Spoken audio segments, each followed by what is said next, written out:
Yo, what's up? Happy Friday. Welcome to the gym.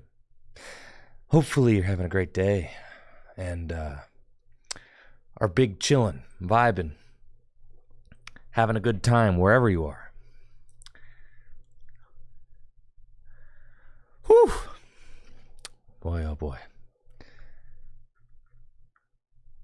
Well, let's see. What do we got going on this morning? Anything?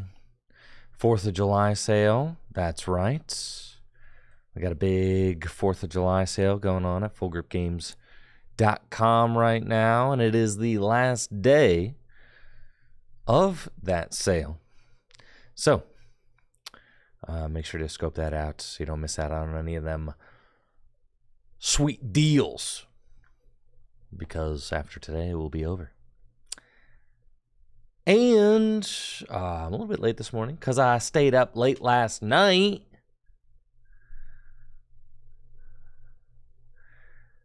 I was out late last night playing Gym Leader Challenge at fullgripgames.com. We had, we're rematching. Oh, yeah. Jesse and I played at the finals, both 3-0. And I took the fat dub with my Darkness deck. That's right. I beat 3 Psychic decks and a colorless deck en route to the victory. So I was very thrilled about that. And this is the deck that I played. Not a lot of people at Full Grip played Darkness for whatever reason. Don't know why, because Darkness is broken. It is very good. And I'm trying to win Full Grip's Gym Leader Challenge League Night with every type. So this is the 5th type that I've won with so far. I have won with Lightning. I've won with Water. I've won with Lightning, Water, Psychic, Metal, and now Darkness. So won with 5 different types. And I still have a bunch more types that I'm confident with. I'm confident with Dragon. I've tried Dragon a few times, and it's always like there's one game with Dragon where I just dead draw or something. So that's kind of what's been happening. It's like I'll go X1 with Dragon every time. And then I hardly go to Full Grip. Oh, you hardly go to GLC. Yes. Well, Jesse, you could change that. So Dragon is a deck that I'm confident that I could do well with. I have a fighting build, but there's just so much psychic that gets played at Full Grip. So that's why I had to go in with Darkness. All right, we gotta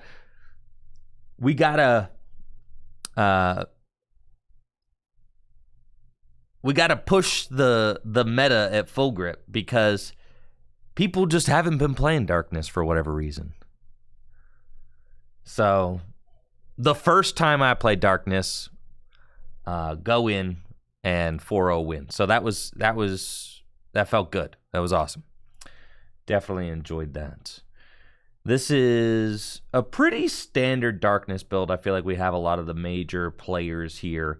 Galarian Weezing's obviously incredible for its neutralizing gas ability, shutting down the opponent's abilities. Liepard, obviously, Trade is so good. Zoroark with the stand-in ability and the Mind Jack attack is just such a good low-maintenance attacker. Weavile, fantastic low-maintenance attacker.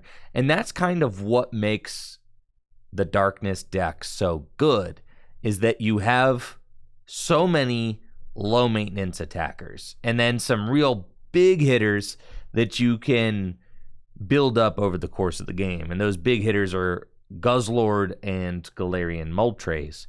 So the whole deck, it kind of has this multi-fast, this kind of multi-angle strategy that you could go for. You could go for ability lock and poison with Weezing. You could go for fast, low-maintenance attacks with like Hoopa, Zoroark, Spiritomb, and you could go for huge one-hit knockouts with Weavile and Galarian Moltres, even Spiritomb can, over the course of the game, Spiritomb can build up to doing like 180 damage with the damage mod, of which we play 3.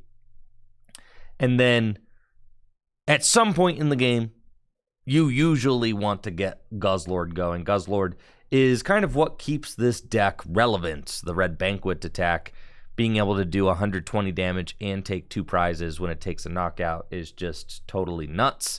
Having 150 base hit points is also just really gnarly because this dude is tough to knock out. Put a Fighting Fury belt on it, and it is just a monster. It feels like Guzzlord is like the mascot of the Darkness deck. Really, everybody else in the Darkness deck is just here to support Guzzlord. Guzzlord's like LeBron James, okay? It's just like we're really all here just to let Guzzlord do its thing. So, Guzzlord is insane. Now, I did add a couple of cards that are not typical for Darkness builds into this deck. I've got Sableye and Enhanced Hammer, which were both MVPs during last night's event. Enhanced Hammer, I think, is a card that should start finding its way into almost every single deck. And the reason for that is because Psychic and Colorless are both very strong decks. I used Enhanced Hammer to win multiple games last night. It came up in every single game that I played. I had a turn versus Jesse where I was able to deny him an attack with a well-timed Enhanced Hammer.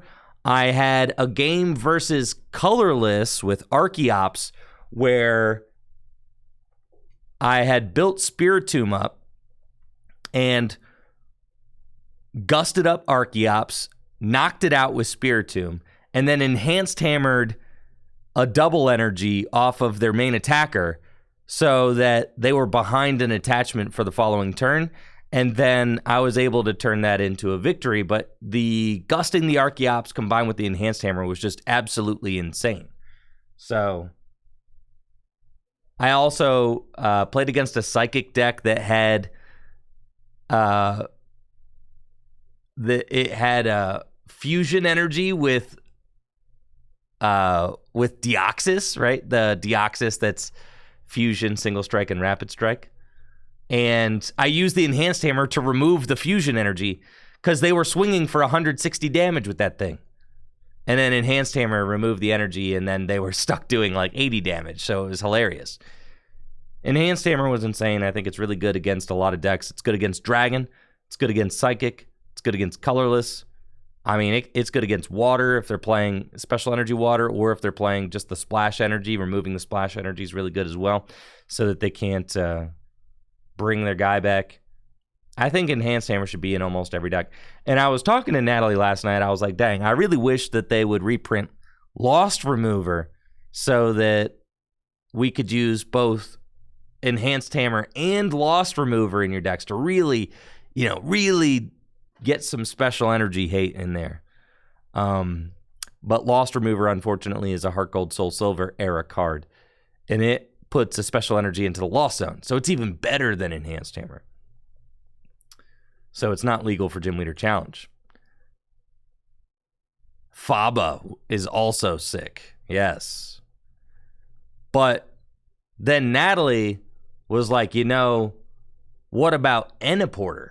And I was like, what about Enniporter? All right. People aren't talking about Enniporter because in some ways, Enniporter is even better than Enhanced Hammer because you just put the energy onto one of their support Pokemon, or you put the special energy onto the Marshadow, the Let Loose Marshadow, or you put the special energy onto the Malamar or something useless, right? And then it's just stranded there. So I think, you could play Enhanced Hammer, Enniporter. You could play Crushing Hammer. Natalie was like, just play Crushing Hammer. You'll hit heads. She's so right. So Enhanced Hammer was definitely MVP. That was awesome. Giacomo is good. I mean, I would consider Giacomo also. I think that card is cool. But Darkness is a deck that really likes to play draw supporters because you don't have the most amount of draw supports, you know, in Gym Leader Challenge. So playing draw supporters is definitely like is good. Now, speaking of draw supports, we have got Liepard with its trade ability and this Sableye with the Excavate ability. Sableye was awesome in the tournament last night. Excavate just allows you to look at the top card of your deck and you can discard it. So if you're drawing bad, you can basically just expedite your drawing out of it situation by using Excavate. And that was really good. And one of the reasons that I really like Sableye is because if you're getting end to low, right? If you're say you're getting end or Iono to just like a 2 or a 3 card hand, what you can do is you can Excavate to look at the top card of your deck, and if it's not a card that's going to bail you out of a bad hand, you can discard it and then trade for 2. So it basically just gives you more dig into your deck, which is exactly what you want. It allows you to kind of chew through the fluff. Like if there's extra cards that you don't want to draw into at the end of the game, say you don't need an Evolution Incense anymore, you don't need an Evo Soda anymore, you don't need a Darkness Energy anymore, you know, whatever. It just allows you to kind of look at those cards and put them away into the discard pile, which just helps to optimize your deck over the course of the game. If you use Excavate like almost every turn of the match, then you're just naturally going to be kind of weeding out the fluff and drawing into better cards throughout the game. So Liepard and Sableye together really helped smooth this deck out. And in my final game against Jesse, I prized both Purloin and Liepard and Guzzlord. That was horrible prizing. So, I mean, that's about as bad as it gets. If you've got 3 Pokemon you don't want to prize, it's your Liepard line and your Guzzlord, right? So I prized all 3 of those in the final game versus Jesse, and my Hisuian Heavy Ball could only get 1. So obviously you have to pick the Guzzlord because I'm like, all right, my Hisuian Heavy Ball can get the Guzzlord, but the Liepard is just going to be MIA for pretty much this entire game. So then I was relying on Sableye's Excavate the entire game to get me through the match. And Excavate did it. Excavate got me there. There were like 2 turns where I was dead drawing, and Excavate milled a couple cards off the top of my deck, and then I top deck Research, you know, after a couple of turns. And the thing is I would not have ever top decked that Research. It would have taken me literally twice as long to top deck that Research had I not been excavating. So, yeah, that was awesome. Sableye literally helped me win games all night. And then if your opponent parallels you, you know, discarding the Sableye is just fine. I also had I had a bunch of situations where I would like Gloria for Sableye, and then instead of setting up like another good attacker, I would get like Galarian Moltres, knowing that my opponent would parallel me, and then I'd discard these with parallel, counter the parallel, and then start setting up my good attackers. So I definitely had a couple of plays where I was like baiting the parallel, and then my opponent would play it, and then I would counter it, and then actually put my good Pokemon down. So that was pretty fun, and I was able to do that at least twice throughout the 4 rounds, which was pretty cool. I definitely was digging that. My stadium of choice is Dark City, and the reason that I play Dark City is just to help with early Hoopa plays, since Hoopa's Assault Gate attack does 90 damage. I feel like a lot of times with this deck, you can just use Assault Gate, and then Hoopa just kind of gets stuck there, and then can't really do anything else. Dark City just gives you a little bit of extra mobility, and if you don't have a free retreat pivot in play, Dark City can provide that for you, which is very good, especially since you may have to use Dark Patch to launch an attack on specific turns, and sometimes you want to play your draw supporter before deciding who to attack. So having a free retreat pivot is incredibly good, and I really enjoyed that. I do play a really healthy amount of damage buffs, so I don't feel like I need the, reverse valley or whatever it is that increases your darkness Pokemon's damage by 10.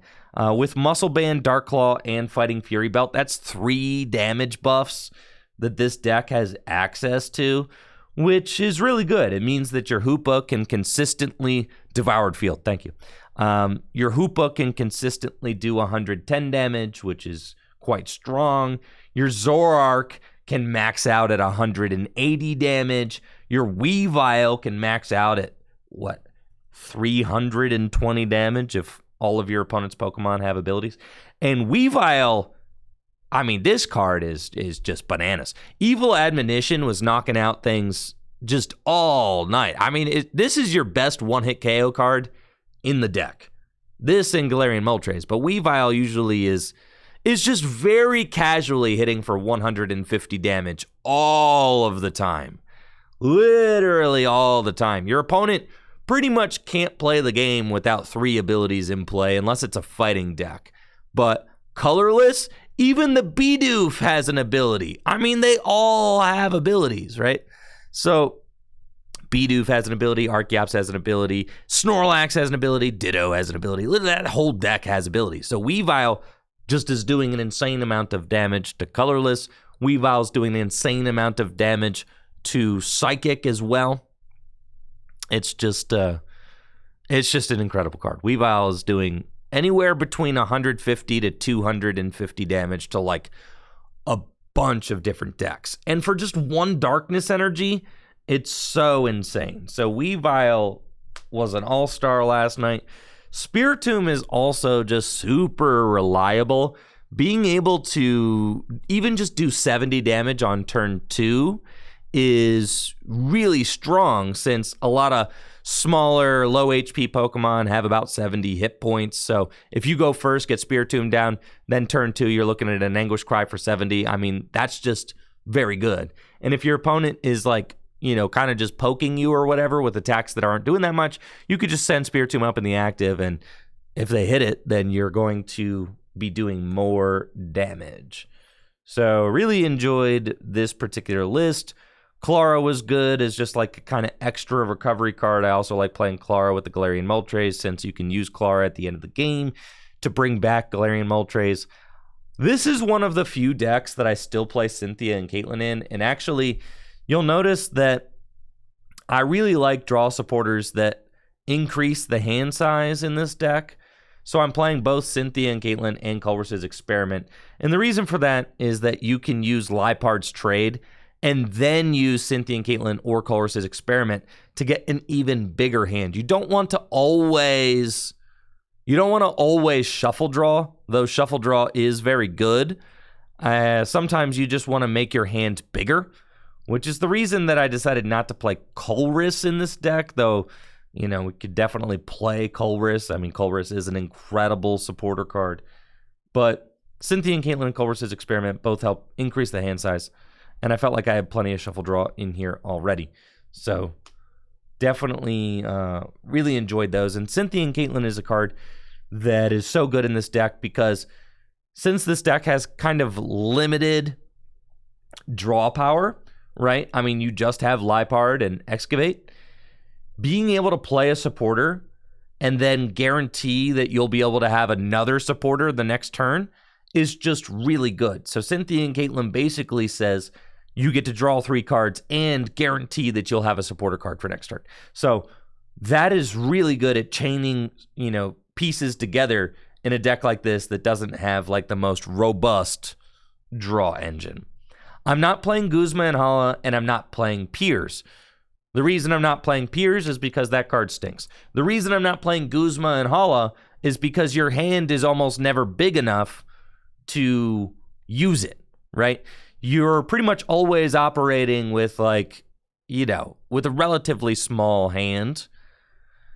Yes, Piers stinks. That's right. It doesn't get you anything. It gets you an energy. Who cares? Just draw into them. Yes, I'm back on the Piers thing. For a little while, I thought Piers was great But now I'm back on the Pierce stinks. Pierce doesn't get enough. It gets a darkness Pokemon and it gets a special energy. You can do that with item cards. You could get all of these cards do 50% of what Pierce does, okay? And then if you want to search out special energy, I mean, Raihan searches out special energy. You've got Teammate searches out special energy. You could play like Energy Lotto or whatever if you wanted to. Hoopa turn 1. In order to get Hoopa turn 1, you need to have not just Pierce, because Pierce gets you the Hiding Dark and the Hoopa, but you need to retreat the active. So that means that you need, if Pierce got you an item card or a tool card or something, in addition to an energy and a Pokemon, maybe then it would be good, but it doesn't get you enough. So, yes, Raihan accelerates a basic energy, then you can search your deck for whatever you want. So if you want a Raihan, you can Raihan basic energy, search for Twin, right? Which is sick. Yeah, no, I'm off Pierce. We're done with Pierce. So, and I agree. Hoopa's more of a tempo play. Yes.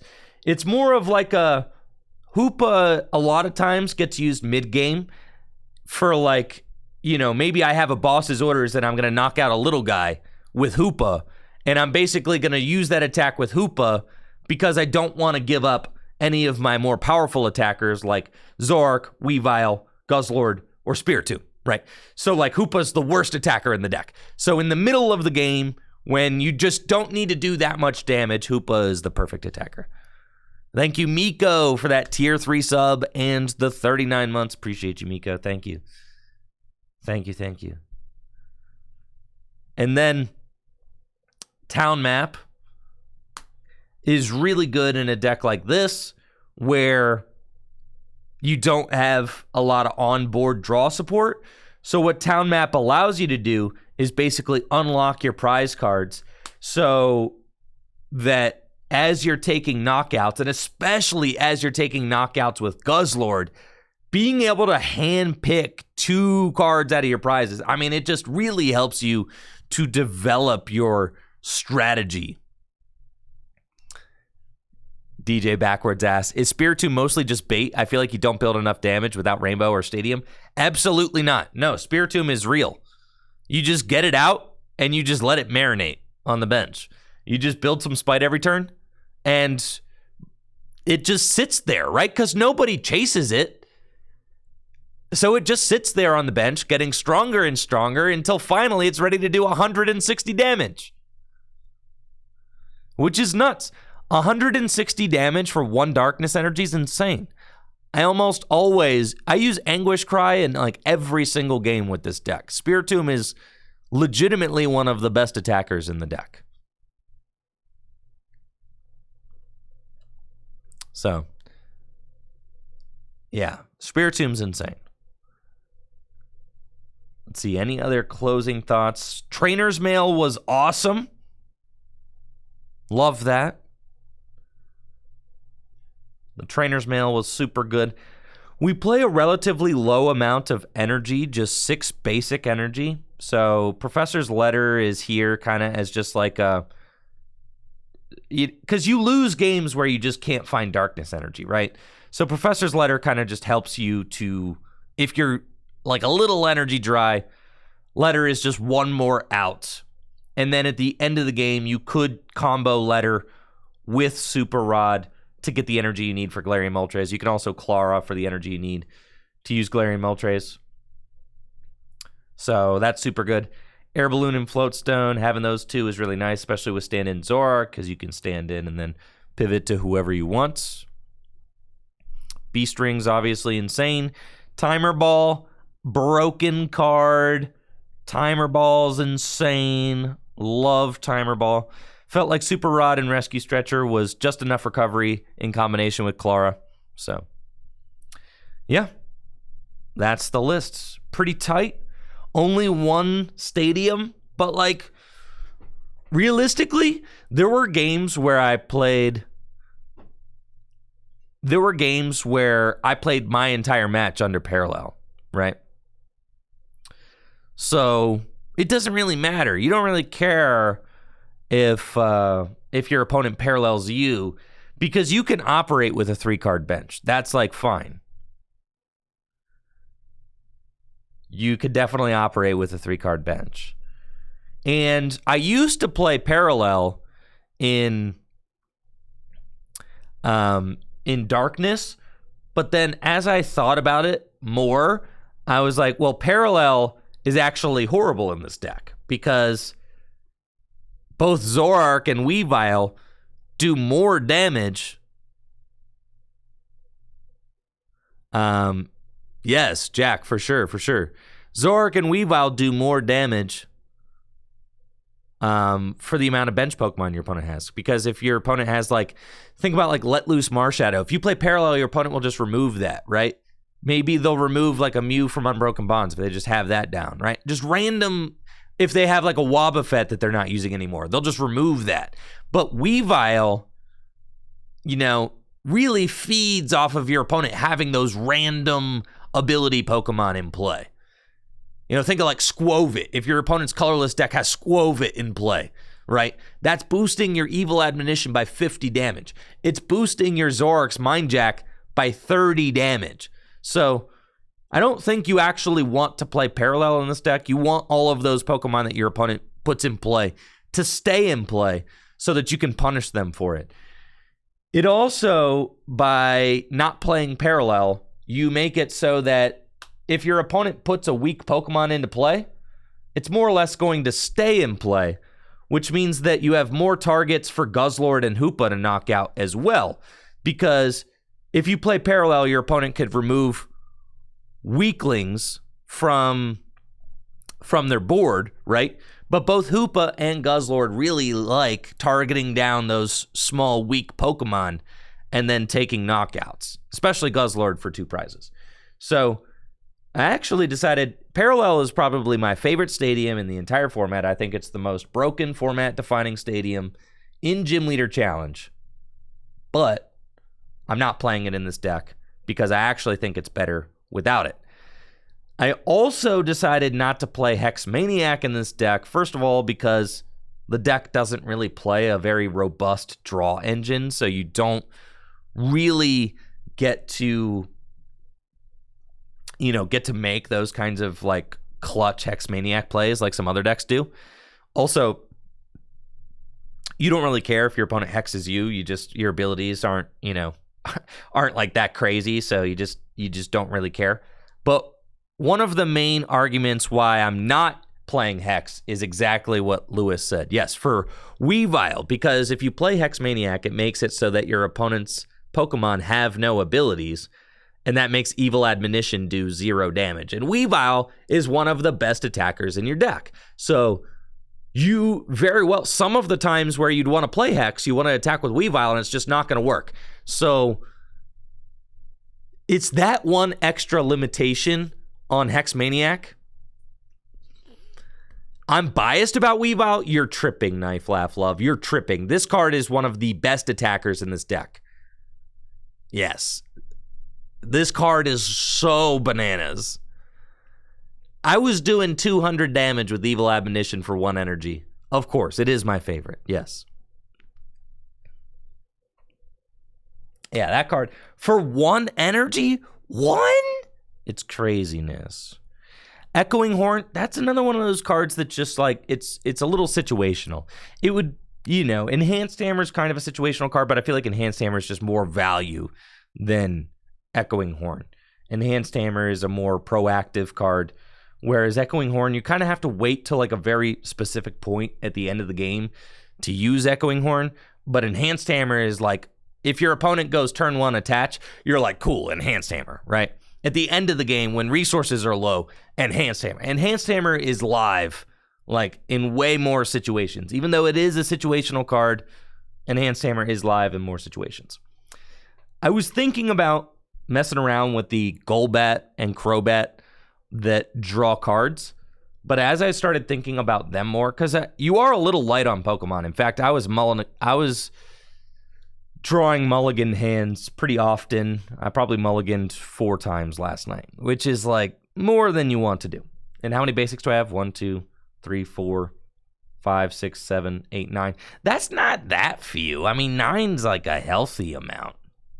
But I was still drawing mulligan hands relatively often. I thought about playing the Crobat line just to boost my Pokemon count a little bit. But then as I was thinking about Crobat, I'm like, okay, Golbat draws 2, Crobat draws 3, then it's done, and you have this Pokemon in play that you don't really want.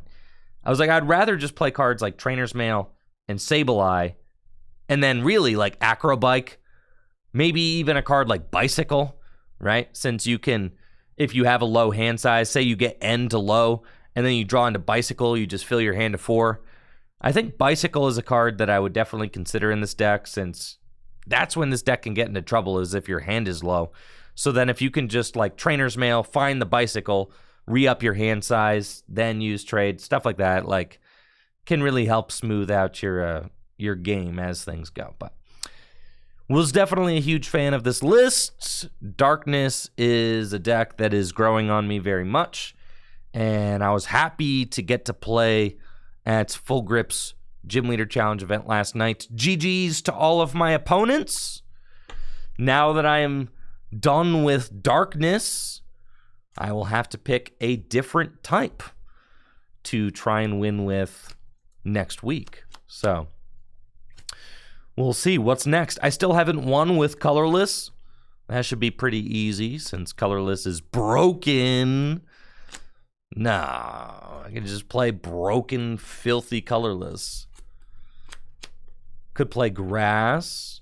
Whatever deck I'm playing, I need to play a deck that could just beat Psychic, because everybody at Full Grip loves Psychic for whatever reason. So I basically need to just like keep playing decks that just beat Psychic until everybody finally gets tired of losing to me with their Psychic deck, and then we can move on to other things.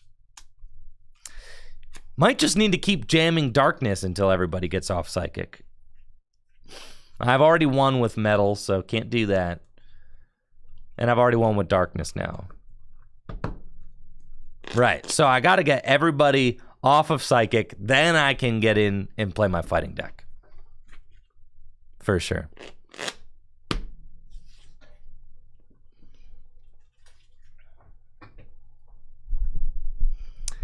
Oh my gosh, Steve Jerkel, I did not see that. What are we talking about? Pokemon uploaded a commercial at a skate park full of breaking skate park etiquette. Jesse just finished blinging his Psychic. He ain't stopping. All right, that's cool. I'll just keep playing Darkness.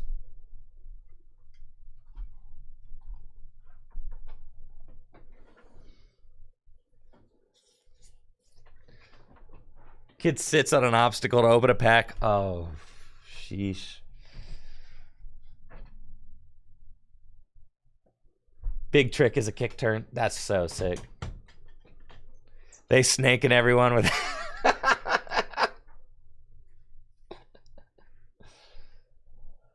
Tell me they have scooters. I thought we were supposed to get some, like, Obsidian Flames reveals sometime soon. Was that going to be a thing?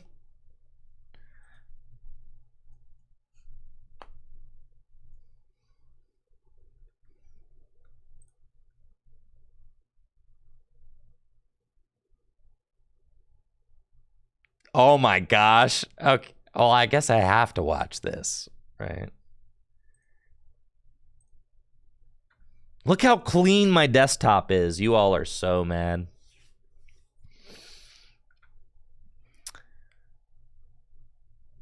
Look how clean. It's looking crispy right now.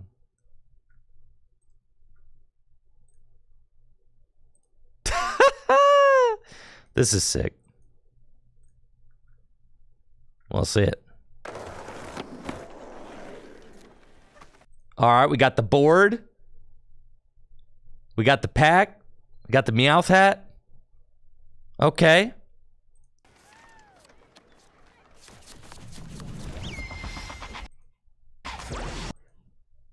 Look at that, bro. All right, this commercial's sick. I'm not a hater. This is insane. Look at that. He's got the Dondozo in the eyes, dude.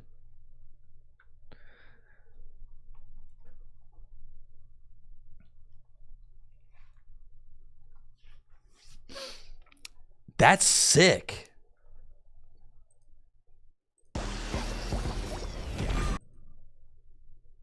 We cruising. Yo, he got that. He got the gas. This commercial rocks, actually.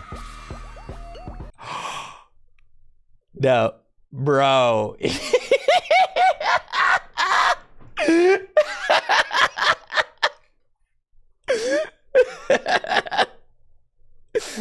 The look she give you when you pull a Dondozo.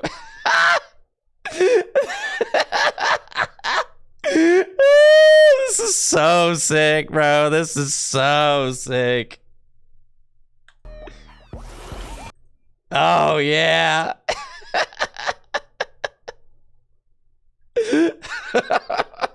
The Wizard of Oz.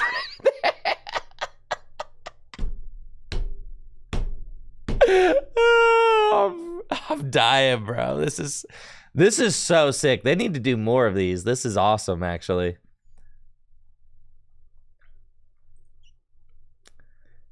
I know. If you've been lacking on the dating game, you just need to crack a Dondozo.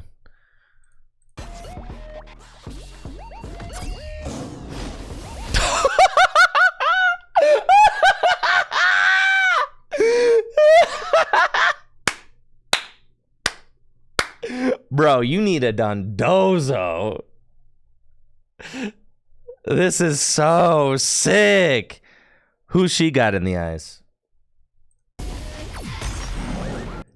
Arcanine? This is so sick.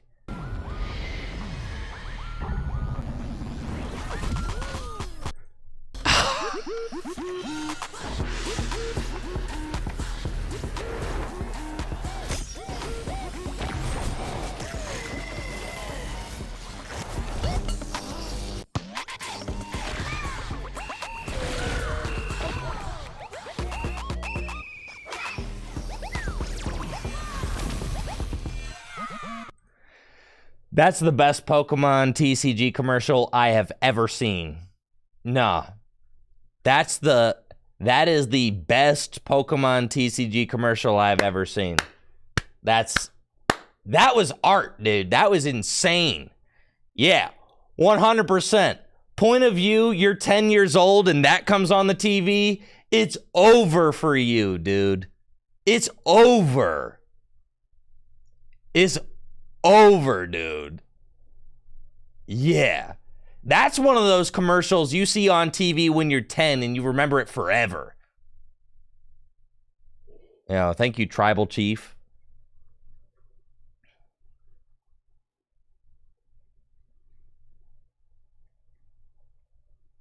Yeah. Mom, I gotta go to Target. You see that commercial on TV when you're 10 years old? Next time you're in the checkout lane, you are getting a pack of Pokemon cards, period. Okay? There is nothing stopping you.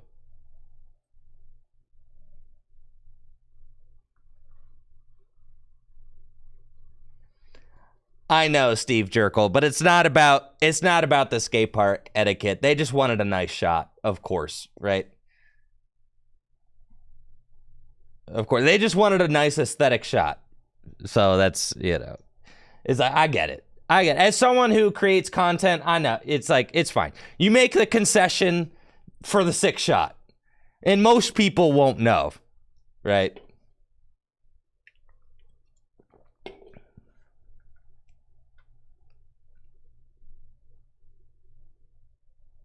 Yeah, Dunk, sure. Can you DM me about playing GLC at a card shop in Japan? Absolutely, yes. Would love that.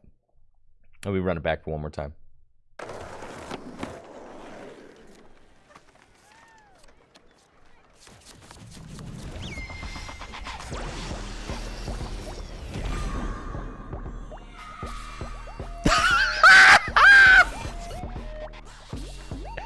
Yo, and this beat goes crazy.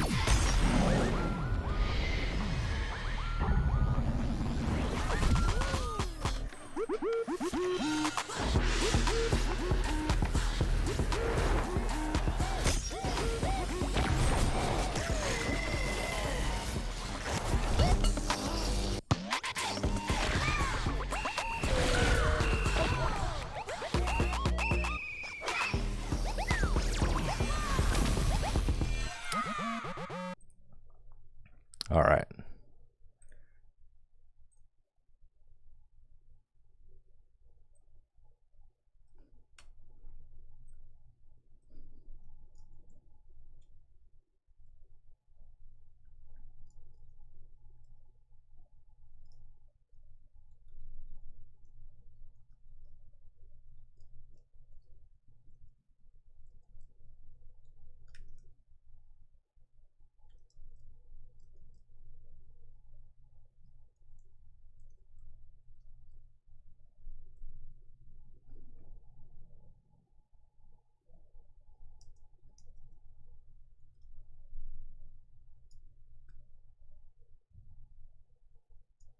Man.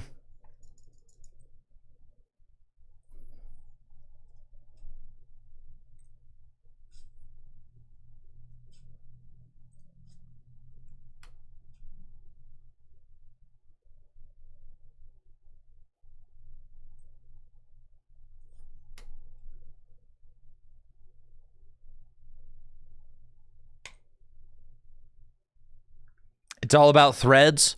Yo, I got a threads.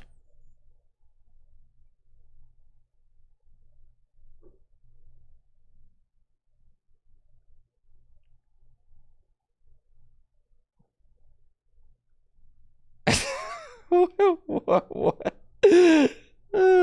I got a threads. Can you share on threads yet?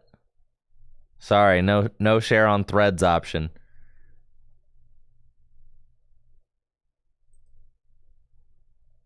You can share on Mix.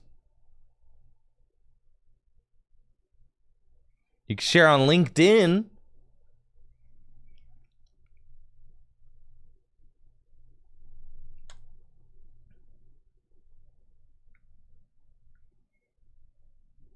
Is it already time?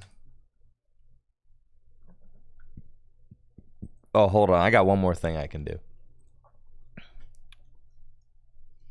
I give you all a sneak preview. I got Pig Chef is Pig Chef, my editor is working on a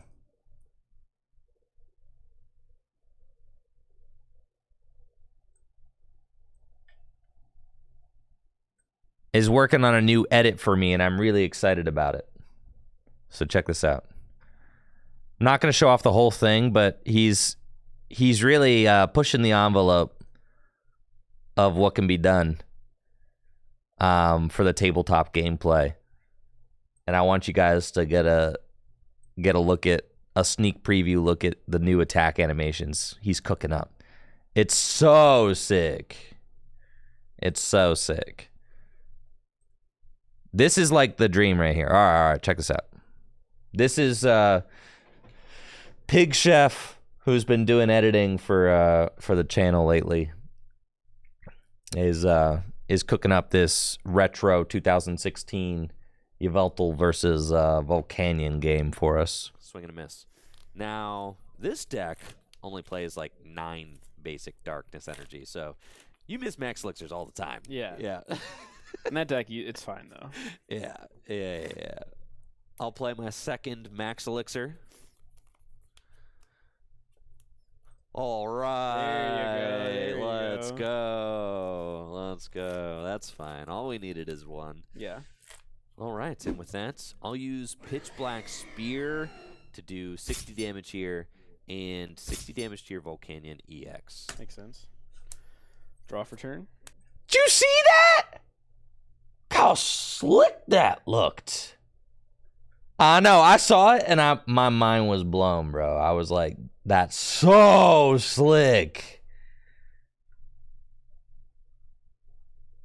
I know. So slick. All right, give me a second here. We're going to clear it so we get the full viewing experience.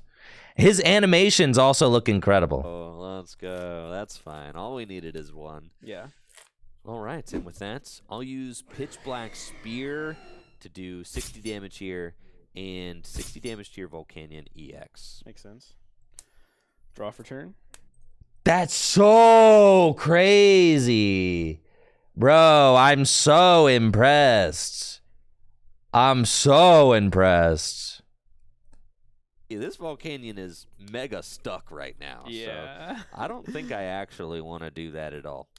I'll attach a double colorless energy to my Yveltal, and I actually like this hand. It's got a lot of options in it.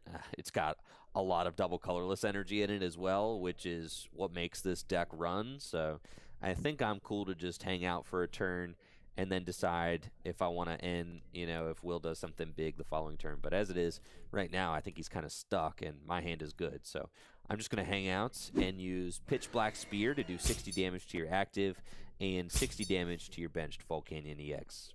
Yeah, it's pretty rough out here. Could take 2 knockouts next turn if you. And attach for turn. Ooh, I want to see the Volcanion. Attach for turn. And Volcanic Heat for 130. Cool. Bro, look at that! Dude. It's happening. Like, this is it, dude. And Volcanic Heat for 130. Cool. Yveltal. Did you see the little, like, multicolored, like... Do you see the little multicolored, like, explosions come out of the red and the blue smoke? It's gorgeous. The active. Attach for turn.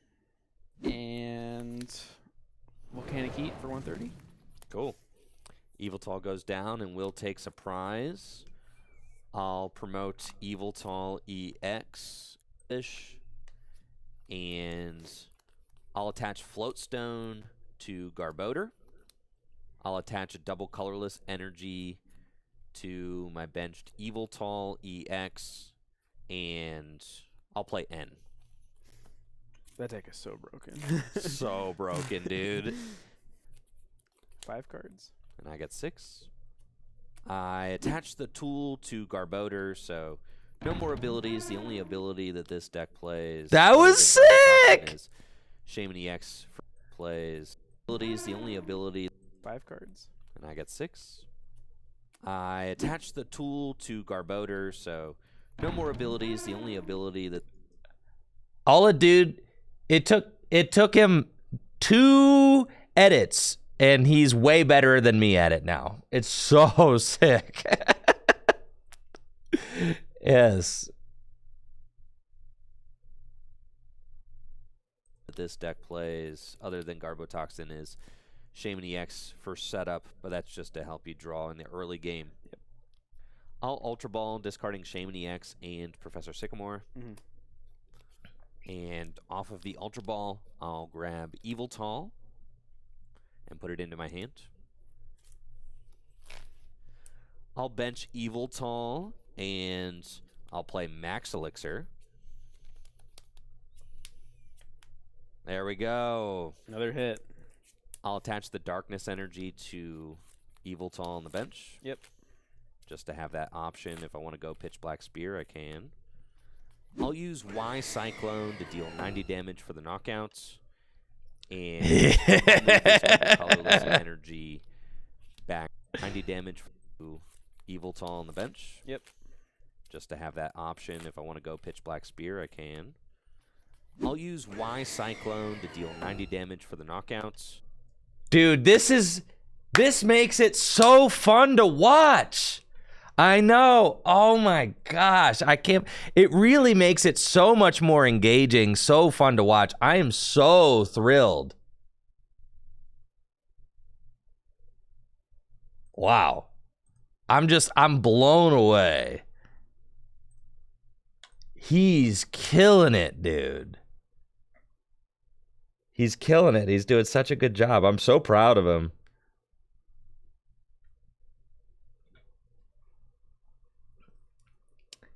And he like just graduated high school. He just graduated high school. He's like going away to college. And like,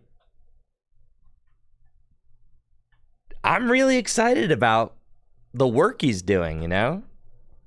I'm really excited about it. He's very clearly passionate and really dialed into the content, and it's so exciting.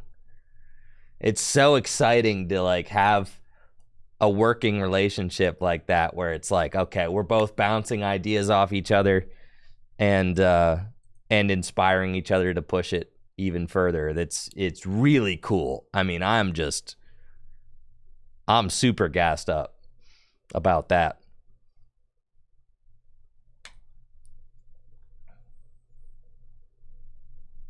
Yeah, super good for his portfolio too. Yes.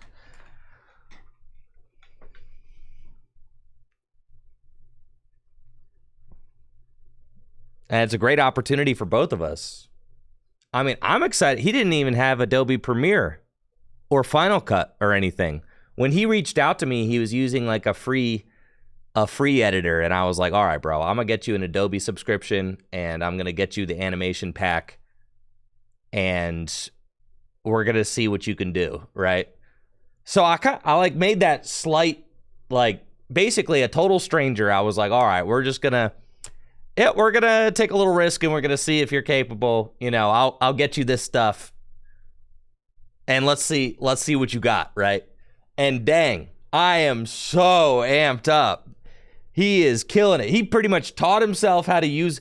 He'd never used Adobe Premiere before until like the first video he made for me, which was the most recent Gardevoir one. And then this one, right? It's like, it's crazy. Like, look how fast he's learning. It's just so sick.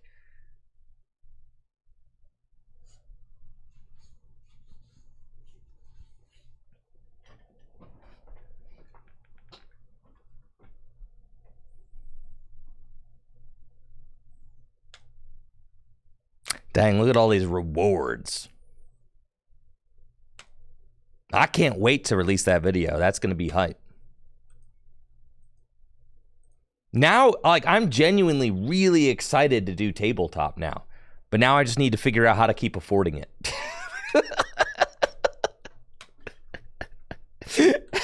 Just my car. You want to know the real? My car is done being paid off.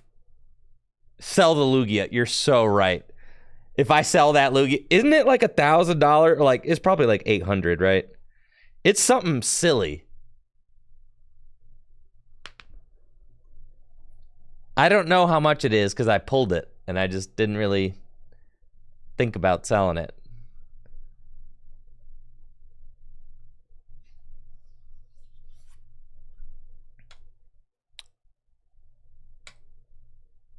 What Lugia? The Secret Art Rare Lugia from Silver Tempest in Japanese.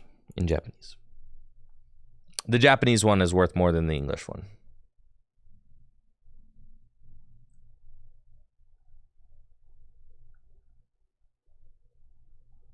Nice rank. Thank you.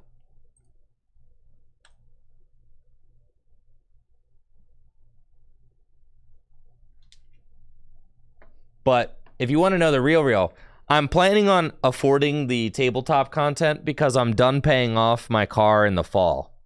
Okay? That's how I'm going to afford the tabletop content.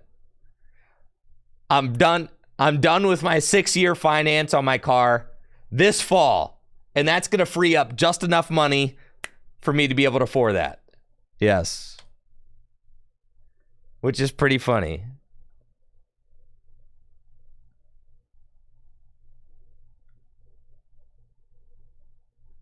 Dang, you really got to choose to go second with this deck, huh? Yeah.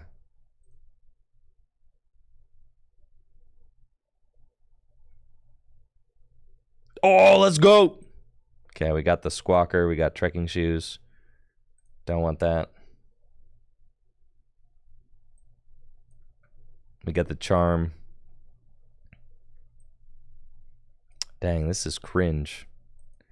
All right, you actually kind of have to choose to go second, huh?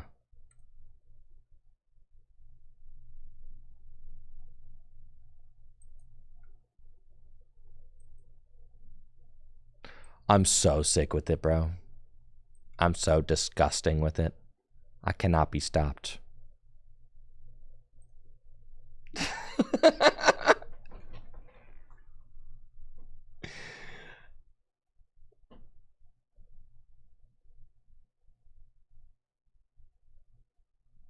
But yes, my car payment is done in the fall, and my car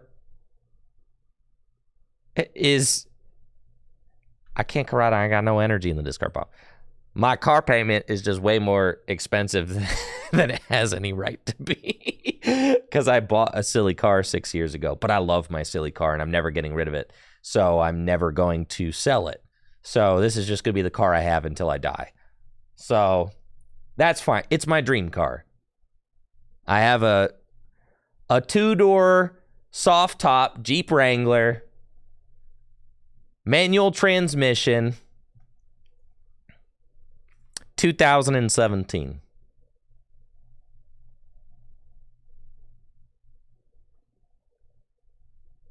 It's my favorite car. I love that thing. I'm going to have to drop a new engine in it eventually. I know that.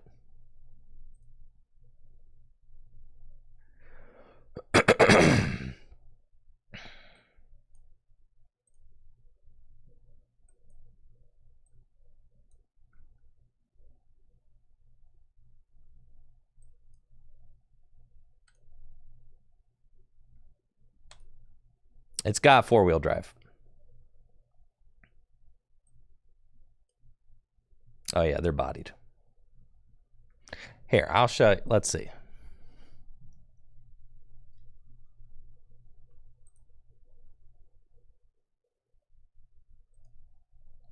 But my car payments are like, they're way too expensive, frankly. But I've been paying for them for so long. It's just, at this point, I'm kind of just used to it.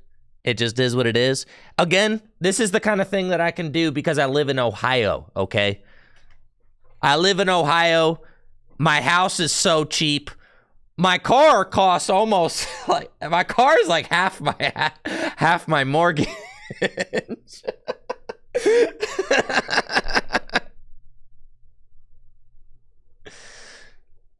It's worse than $450 a month. I'm paying $550 a month for it.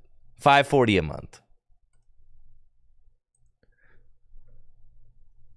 So like I said, when I'm done with the car payment, we're in there, dude. Yeah, Jeeps are not cheap, friends. Okay, I put $0 down on this. I bought it when I was poor, bro.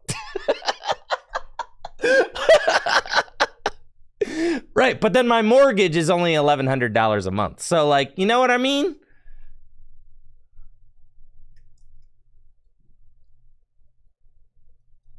So when you combine my mortgage with my car payment, you know what I'm saying? Like, it ends up being fine.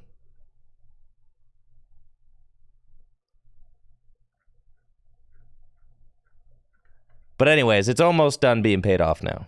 And I bought it brand new. Of course because I was, whatever.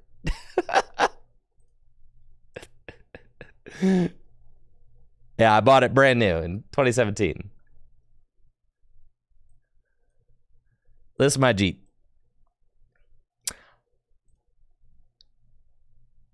Oh, yeah. There she is. Beautiful car. Beautiful wife. Well, but that's the thing, is all right, Jeeps aren't just a car. It's an experience, okay? You can take it out off-roading, and yeah, it's a lifestyle. It's a way of life.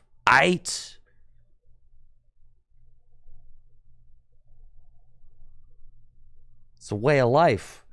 Pretty much, I go the entire summer without the top or the doors on.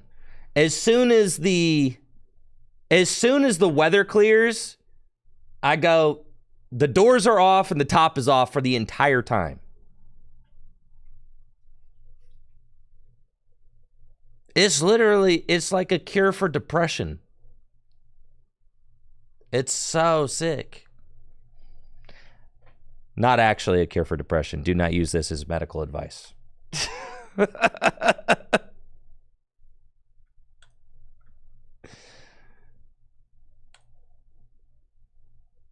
What if it rains? Then it's fine. It's like it's built for that. Yeah, cheaper than a therapist. There you go. So like I said, my Jeep is done getting paid off in the fall. And then I can take that $500 a month, and that's going to help me afford to create tabletop content. Isn't that nice?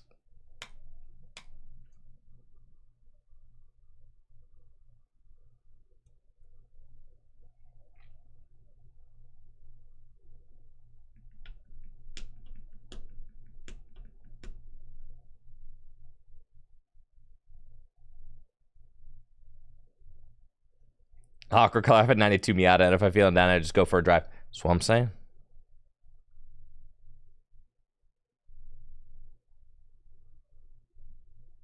Oh, yeah. Listen.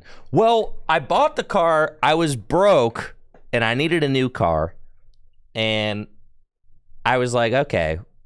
I just started working for Darium's, right?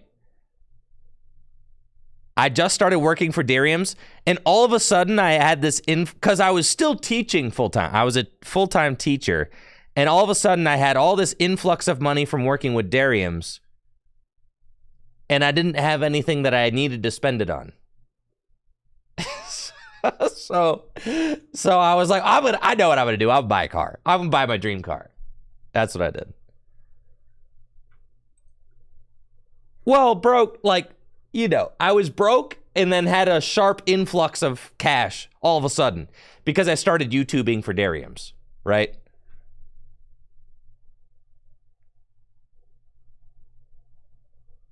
So then I was like, oh, I know exactly what to do with this influx of cash.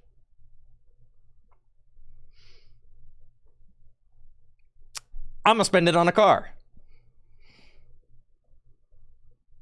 But yes, it was my dream car. I drove to Pittsburgh to buy it. I literally, because you had to, I bought it, it was a 2017. And I wanted 2-door, non-negotiable. Soft top, non-negotiable. Manual transmission, non-negotiable. And then I also loved that color blue. So of the 2-door soft top manual transmission cars that I could find, this was one of the only ones in driving distance. So I drove I drove 2 hours to Pittsburgh to buy it.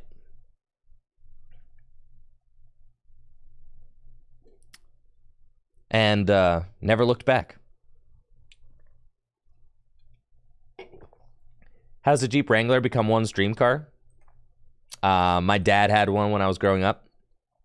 I have extremely fond memories of it. The only other car that I would consider like in even remote competition with that is like, I would love like an old Jeep Cherokee. Like a 90s Jeep Cherokee. All like, yeah. I would love that.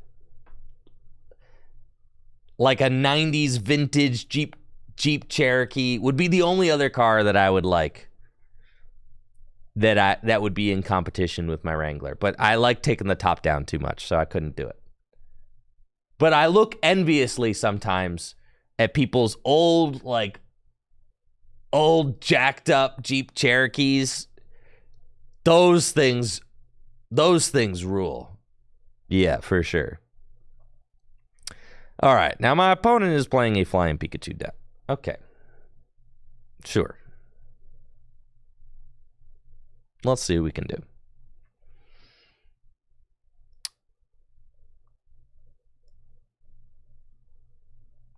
So we have to worry about that because it makes it so basic Pokemon. Yeah. Okay. But they've got probably 6 prizes worth of stuff on the bench already.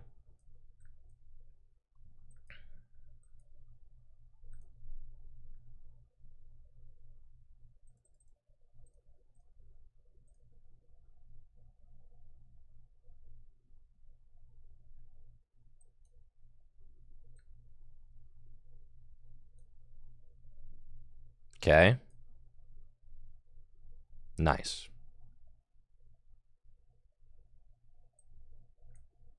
Here we go.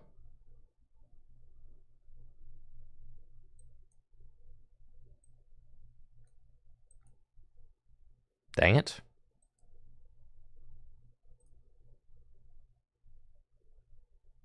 Oh, if they're playing the Korea list, it doesn't play a VMAX. That's so sick. True.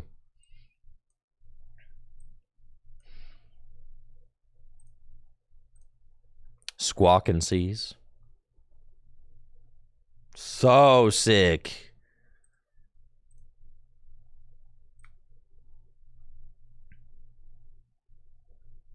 This deck is poggers.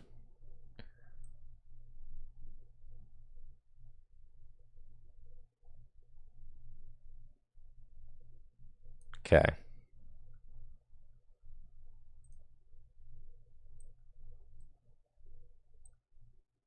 Those fellas. Attach. Dino Cry.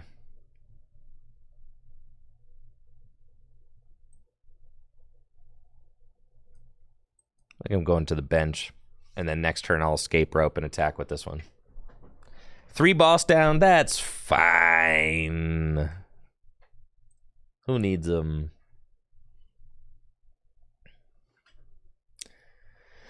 I feel like, yeah, 90s is vintage now, Merkowitz. Yes, the 1900s. Oh, yeah.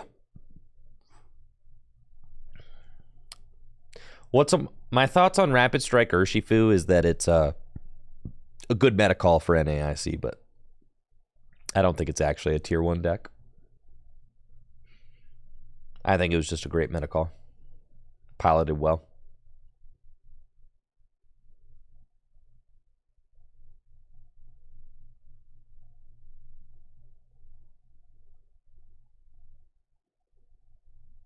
I finished the Jim Henson docuseries I was watching on Defunct Land YouTube channel last night. It was so good. It's like some of the best Dynamite Horse. It was some of the best like YouTube content I've ever seen.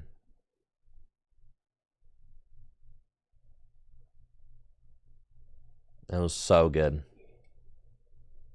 Yeah, I haven't watched a lot of Defunct Land stuff, but now that I'm in, like, dang, how do they afford to make such high quality content? It's nuts.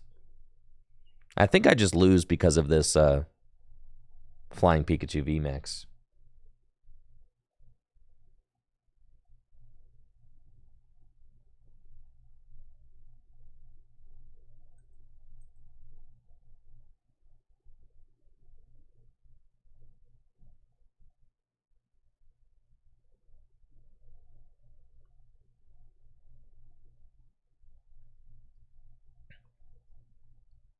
I don't know if I can beat this. 1 Flying Pikachu VMAX versus my Ting-Lu deck. I don't have any evolutions in here, folks. Thank you, Calum, for the Prime sub and the 2 months.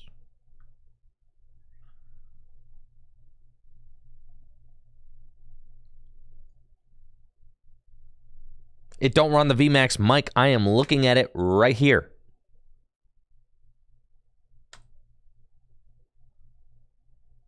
Oh, well, this is bad.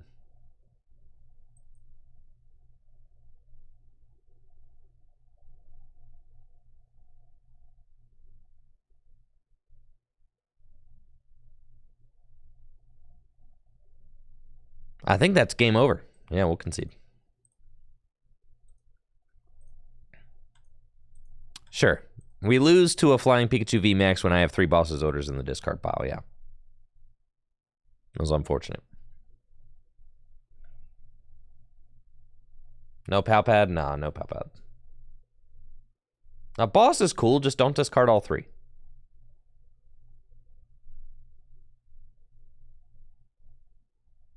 Don't do that. Discarding all your Boss is bad. Okay.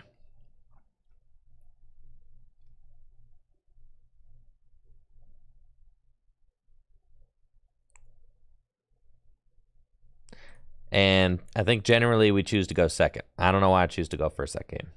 I always like regret choosing to go first with this deck. Always.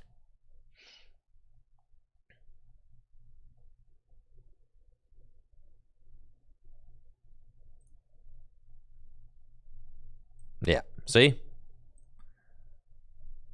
Choosing to go second is goated.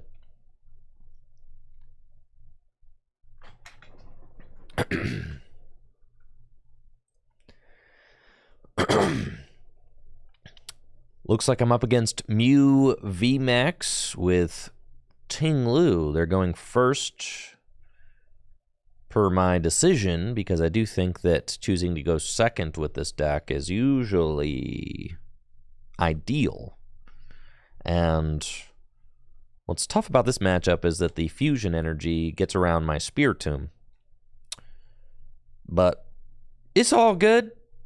We'll make it work. Let's start by, we'll play Pokestop. We'll discard the 2 fighting energy for sure. We want to, Trekking Shoes. Don't want that. Nice. All right, we'll Nest Ball for Ting-Louis. And then Nest Ball for Spiritomb. I'm already getting 2 fighting in the discard pile, so I'm going to prioritize Spiritomb over the Squawkabilly there. Like if I have to get one, it's Spiritomb for sure. And then we'll research. And Gutsy Pickaxe again. Pokestop. Oh boy. It's fine. I don't know about these Pokestops. They're there to help you get energy in the discard pile, but I always end up discarding good cards. And then I'll attach an energy to Ting-Lu and Dino Cry.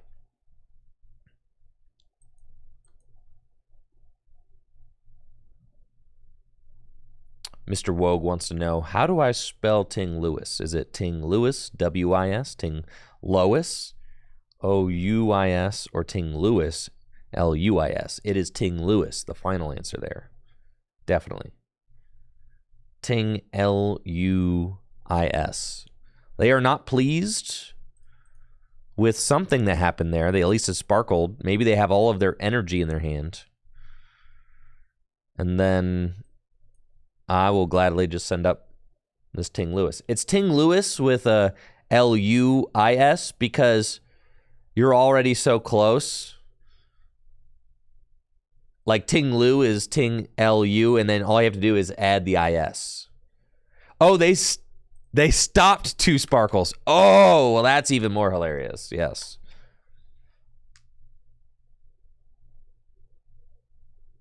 I was not paying attention. They Pokestop 2. That's hilarious.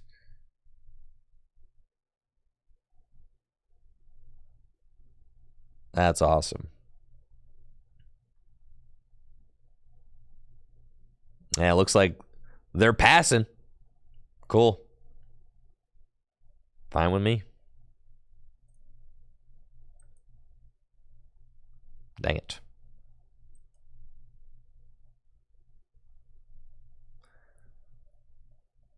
Problem with that is I'm down on my Pokestops now, so if they find like a path, that could be bad.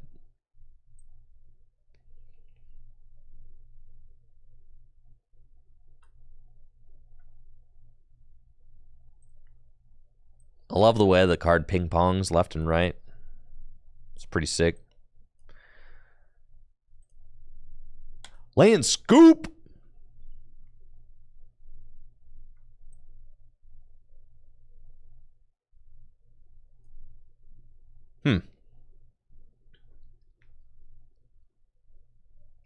Path will definitely help them use Genesect again. Yes.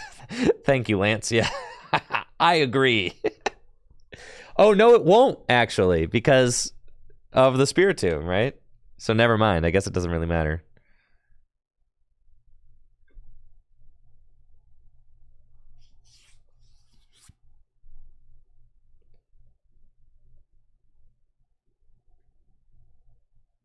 Uh-oh. That's 210, 240. That's a knockout. Well, that's ugly. Oh, Path stops. Oh, I get it. Lance, you were making fun of me. You're so right. Because Path stops just...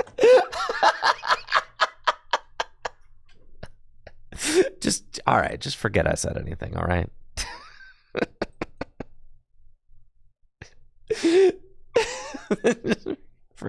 Just forget about it.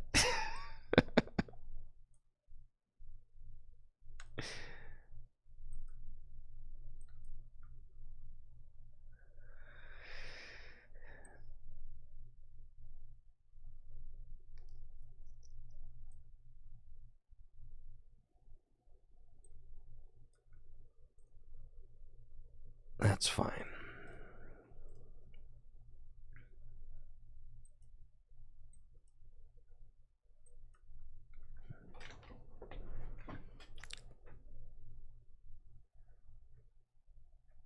All right, that's that good stuff right there.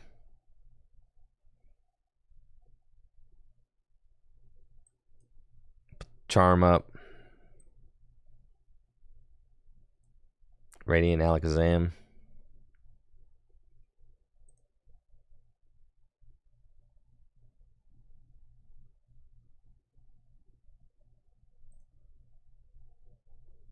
And we're just going to Dino Cry.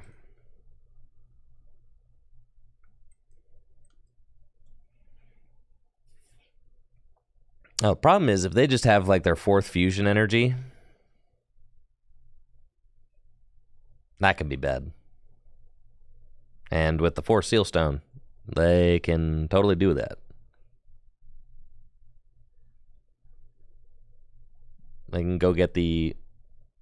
Yeah, I'm just bodied again. Well, I guess they have to have a switch, but they could go get the switch.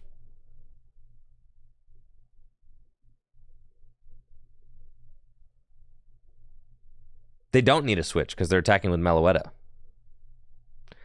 I can't really take the Meloetta out. Like, what am I going to do? I think the Spiritomb is better as a Drapion. This is not doing anything, actually.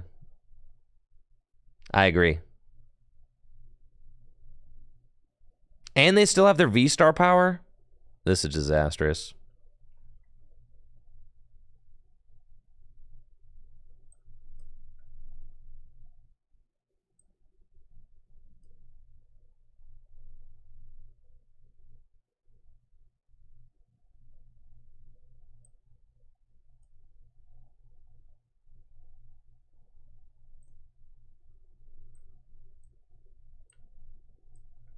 Yeah. There's no real chance of winning this, I don't think. But it is good to know that we cannot beat Mew with the Spiritomb.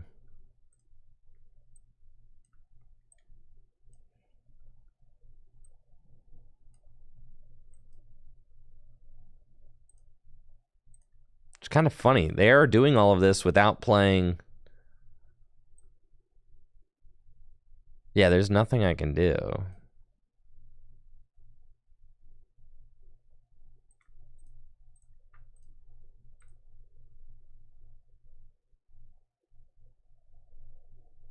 Without even using Genesect, they are still just winning.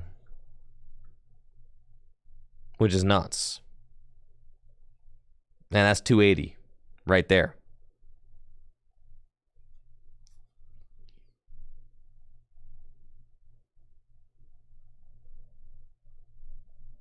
And they can still use Fusion Strike system even through Spiritomb. Yeah. We got to get this thing out of here. We got to play Drapion instead. But it was important for science.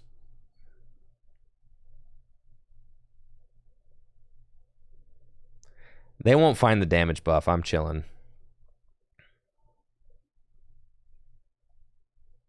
There's no way they find it.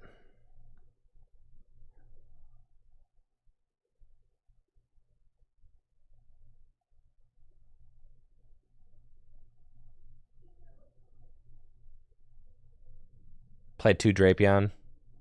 You're so right.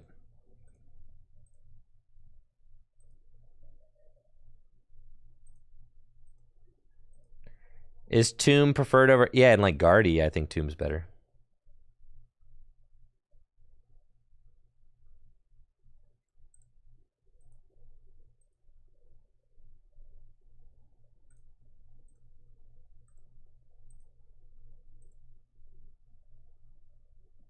Okay, Spiritomb out. You're fired.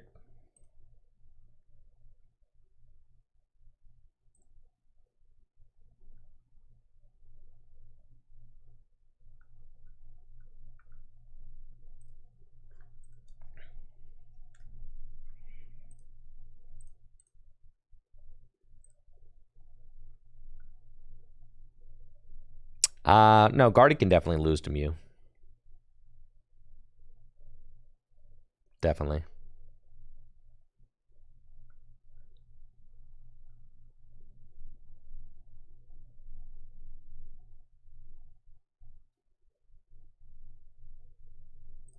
You can go like 3 Bravery Charm. I feel like you definitely want 2 Squawkabillies. You definitely want 2 Hawlucha. I really like the 2 Penny. Yeah, that's fine.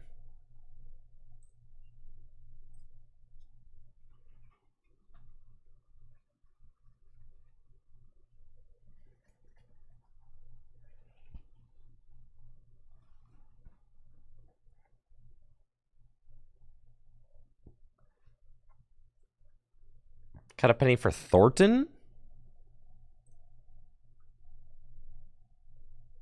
Why? What are we Thorntoning?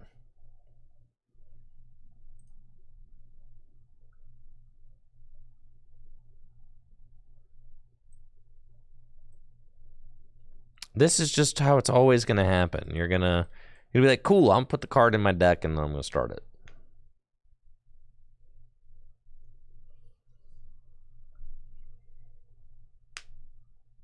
I'm going to Thornton my Ting-Lu into another Ting-Lu. So true. Do I play casual or ranked? Ranked.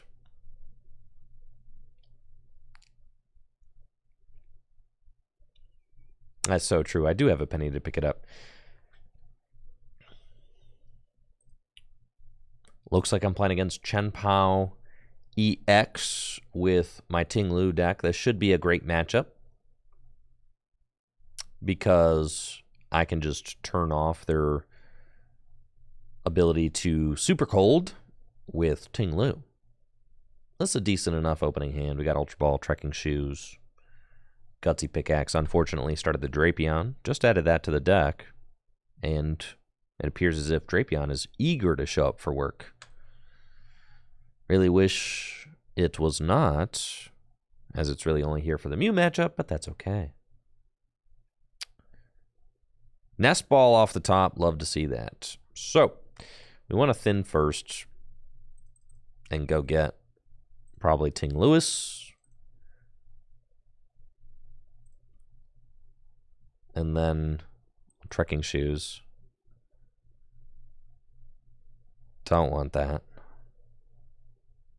Got another Ting-Louis, fine. Gutsy Pickaxe. Bravery Charm.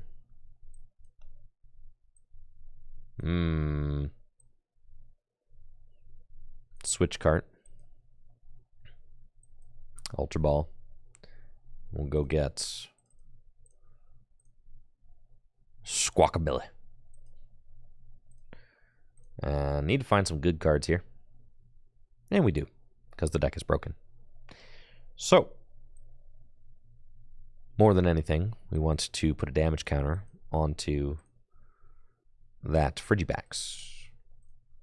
So we're going to do that with Flying Entry, but not before I bounce right, then left, then also back to the right. Then I will use Professor's Research to discard my hand and draw 7 cards. Unfortunately, we're not able to find a dude yet, the Koridon, but maybe we do off these 2 cards. Nope. And one more? Nope. Okay, that's fine. So we got everything slowed down, so that's okay. I'll just go energy to the bench and pass turn.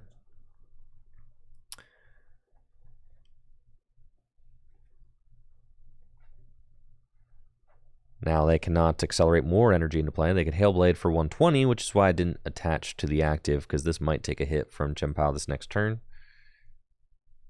They could gust around the Ting-Lu if they're able to find double cross switcher or something like that. It is quite unfortunate that I'm not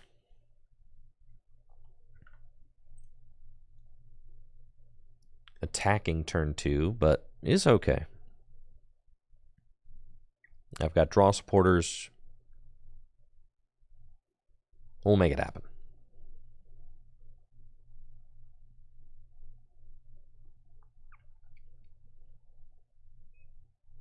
You know, we could play a Drapion V-Star in the deck now. What if we played a Drapion V-Star? Just saying. You could play a Drapion V-Star. A little bit of extra damage, paralysis, give you a nice V-Star attack. So they are going to do that. Now, what's funny is that I don't have a lot of bench space since I accidentally started the Drapion. So I have to choose between Koridon or maybe going for another Hawlucha to stop the Frigibax and the Radiant Greninja. And it is definitely a go for Hawlucha play. So we're going to fail that. I've got 2 pennies. So let's just attach this energy and research. And we are digging for that Hawlucha. We find it. Beautiful. Ultra Ball away. Pokestop and Trekking Shoes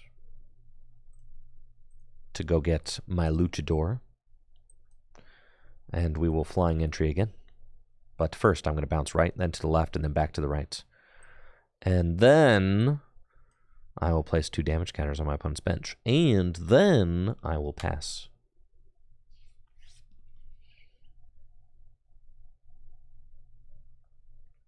What's up, Eternian? I'm doing swell. How are you? When Ting-Lu uses Land Scoop, does he just use his bowl and dump it onto them? Yes, Phantom 59. That's exactly what occurs.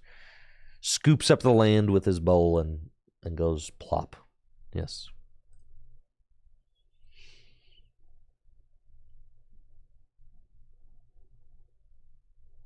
So, would I eat out of his bowl? Yes.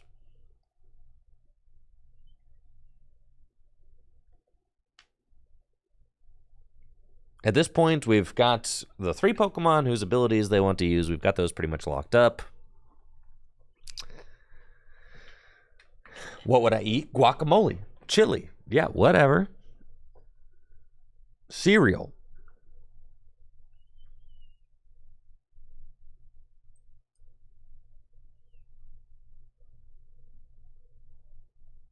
I've only got 13 cards left in deck, so at this point, I'm kind of just vibing and waiting to draw my pennies.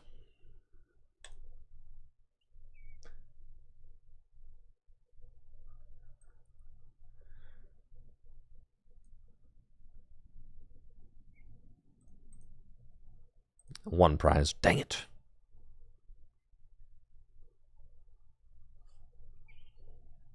Ting-Lu's bowl would... Yeah, there are some cracks. Okay, so maybe not a best bowl for eating out of. It does have a big crack in it.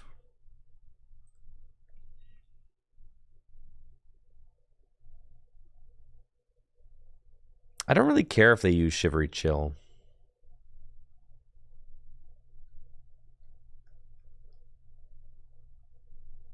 Oh, and POW is also unaffected, yes, because it's an EX. So, yes. Ain't no stopping EXs. So if they want a Hailblade for 120, though, I do not care, right? Because what do they have to discard the energy? This is a 2-hit KO no matter how much damage I put on it.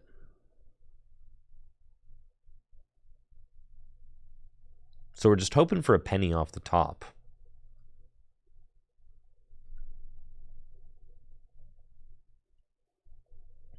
Escape rope. Fine. Need penny. Penny, penny, penny, penny. Maybe better than... Okay, I think... The stadium that allows you to look at the top card and then discard it if you want, we should be playing that instead. Yeah, that's what we want.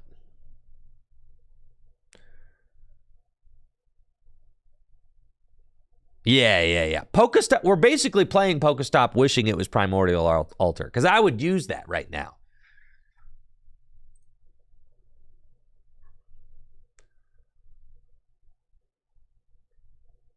Well, in Gym Leader Challenge League last night, I used that Sableye with the Excavate ability, and I used that a ton. It's basically the same thing. It was awesome.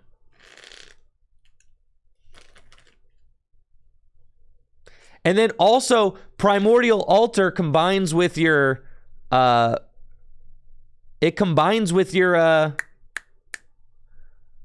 with your pickaxe, because you could check the top deck and then pickaxe. Yes. Oh yeah, we've figured it out. We've solved it.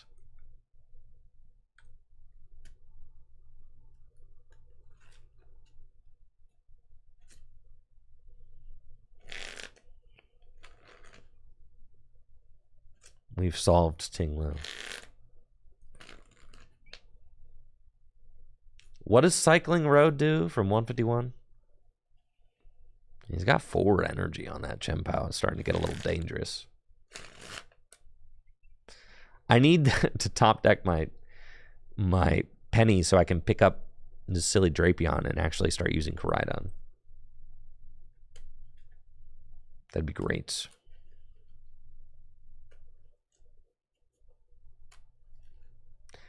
Discard an energy to draw a card. That's pretty good. It's concealed card mini. Okay.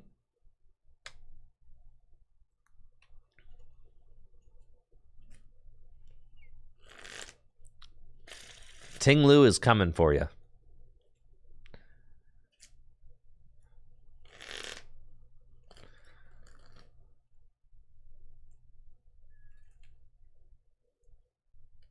There's no escaping. They got 5 and 5.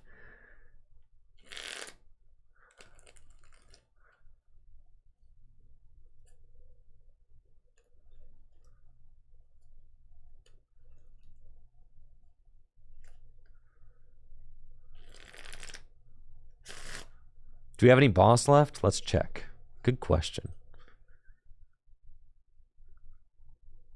We should. My deck should be full of them, actually.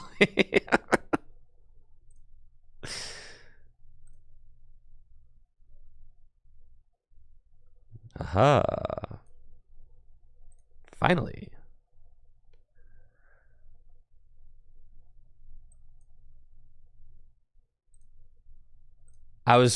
Man, it wasn't glowing. I was like, what the heck?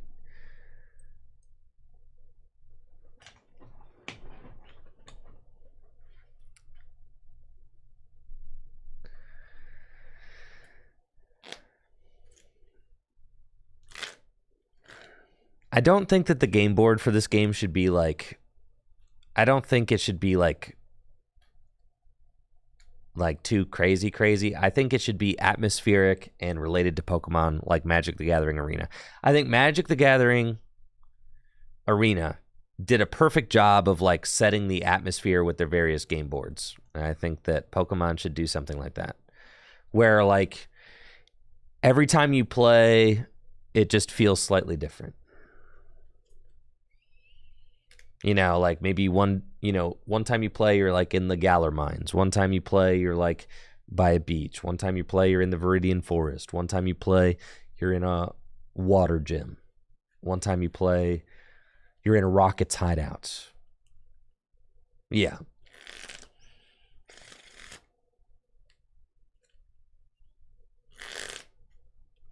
Oh, this is scary.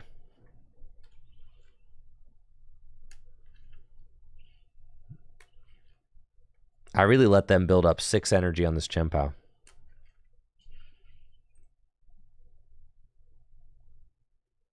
And they only need to do 2 discards here. And then if they do a discard of 5, they do the 300 to knock out my other guy.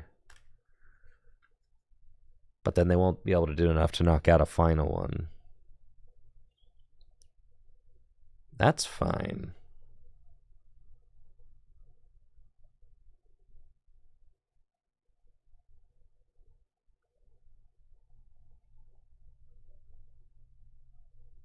No.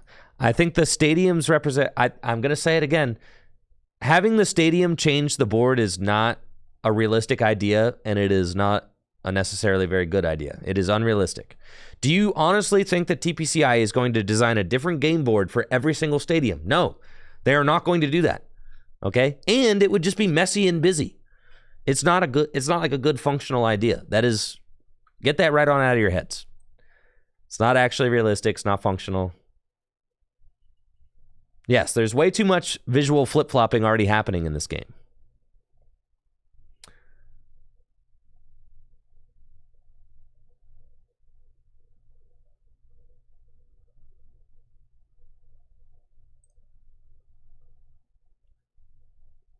Okay.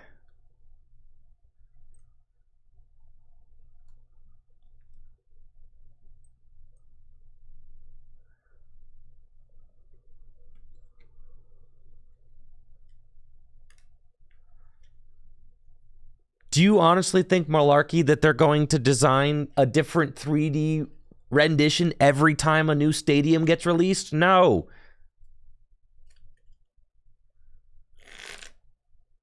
Yes, it changes based on type, so they only have 10 different ones, right?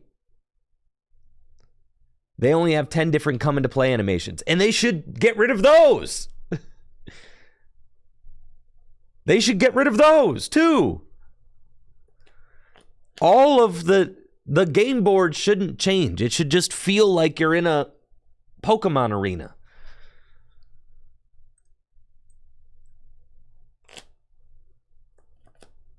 In fact, everything that has to do with the game board changing mid-game is just ugly.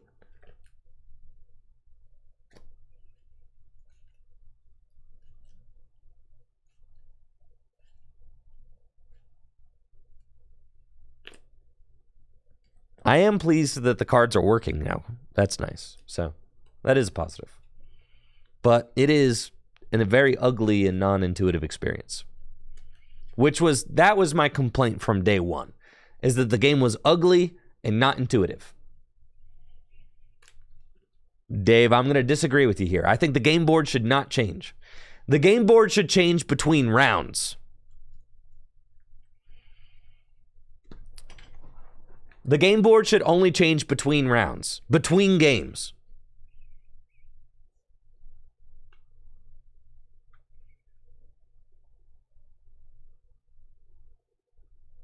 Like one game you're playing in like the Viridian Forest. One game you're playing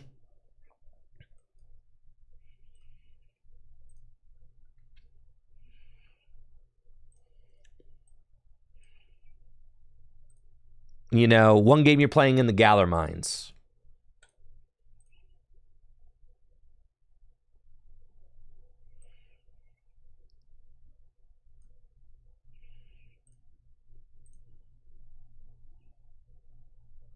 And then you should have a pet.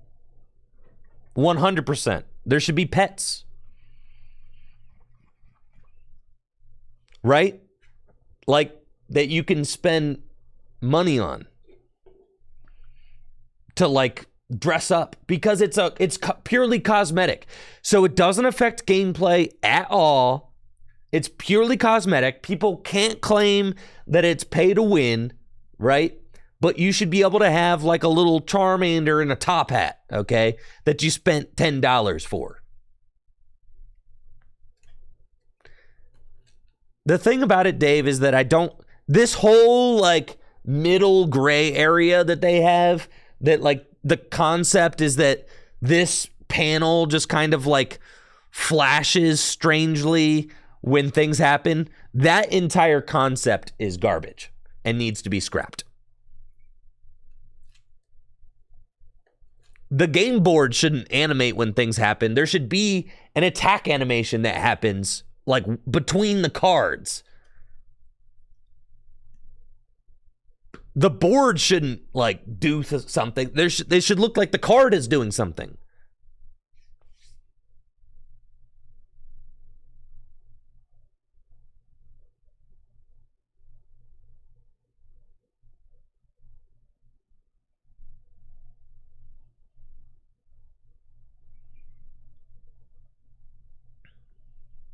Uh-oh.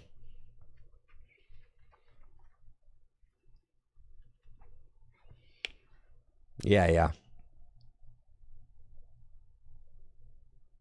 Palkia, this is dangerous.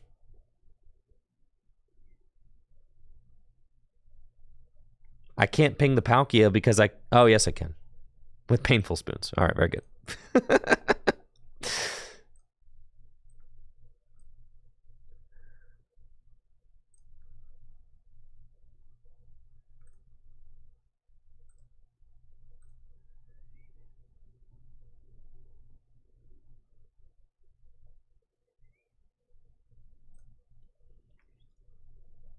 Oh, but I can't. No, I can't turn it off. They're just going to evolve into Palkia and win. I can't turn it off because I don't have this guy in the active. So we just lose. They just evolve into Palkia V-Star. It's over.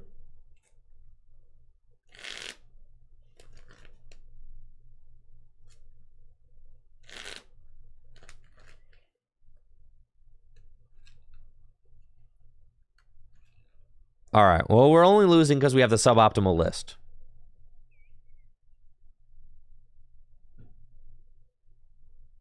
Maybe they prize their Palkia.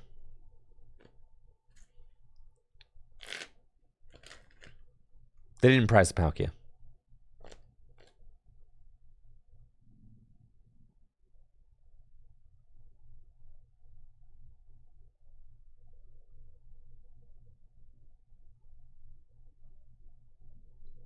So they could put 2 energy back into the deck, go find those energy, and then they Radiant Greninja for the final 2 prizes. That's it. Game over. Yeah.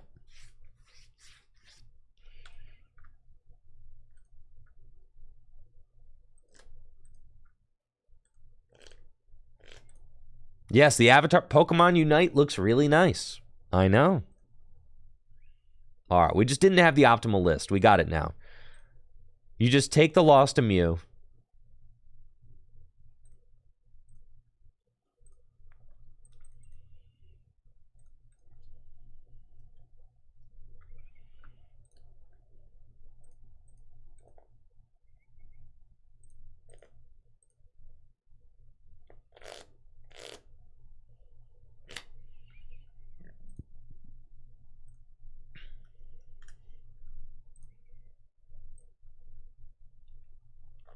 One Drapion. Just one Drapion's fine. Thank you, Mr. Mountain Dew.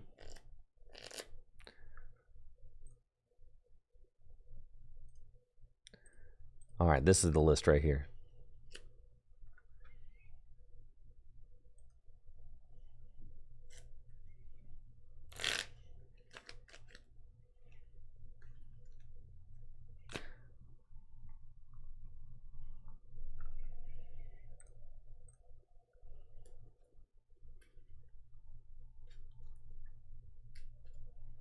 Yeah, we put the altar in.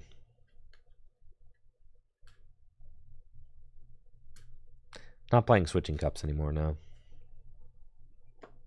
Ain't nobody got space for that. We play the altar now.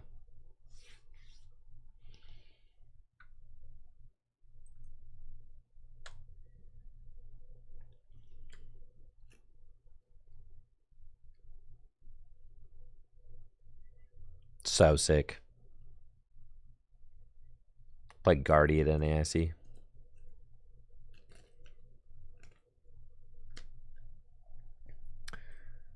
Looks like I'm up against a Miraidon deck with Ting-Lu. And we've got a fine opening hand. Research, a couple of Ultra Balls, Squawkabilly. They have not found a Miraidon yet, but Nest Ball will surely find it. Dang. Look at that Nest Ball. Huh. That is something.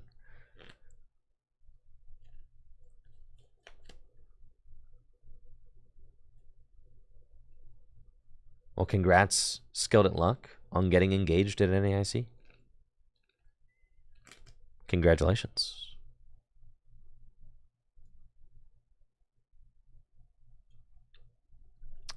Okay, they go Radiant Greninja, then they can Ultra Ball, probably for a Miraidon.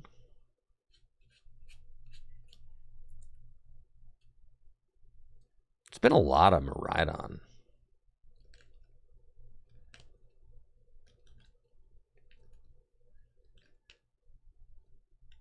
On the ladder lately. You know what I wish? I wish I could play Gym Leader Challenge on the internet. That's what I wish.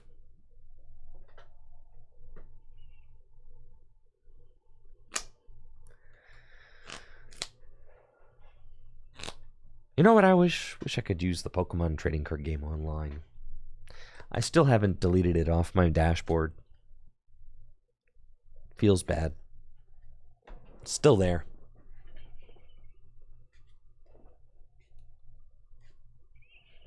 All right, let's go, gamers.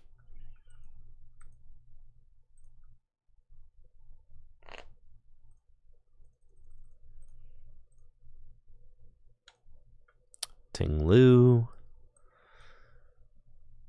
Ultra Ball away these. Go get Halucha. Shut down.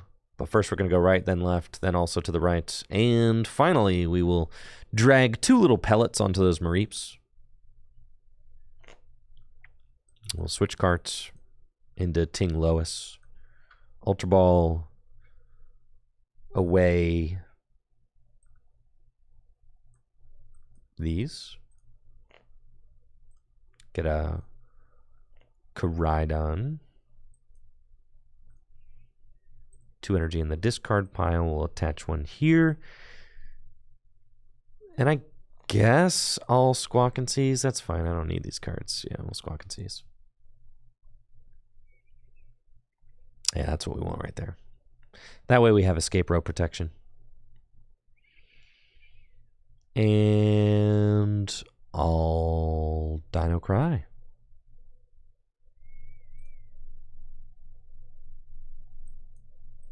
Feels good.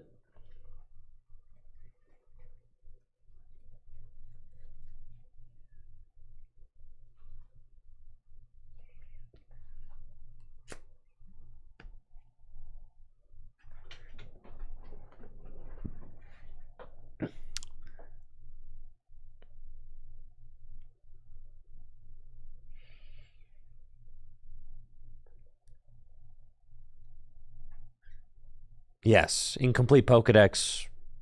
That's it in a nutshell. Online generally worked and was pleasant to look at. Live is not pleasant to look at or play. Yeah. The whole thing is just kind of a sloppy, jarring experience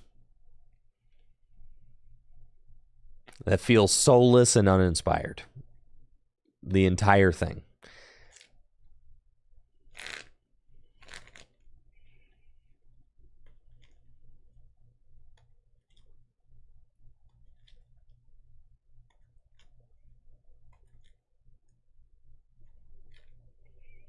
Like, functionally, it is functionally mostly working right now, which is like,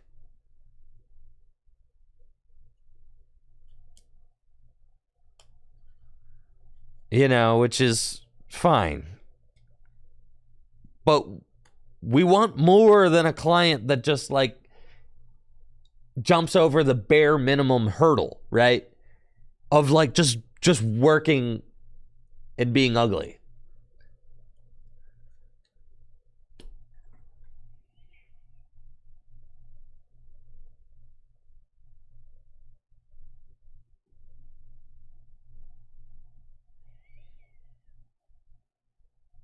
All right, they kind of smacking my Ting-Lu right here.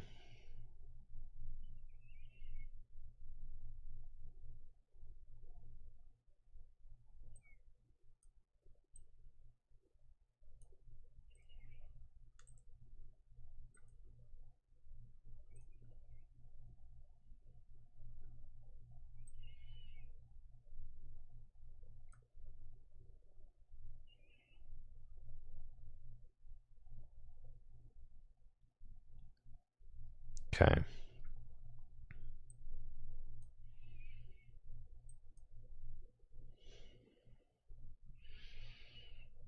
Check this out.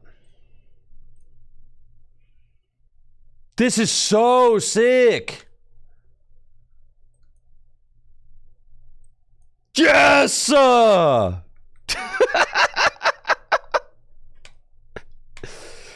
Yes! We're doing it, chat. We're doing it. We figured it out. It's so good. And then if it's not something you want, you just save the pickaxe for another turn.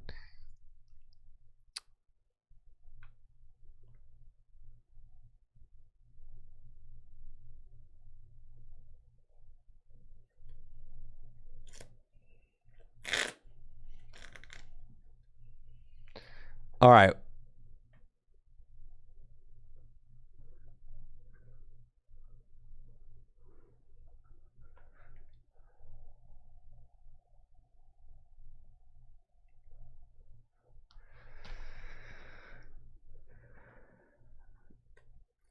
Sometimes I can't tell when chat is capping or if they're being serious.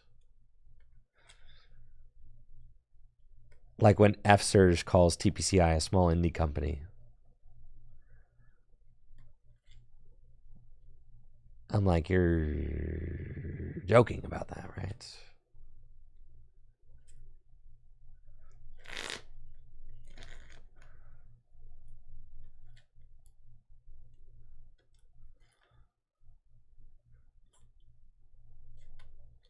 Thank you, F-Surge. Thank you.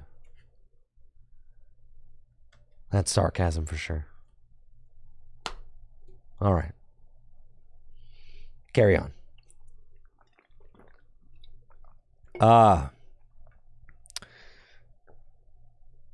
right. See, first we're going to Primordial Altar. Don't want that card. Wait. I clicked the wrong one. I meant to say, but I can pickaxe it though. Yeah, there we go. So sick. We'll take that.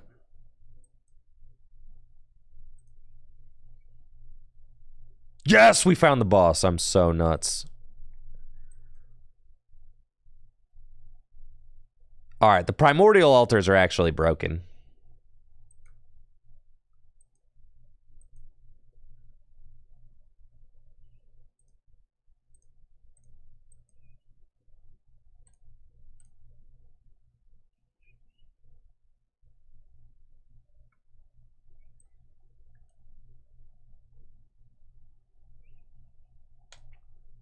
Best thing we did to this deck.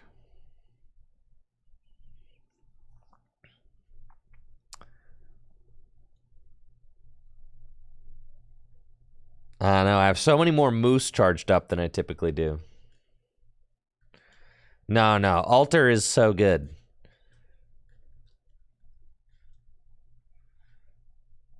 Because you have cards, you have a lot of cards that interact with the top of the deck. So Alter just like helps you kind of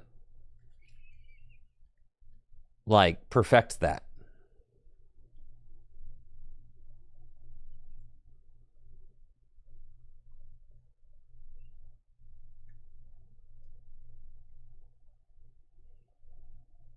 And it can help us get fighting energy into the discard pile.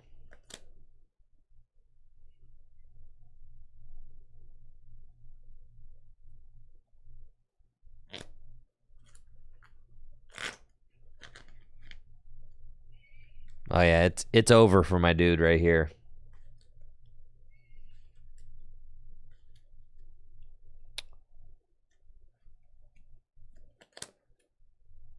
"12 energy incomplete Pokedex." I love that you call it our list because that's so true, comrade. It is our list. We've got 12 energy in our list, comrade.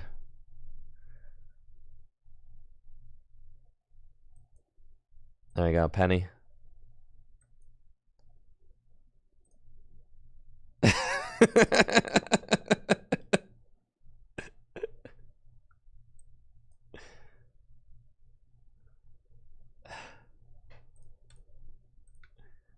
I hope we win Worlds. Me too.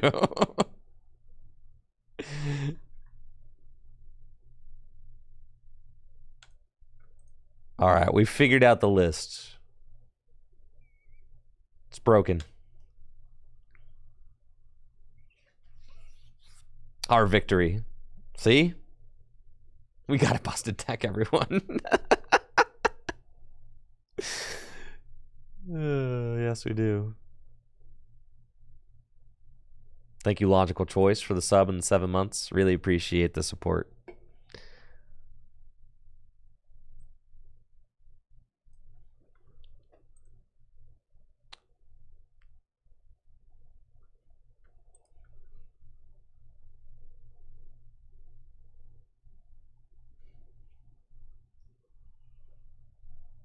Do you want to go first? Nar. Second pilled with this deck. This is... Honestly, Ting-Lu is like very fun to play.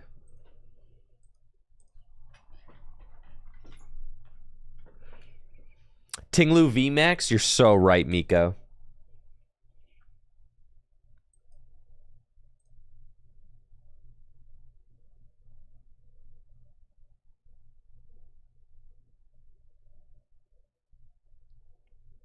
What are we up against? A Manaphy.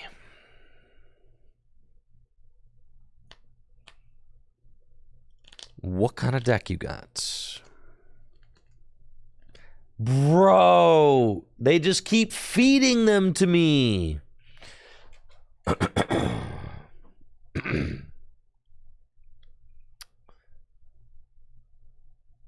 Looks like I'm up against Miraidon. And that is a very good matchup for Ting-Louis. We love to see this.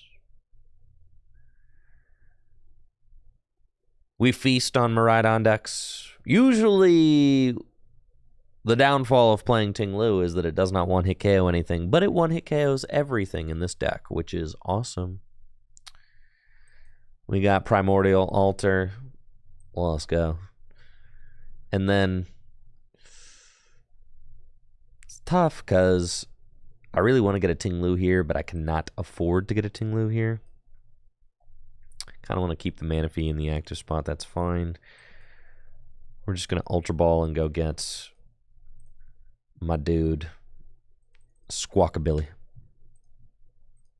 Uh-oh. Uh-oh. Dude, this game... All right, I take back anything I said about this game working. I take it all back. Hello. I would like to go get this, the Squawkabilly.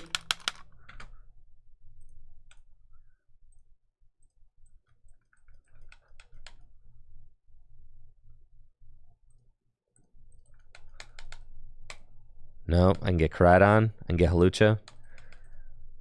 Yup, I can get Ting-Lu. Squawkabilly cannot be selected. Cool, man.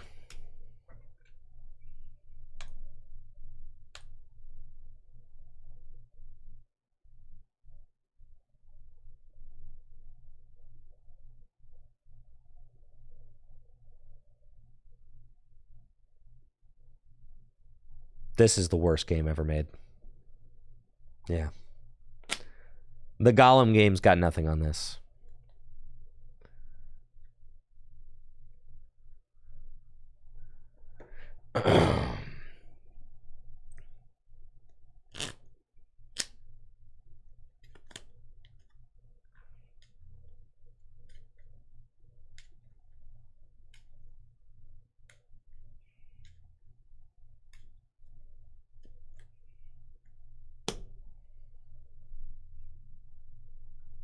And that's the thing again, like I wouldn't, if the game was like beautiful and really encouraged me to play, like I wouldn't care about like the random bugs, but like the fact that the game is already ugly and painful to play. And then it's like I'm trying to just forget about the fact that it looks miserable and it plays miserable, right? You're trying to forget about all of that. And then the game just constantly reminds you that you're going to be having a bad time. You know, like I wouldn't care about bugs and stuff. I deal with the bugs on Pokemon Go. Like when Pokemon Go came out, I dealt with those no problem because you were dealing with like a groundbreaking, like game-changing game. You were dealing with a game that was going to change the way that people thought about and played mobile games. That's not what we're dealing with here, right? You were playing something that was groundbreaking. This is not groundbreaking at all. In fact, many companies have done exactly this, but better.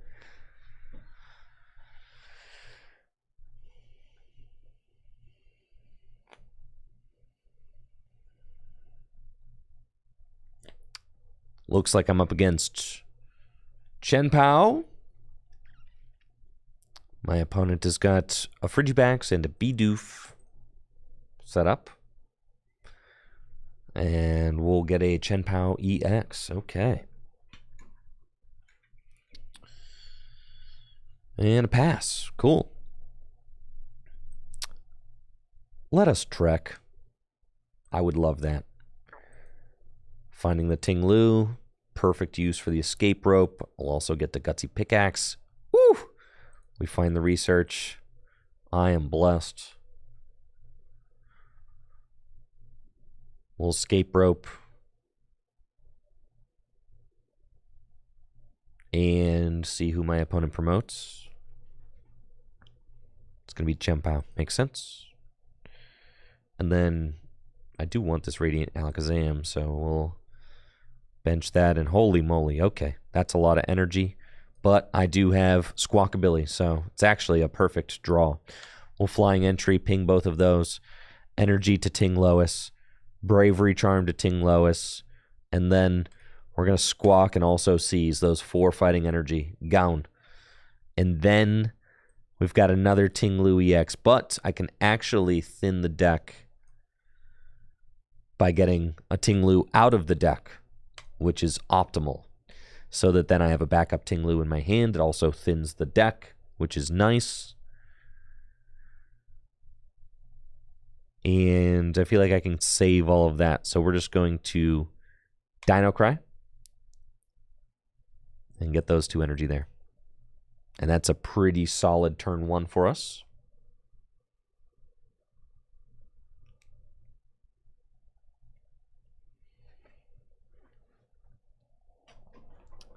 At this point, their Frigibax is shut down. I am ready to start land scooping. Their Bibarel is also shut down. They've got nothing. Nada.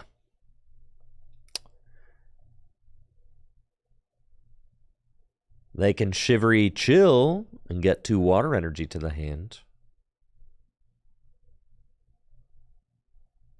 It looks like all they have is Iono.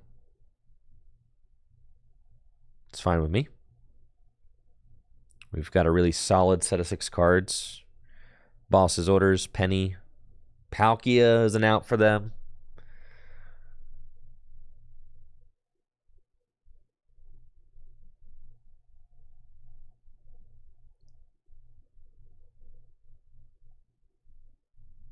They've got Rare Candy into Baxcalibur, but that does not matter because Baxcalibur cannot use Super Cold because of Ting-Lu's Cursed Land ability.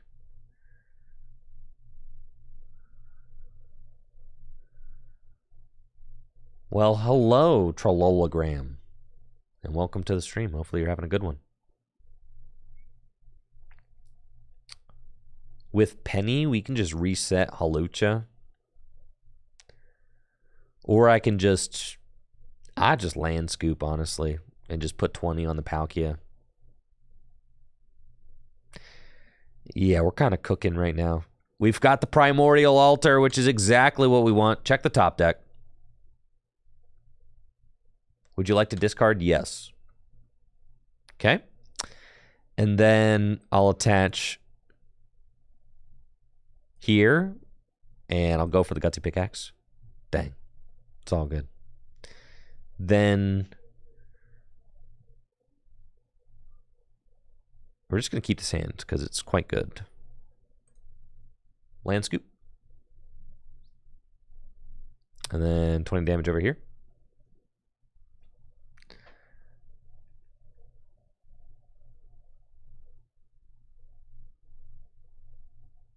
They have the Palkia, but they can't use their Star Portal unless they use Boss's Orders this turn. They have a 1-card hand.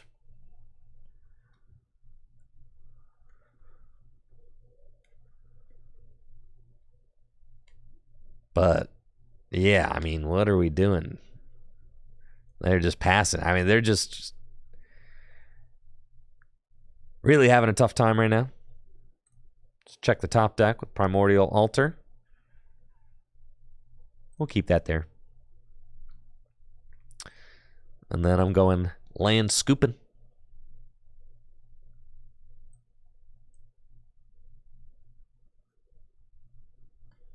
Put some more damage over there. I can actually knock out both. Let's see. If I move 20 damage from the active to the bench Chempao this next turn, and then Penny my Hawlucha, yeah. I can knock out both Palkia and Chempao. Check this out. Check it out. Painful Spoons. Okay, I'm going to take these. And we're going to drop those little pellets over here. And then I'm going to Penny and pick that up and put it right back down. And we'll Flying Entry, but not before we bounce left, right, left. And then Flying Entry, boom, boom. Okay? And then I'm going to check my top deck. And I would like to discard that. I don't need it. Okay, then we'll land scoop. And I will also knock out you over there. You're gone, bud. That's it. 4 prizes with Ting-Louis. That's right. Beautifully executed.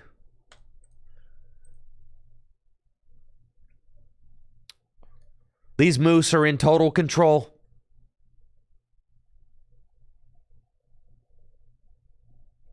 Bieberell's not drawing cards. Baxcalibur's not accelerating energy into play.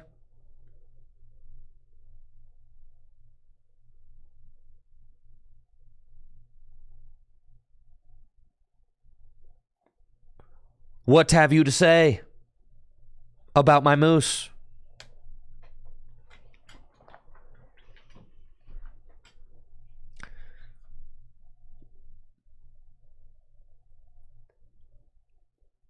They're going to keep that card, huh? You're attaching to Bieberell? I guess. And Irida. Why would you Primordial Altar before the Irida? The world may never know. Escape Rope. It's going to be another Ting-Lu. Yeah, you ain't getting away with this one.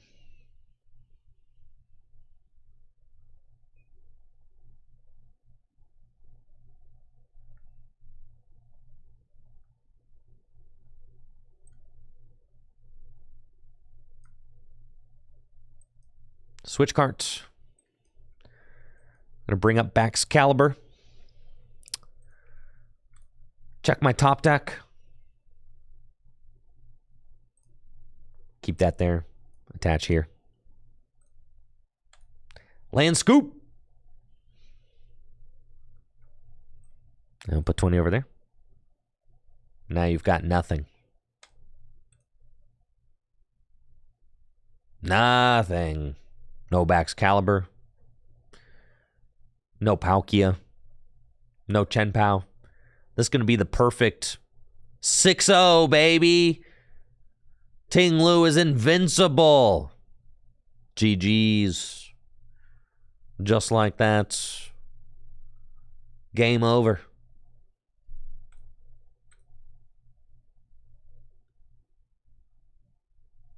Let's go. Thank you, Shinsei. RPG for the tier 1 sub. Appreciate that. Thank you all for the subs and the support today. I really appreciate it. Makes a big difference. Helps me to continue creating content that you're all viewing today.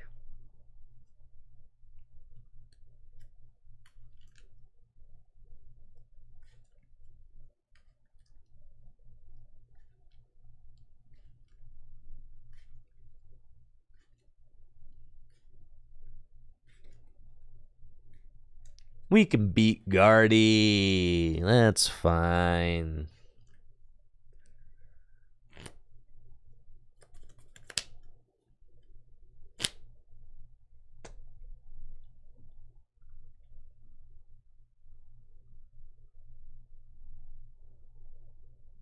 Guardy hits for weakness, not on Ting-Lu. This deck is sick. I'm having way more fun playing Ting-Lu than I was playing Chenpao. Now, this is a matchup we lose. Looks like I'm up against Mew VMAX. This is a very bad matchup for us. It's not great. But it can be done. It's just not great. Depends on a couple things. Yes, if they're running Fusion Energy, that makes it slightly worse. Because they can attach their Fusion Energy to Genesect and then use Fusion Strike System. The choice belts don't matter at all. I am glad that they put the Ice Cube down. I got a 4 Seal Stone. That's annoying because it'll just guarantee them whatever card they want for a turn, but this is all in all a pretty decent situation for us to be in. We'll take that. Halucha, and then we're going to go right, left, and then also right again and ping both of these. Then we'll attach to Ting-Louis and Research. That's a real solid looking hand to get into. Love it. We got Koraidon. We got Nest Ball for Squawkabilly. Trekking Shoes.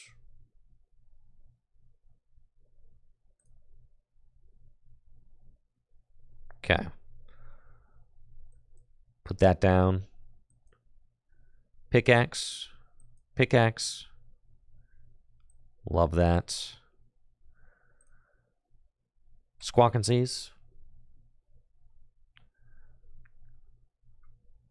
Unfortunately, did not find a backup Ting-Lu, but that's okay. Aldino Cry. 290 HP. We're hoping that the Mews cannot knock this thing out next turn. And they do temporarily have both Genesect shut off.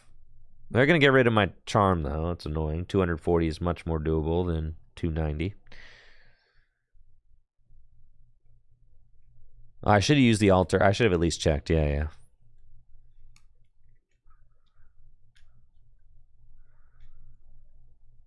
Another Fusion Energy, Ultra Ball. They've got their V-Star power, but they've only got one Fusion Strike system. If they find like a Lisa Sparkle, they could get 2 more Fusion Strike systems. Because they could Lisa Sparkle onto the Genesects. If they knock out this Ting-Lu this turn, I mean, we're in trouble for sure. And it's looking like they are going to be able to do just that. Iono to 6.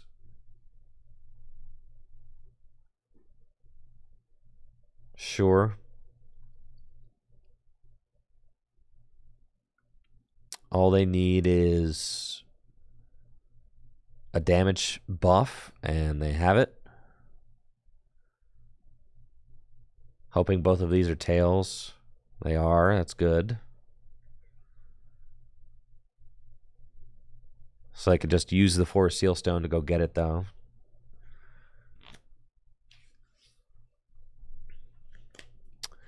And the Power Tablet take the knockout. So that's bad. But they don't have Meloetta in play. So they... Sure, gonna Lost Zone my guy. That's fine.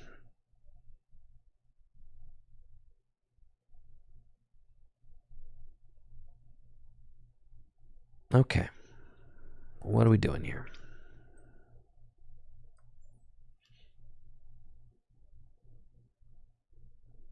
Ting-Lu. Trekking shoes. Do I want that?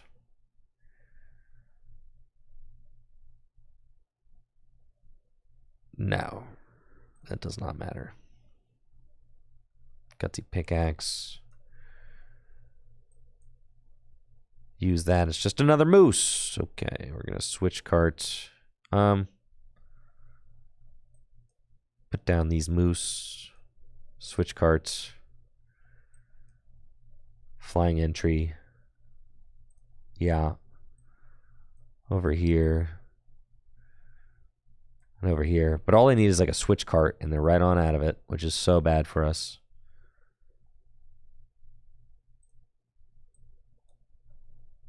Okay, and then we can attach here and Dino Cry. It's just still so bad.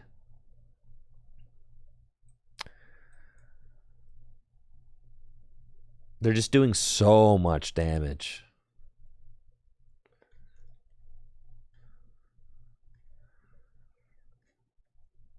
If they don't have a switch, that would be good. But see, here we go. And now they're going to Lisa Sparkle, and they'll be able to Fusion Strike System twice.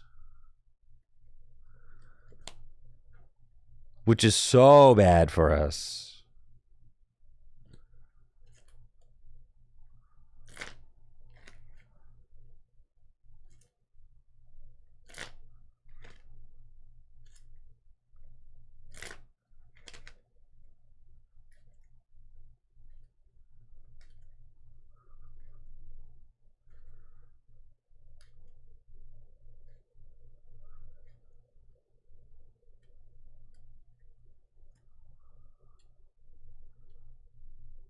I don't even like see our route really.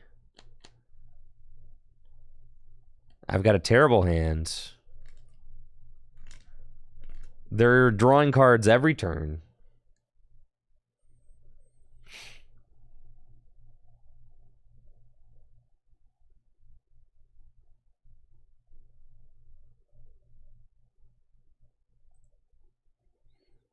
I'm only doing 120 damage.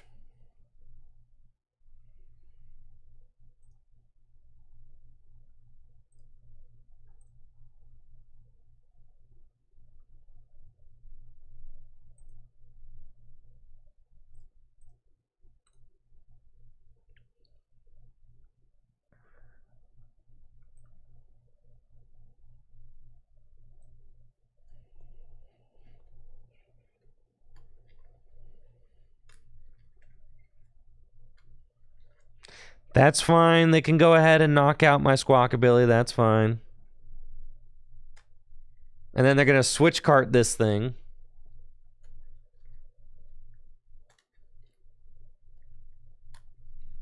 Couple Avery could be good. But this matchup is just so bad, though.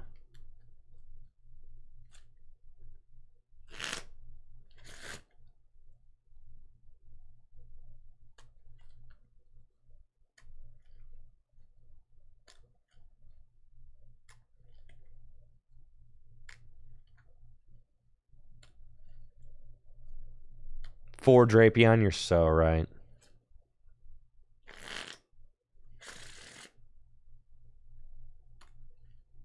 Mew is not dead. Mew is alive and well.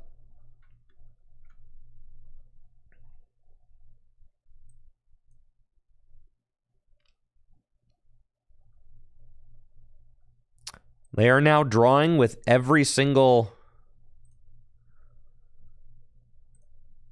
Genesect on their board.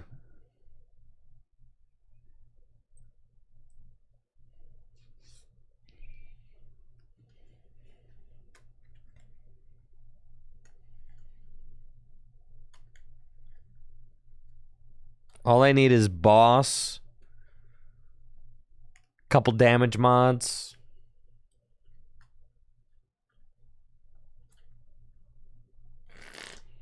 All right, Giacomo would be kind of sick, though.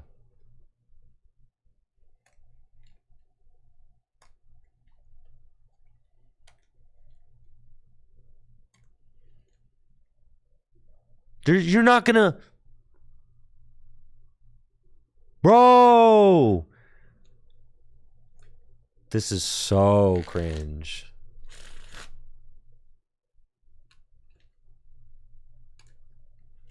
I think it's just 2 switch cart, but still just horrendous for us. It's 3 switch cart. All right, I'm bodied. 3 switch carts. Thank you, 68 Staple. That is just checkmate on board.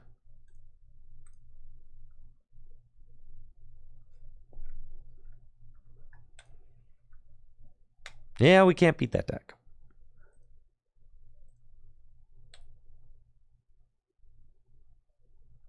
Oh, yeah, we got rocked for sure. Let's think about this. Okay. No Drapion.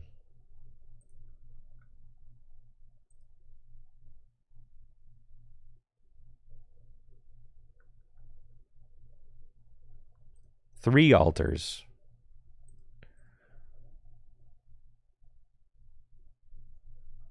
Two Giacomo.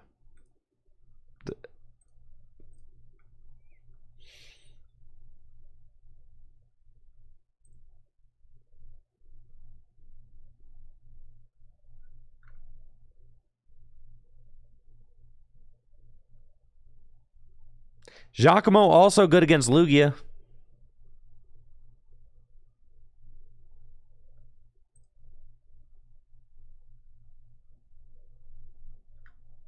Yeah, that's sick. All right.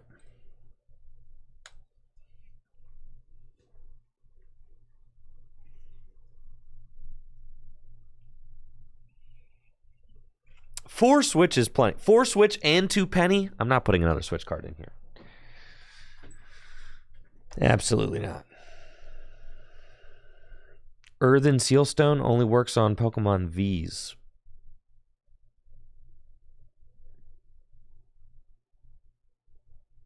It's 2 rope, 2 switch cart.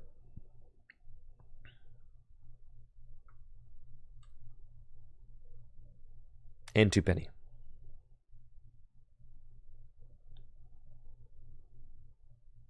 Ain't no bench space for Galarian Zapdos. Dang. Come on. Take out a penny for a collapse. Penny is like very good in this deck.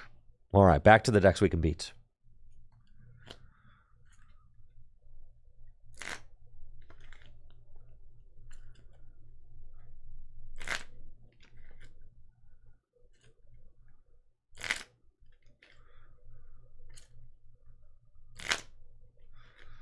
That's fine. I'll take the Mew VMAXs so long as I get a Miraidon for every Mew VMAX we face.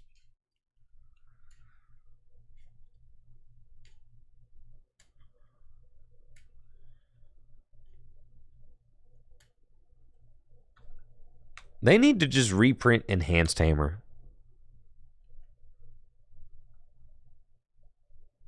What do you all think?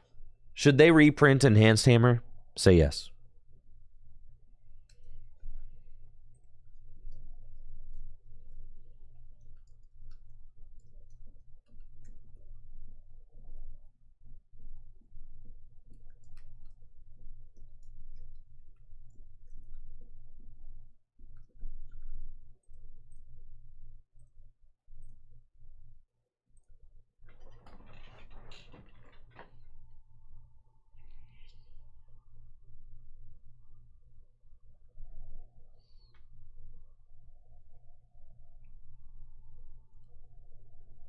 Big Gangster, since Rapid Strike won NAIC, now your brother will only play Rapid Strike? Well, try playing Mew VMAX then.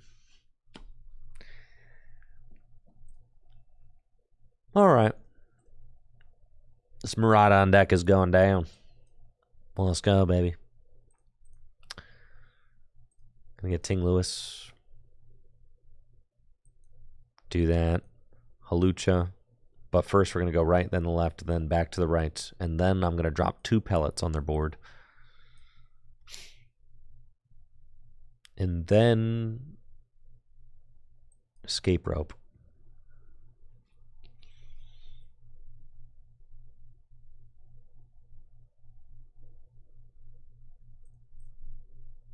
We got 95% of respondents say, yes, bring back Enhanced Hammer. So I'm saying Fan of Waves was soft. I ain't about that. Fan of Waves, big soft. Dang, how come I ain't got no energy in the discard pile? This is so sad.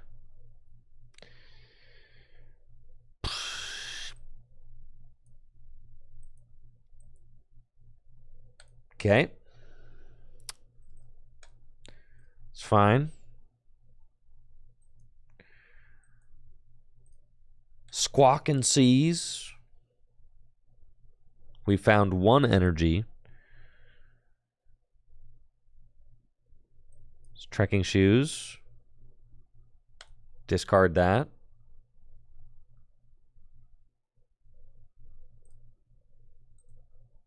Primordial Altar.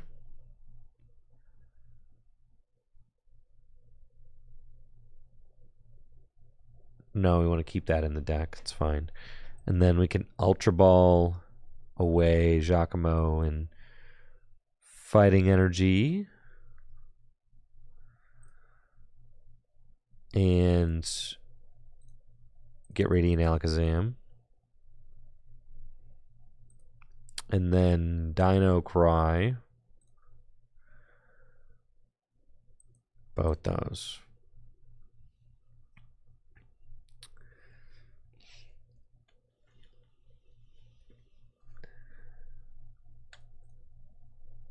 We now have 92%, 34 respondents saying we should reprint Enhanced Hammer. 8%, 3 respondents saying nay.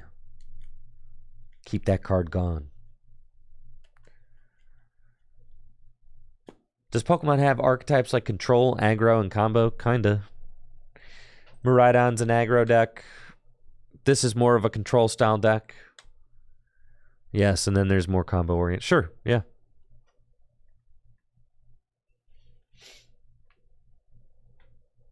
We don't necessarily call them that, but those archetypes do exist. Miraidon is like a speedy, fast deck, attacks quick.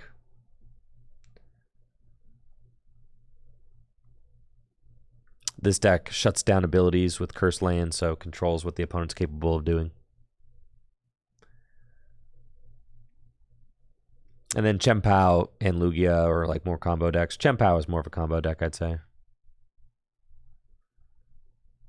Thank you, Dario J, for the sub in 8 months. Thank you.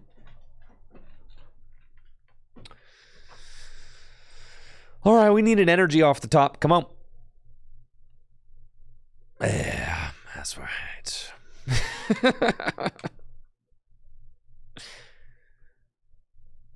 Yeah, we'll discard that. Okay. Land Scooperoonie.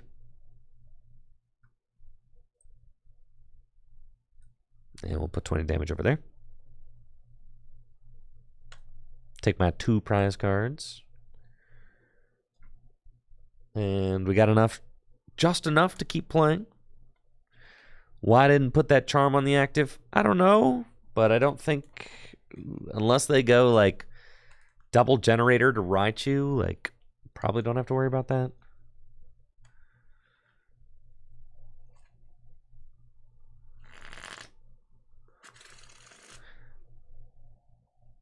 Yeah, I think Enhanced Hammer would be totally fine for the format. In fact, I think Enhanced Hammer is like a great equalizer. It's a card that helped keep Special Energy in check for the longest time, and now they're just like, Special Energy has been more broken than ever lately.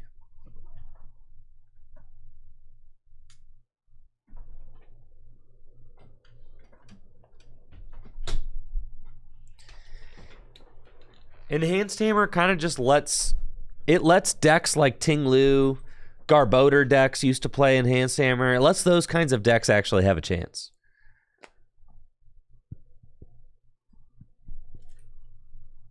Exactly. Quicksilver, it would have been terrible. Thank you, Endorse, for the Prime sub in the 6 months.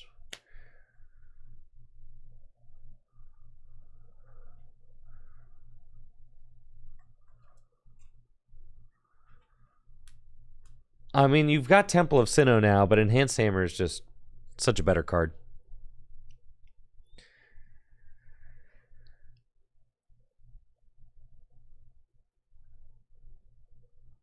So they've got their abilities back because they used Boss's Orders to get Koraidon into the active. Now they've got Path to the Peak, which is kind of upsetting. Path? I was not expecting Path, if I'm being honest. But it's all good. Switch cards. I'm actually going to put the Bravery Charm here. I'm going to do that. And then I'm going to boss his orders up. Yeah. Move along, Miraidon. Move along.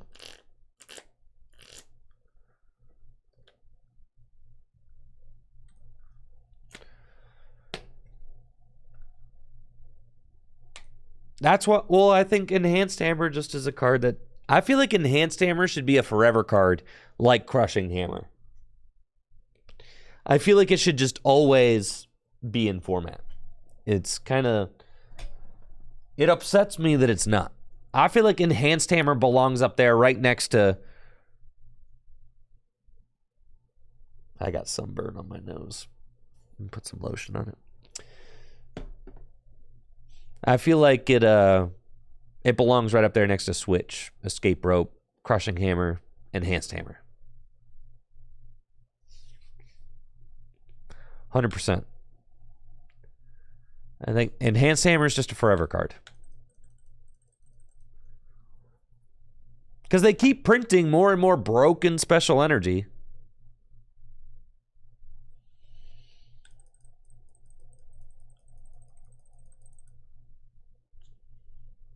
They do. I mean, it's just like every set, more and more broken Special Energy.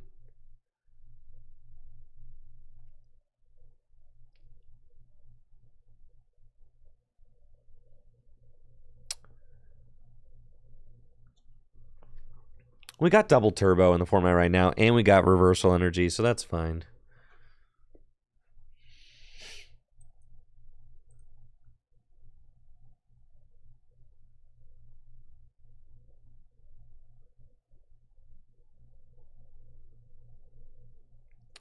Playing against Chen Pao Baxcalibur.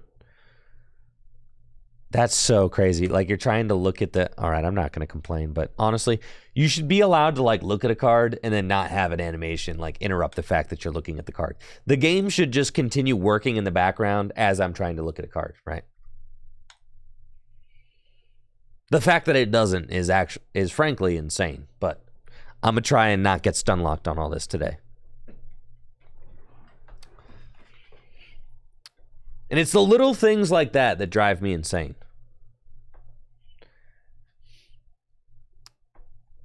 Looks like I'm playing against Chempao EX Baxcalibur with my Ting-Lu deck. They're going first, have a solid turn 1, but mine's going to be better. Well, let's go.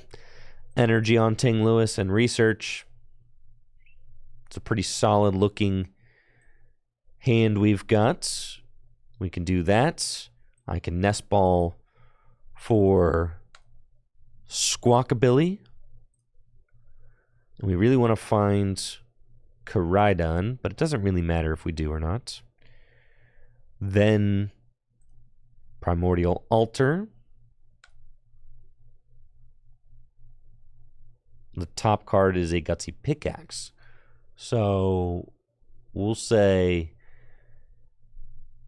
no, we don't want to discard that. That's fine, because I can Trekking Shoes and get it. And then I can do back-to-back Gutsy Pickaxes. So sad, but it's fine. We've got the Koraidon, which is what I wanted. And then, do we want to Squawk and Seize? Yes, because I really want to find a Hawlucha. Uh-oh.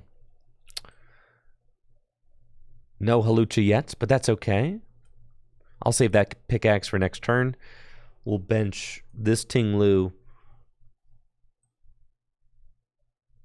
Attach that to the active and Dino Cry. So they may pop off turn 2.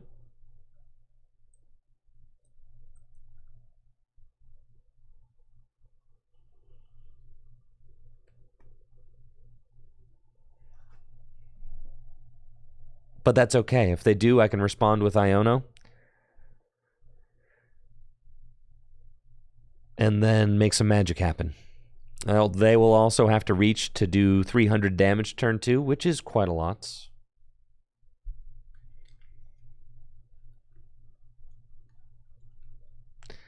I didn't want to attach to the active in case it gets knocked out.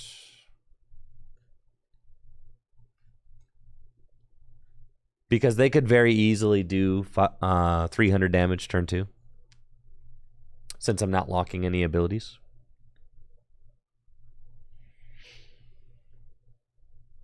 So just trying to be careful.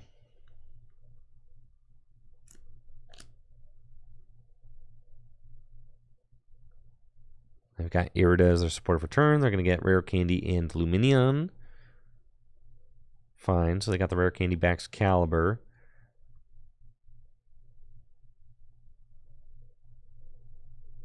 But do they have the energy they need? They've got 4 in the discard pile, so they will have 5 energy to do turn 2 300 damage. And that's exactly what I wanted with the Bravery Charm or whatever. I wanted to force that, force my opponent to do as much damage as possible. Dang, they've got, holy smokes, that's a lot of damage. Okay. Or that's a lot of energy. They've got 7 energy in play turn 2. That's a lot. We can work with that.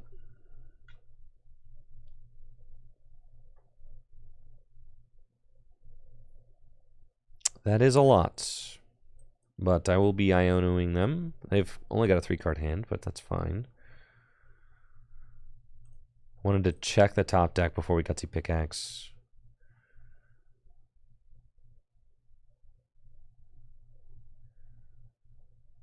Discard that, sure. Gutsy Pickaxe. Attach the active and Iono. At this point, I desperately need to find the Hawlucha, and we do find it. So let's go Hawlucha. And we can lock down both of those. And then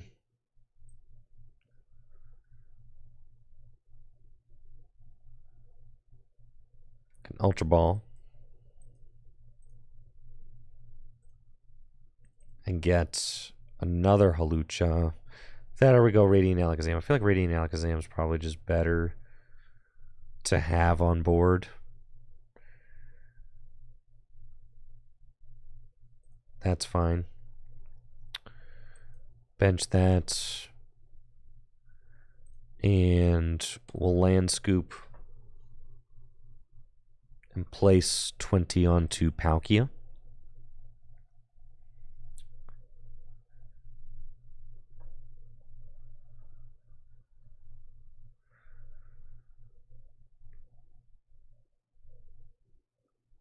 But they can still hit me for like 180 this turn, which is tough. It's a lot of pressure. Not finding the turn 1 Hawlucha was definitely bad. As you can see how much they were able to get done with just one turn.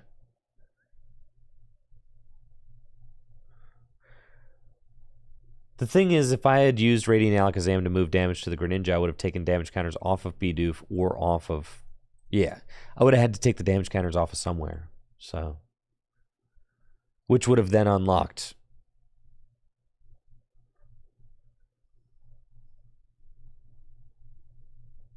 So they are going to go get boss's orders, which will allow them to use their abilities, which is super bad for me. I can use Shivery Chill, take a big knockout on Koraidon.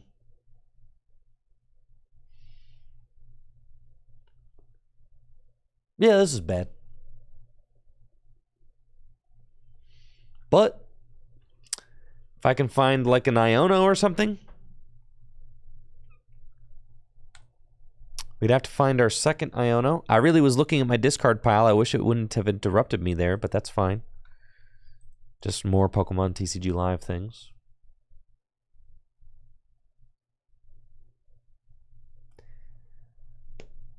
It feels random with the interruptions, too. Like, some game actions don't interrupt you from doing what you're trying to do, but many do.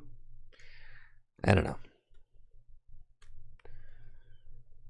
It's frustrating.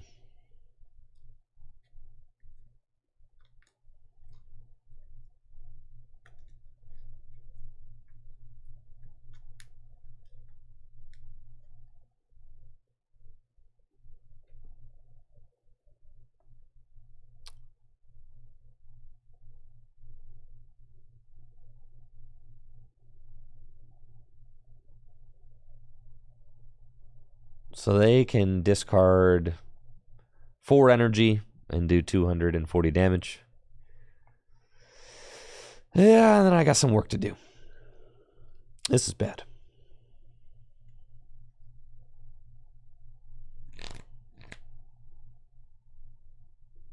There they go.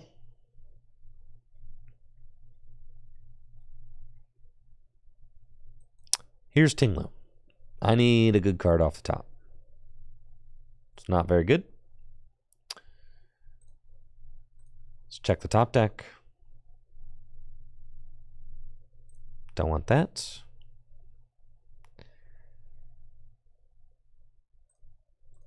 Let's Painful Spoons.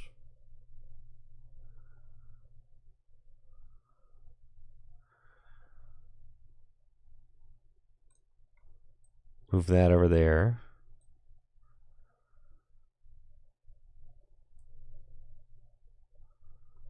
And then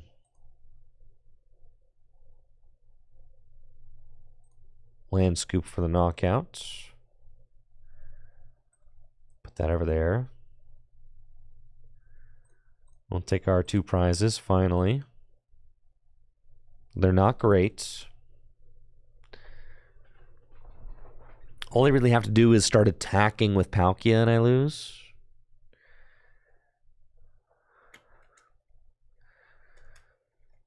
Which is not great for me. I do have escape rope. So I can go like push the Palkia out of the active position temporarily. They've got vacuum in their hand. That's no good.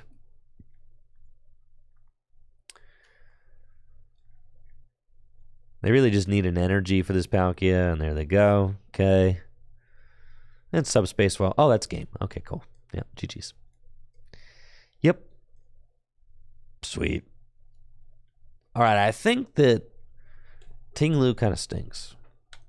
We lost that game because we didn't find the turn 1 Halucha. It was literally like, we need to find the turn 1 Halucha.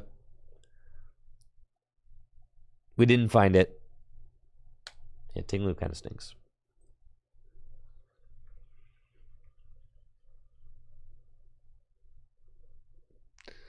Defiance bands? I don't really think it's necessary.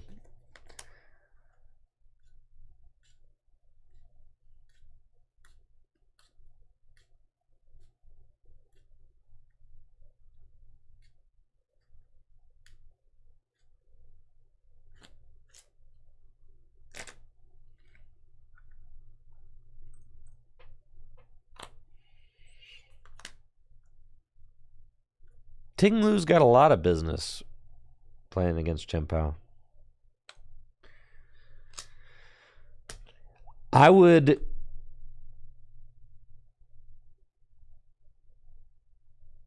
say I would confidently money match somebody. Ting-Lu versus Chien-Pao. I'm saying I'm winning that matchup probably 70% of the time. I think so. Oh, yeah. That's a 70-30 in my favor. 100%.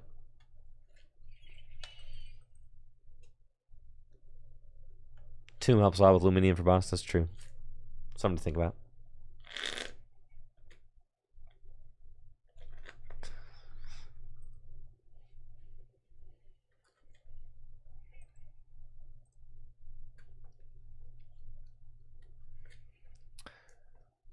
There's just too many decks. Your lock is like too soft with Ting-Lu.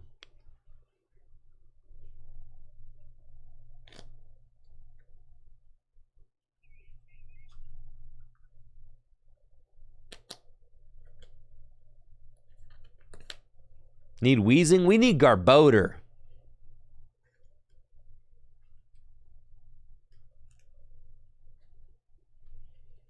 Nah, Ability Lock is healthy for the Pokemon trading card game. We should have more Ability Lock, not less.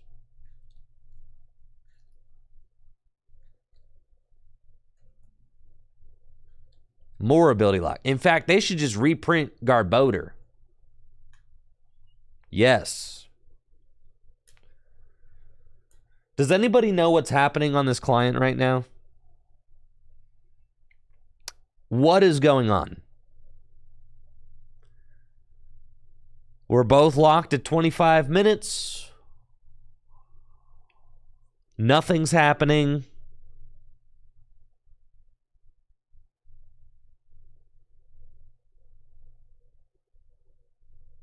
I don't know what my opponent's card is.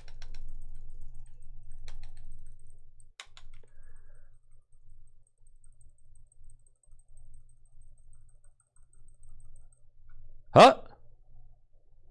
I fixed it.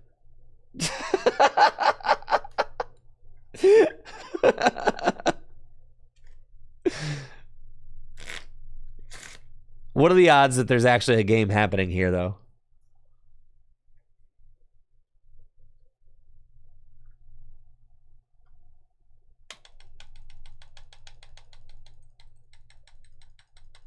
All right, just kidding. Game's broken.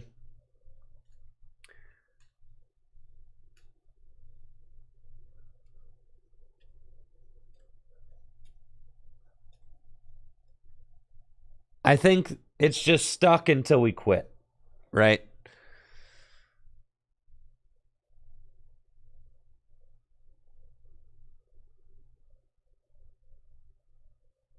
All right. Let's go. We did it. They'll time out now? Well, sometimes the timer doesn't run out.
Tim Tam Fetch, no amount of in-game credit can fix what this client has done. No amount of in-game rewards, no amount of in-game apologies, because you're rewarding somebody with the problem. The problem is that the client stinks. That's the inherent problem. You can't fix the problem by giving somebody more of the problem.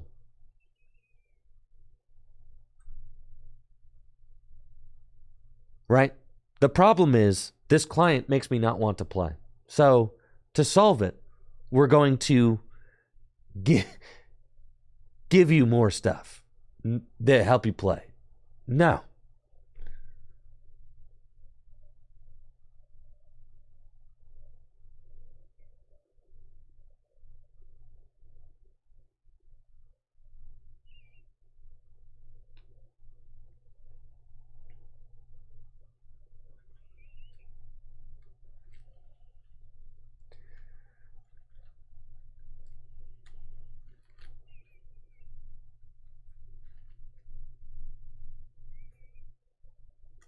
Now, what they need to do is give us a roadmap and a clear plan of how they're going to fix this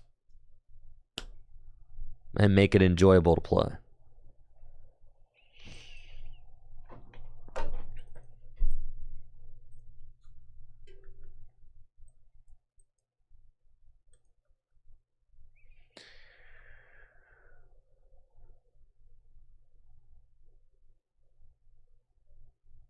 Do I want an escape rope?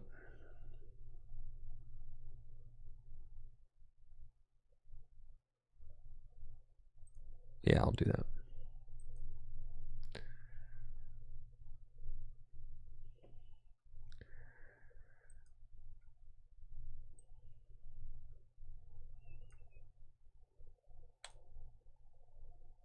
Squaw!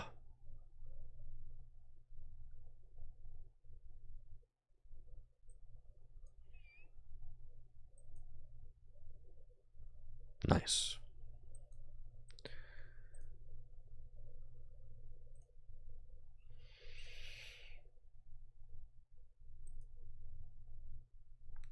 Right, left, right. Those. Research.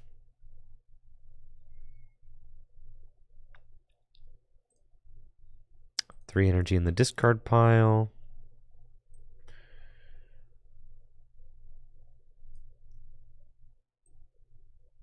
As much as I want Gutsy Pickaxe, that's the card to discard. Grab that. And Dino Cry.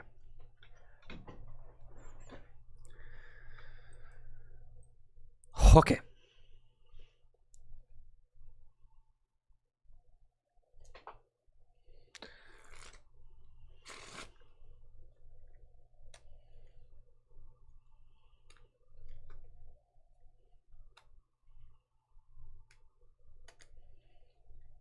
Retreat and Mew, Mysterious Tail. They can Refinement.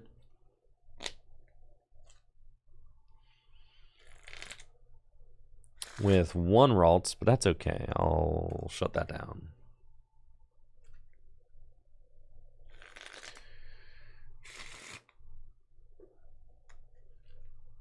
No, I think Mew is broken now.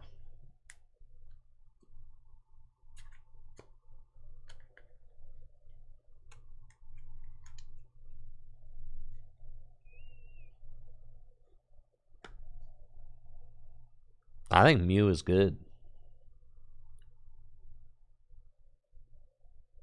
Right now, I think Mew will show up to the World Championships. Straight up. Because I think that when people disrespect Mew, that's when it gets the most powerful.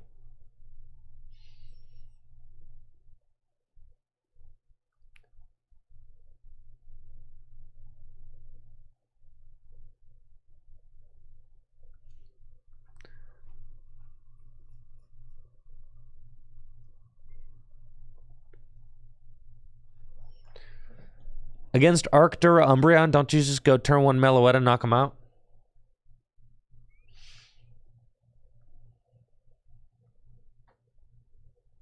Ain't that just what you do?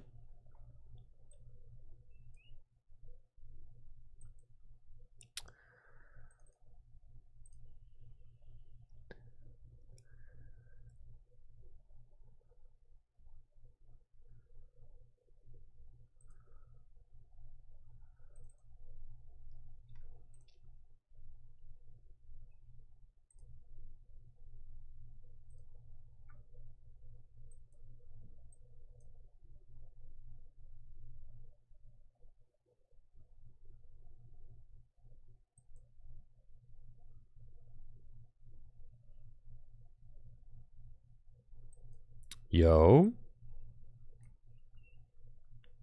Okay, let's go. Check my top deck. Dang it. I'll keep that.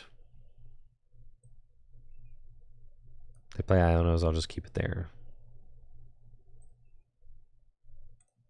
Land scoop.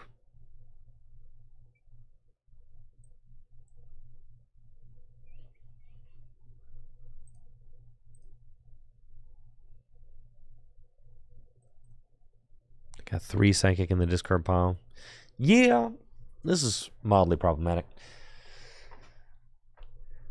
All I have to do is evolve into Gardevoir EX and then bench a Cresselia, and I'm pretty much over. That's it. It's over for me if they do that.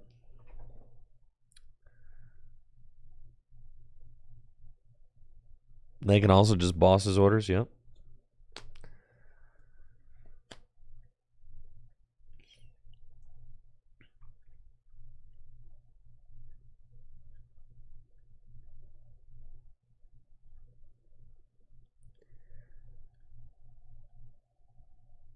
This is going to get ugly. We should stop playing bad decks.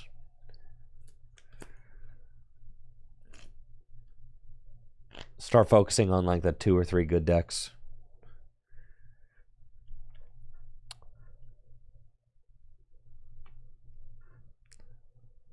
Listen, we got the World Championships to prep for, all right? It ain't going to be Ting-Lu. Sorry to burst anyone's bubble, but this ain't it. It was seeming cracked for a little while.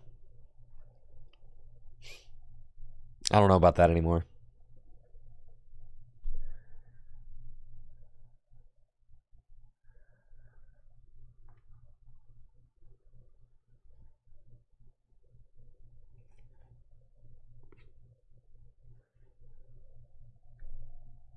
It's just... Oh, okay. It's just because my Ting-Lu deck isn't optimal. Oh. Okay. All right. Right.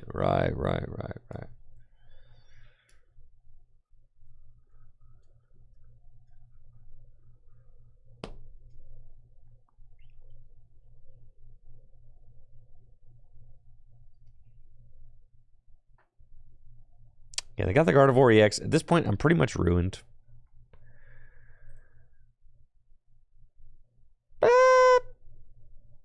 Maybe.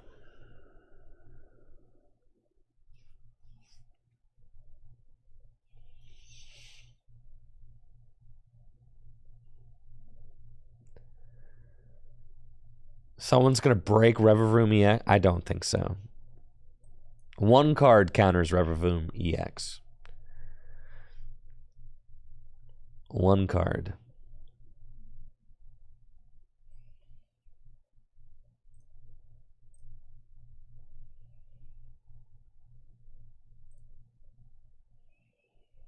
Oh, I should actually use that. It's cool. I just wanted to hit the Gutsy Pickaxe. Dang it.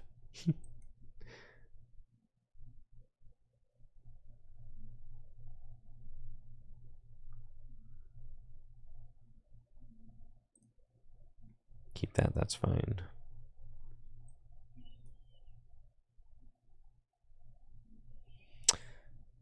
Well,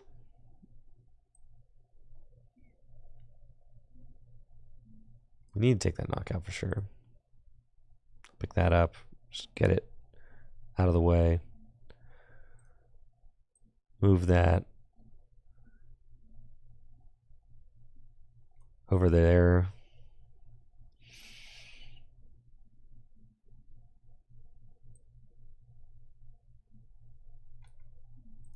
And let's land scoop.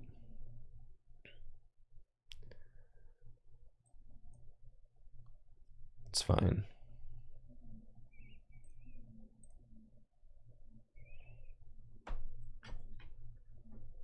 It's fine. I feel like all they have to do is just bench a Zacian or something. They've seen 7 energy or 6. It's pretty bad.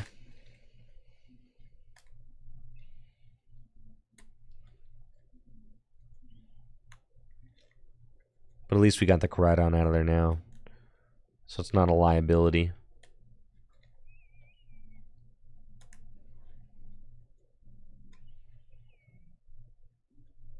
When is Worlds? Worlds is August 11th, 13th.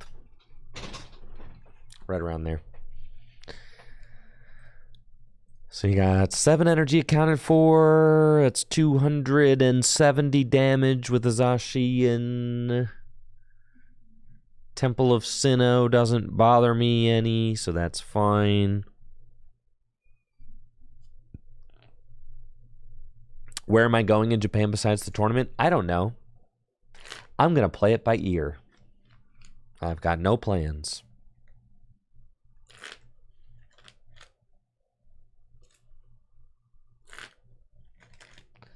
Do they plan on putting the rest of the cards into the game for Expanded? And if they do, will you be able to craft the Heart Gold energies? Or no, they will never add cards from the Heart Gold Soul Silver block. Those are gone forever.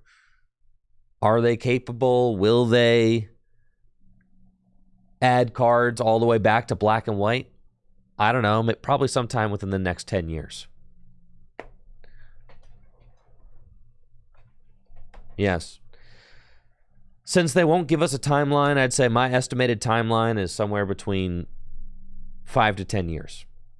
Yes, I am playing at Worlds, yes.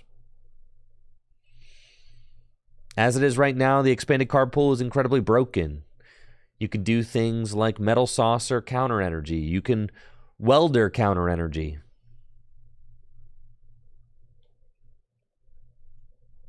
What deck am I going to play for Worlds? Are you serious? You think I know a month out?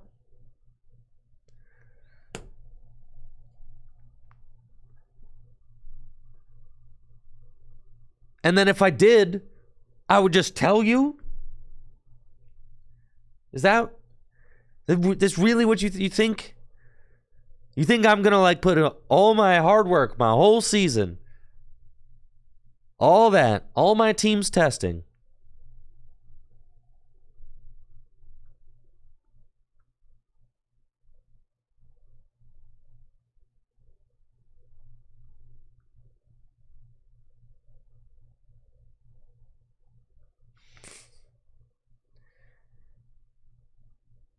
Okay, well, this Cresselia's got to go. I actually think I kind of am chilling here. So.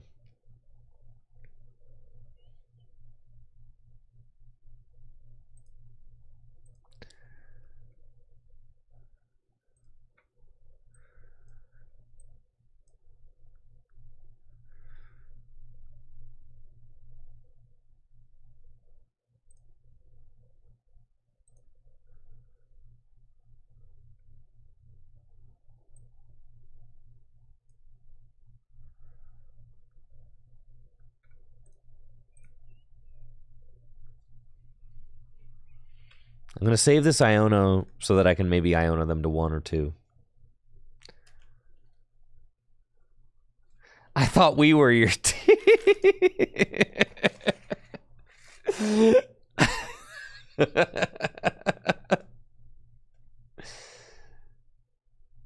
Why not Boss's Order of the Gardevoir? I have to get rid of the Cresselia because it heals them.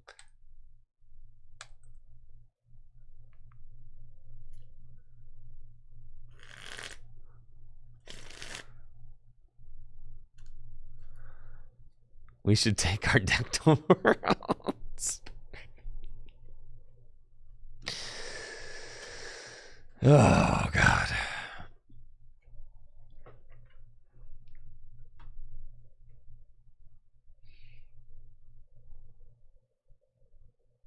Yeah, they got research.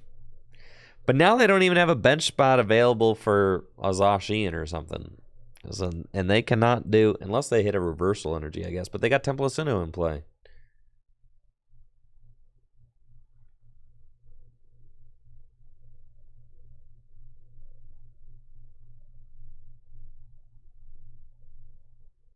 They could accelerate 6.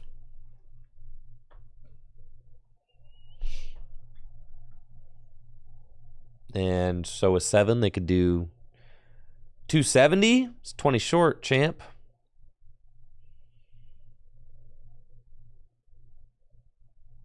And if you put that much damage on your Gardevoir,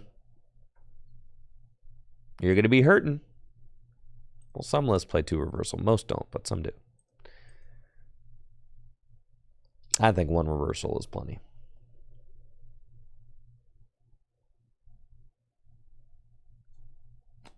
How much would it take for me to take Durant to Worlds? To waste my World Championship experience on Durant? Oh, probably a couple thousand. Listen, I'm not hard to convince. That's painful spoons.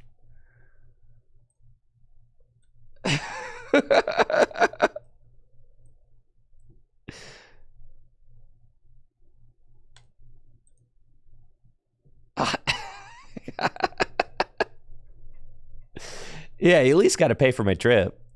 But even then, I think my pride would probably get in the way, yeah.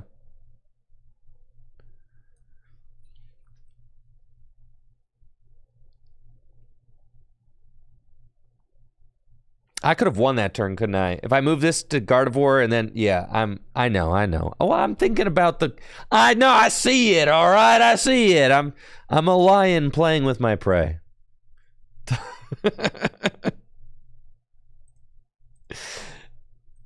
Don't worry about it.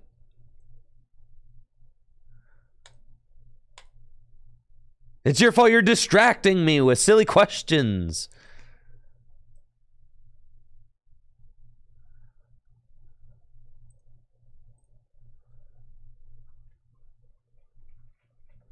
I know. If I use Painful Spoons, put 20 damage on the Luminian, I could have boss Luminian and knock out the rods. I know.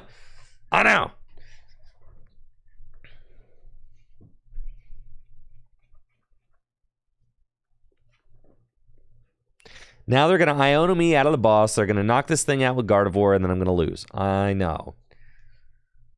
Fascinating, right?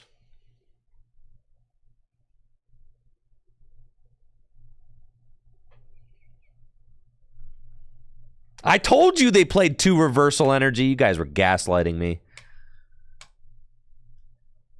Y'all were gaslighting me for sure.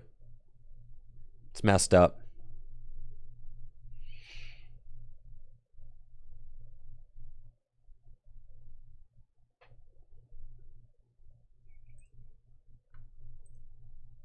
See? Well, they do have Temple of Sinnoh out, so it's fine. Temple of Sinnoh actually doing more damage to them than it's doing to me, which is pretty sick.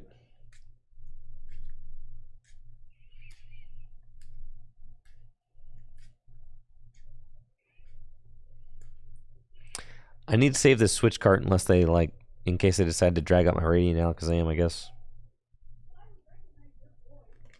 Scavenger says, if you win Worlds, you'll give me a shout out. Cool, thanks, Scavenger. I appreciate that.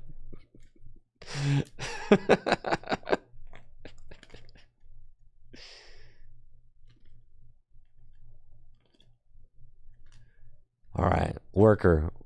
It's good. We win. All right, I need to put this deck away and never play it again. Oh my gosh, don't tell me you're going to Cresselia me. This is... It's fine. I still have win. Yes, I do just win. Yes.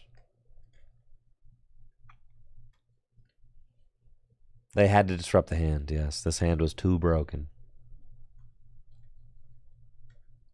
That's what I'm saying, Matthew. Mew. Mew is broken. Not enough people respecting Mew. I'm going to show him who's boss.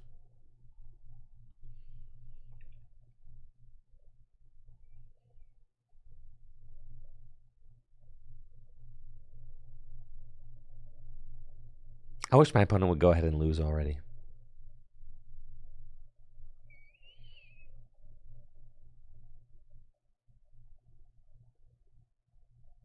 They've decided that they actually have to attack with Gardevoir in order to not lose.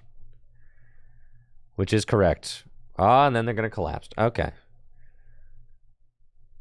It still does not matter.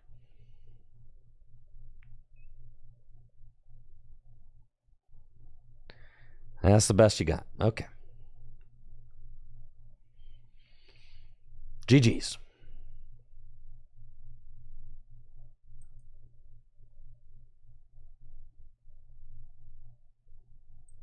So I can confidently say that Ting-Lu is not it.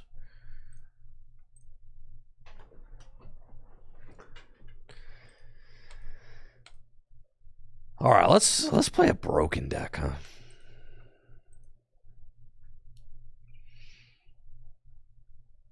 Sky Sealstone would have done nothing. Sky Sealstone only works against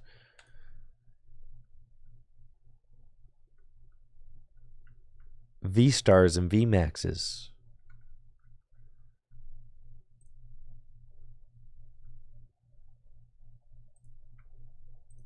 All right, what if you like don't even need those single prize attackers, you know? Like what if you're just playing the most broken, disgusting double turbo Mew deck? Cuz nobody's going to play Spirit Tomb. You don't even care about that, bro.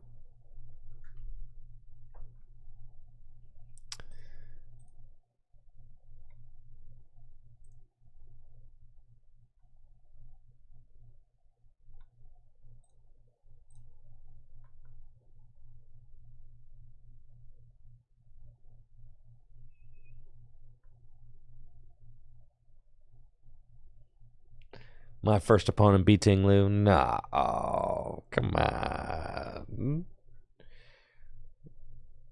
What kind of supporters you play in a deck like this? You play like an Iono. Probably play like... Alright, what if you played like...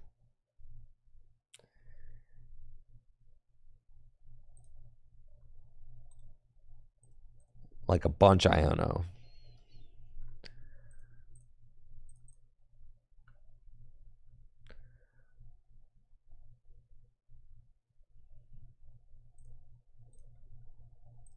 Roxanne is low-key even better than Iono sometimes.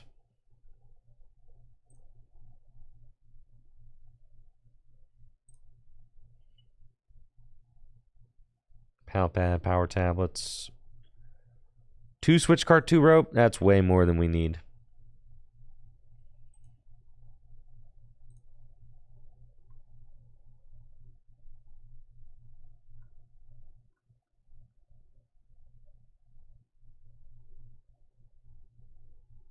Yeah, 3 boss, good for Spirit Tomb, like that. You can do 2 cart, 1 rope. Yeah. Yeah. We got the choice. Yo, Sealstone's cracked, though. The Sealstones are for taking out the tomb. You can play 1 Featherball.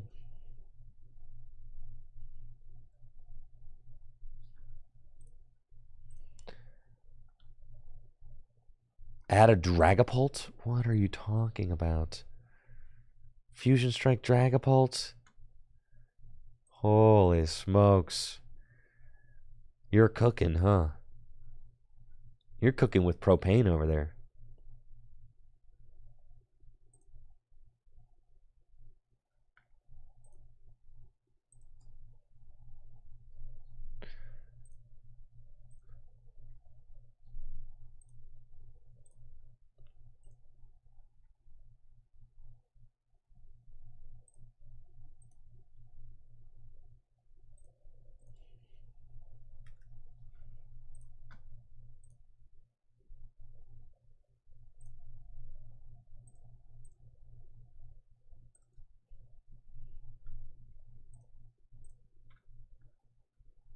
Oh, yeah.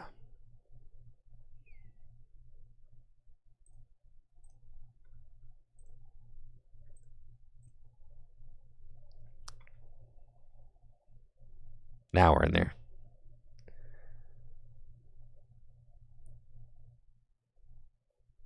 That's broken deck. Is there any way to, like, not do that juggle around? Why add the Deoxys? Oh, no. Turn 1 attacks. Doesn't get knocked out by Cramorant. It's kind of cool.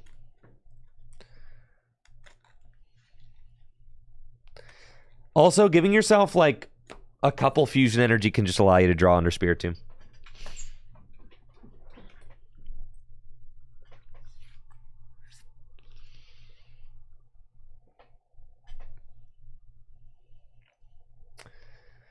And it can allow you to do boosted Technoblast, too. It's because it is broken, YRG. It's because it is.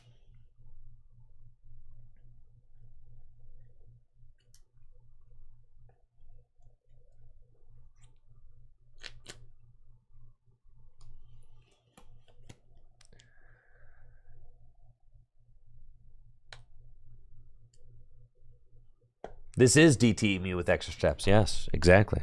It's because DT Mew is the more fun version of Mew to play.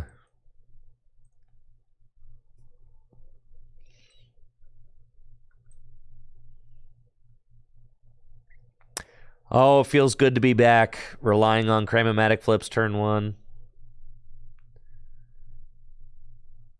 It's like we never left.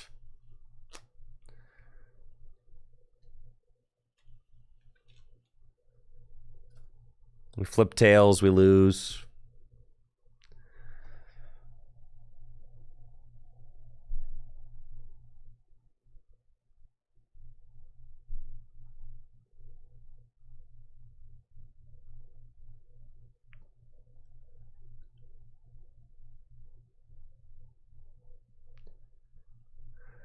Holy smokes, Nico. Come on, hurry up. I know, this might be an unpopular opinion, but you got to understand, this is my experience. I don't even care if this game is on the phone, okay? Because the game being on the phone makes the playing experience worse for desktop users. And guess what? I'm a desktop user.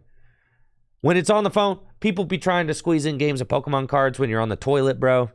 They be trying to squeeze in games of Pokemon cards when they're in class. I don't got time for any of that, okay? You're not even paying attention, bro. They be trying to get in games of Pokemon cards while they're on the bus. Like, no, you're just wasting our time. You're not even sitting down and focusing. It makes the whole experience worse.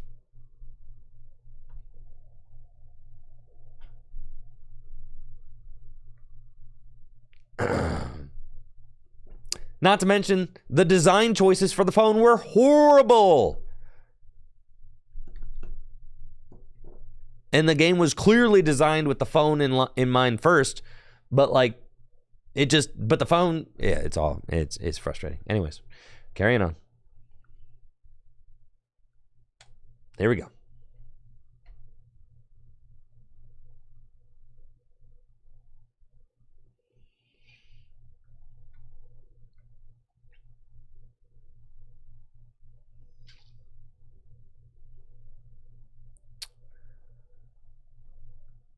Broken deck.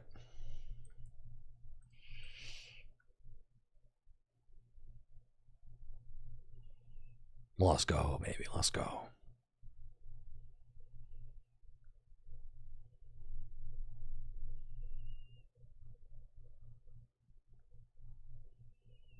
Real Master Ball. Has your phone actually sustained damage from playing live on it too much? Like, actually?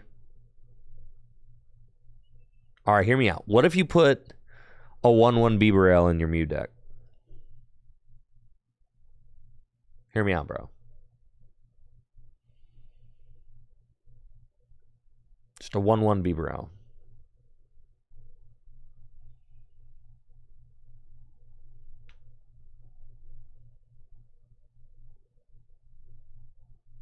Why not 4/4? You're so right.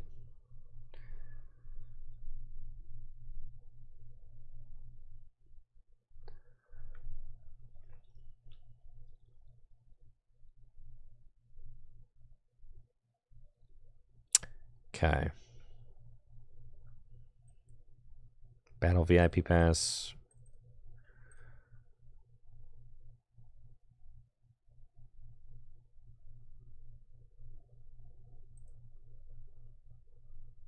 Get these. And I feel like just Iono is fine. I'm not feeling confident enough about that hand to judge, or the board state to judge, right? But now we're like, okay, here's all my dudes. So gnarly. God, I love Mew. I love this deck. I do. I can't deny it. I can't deny it.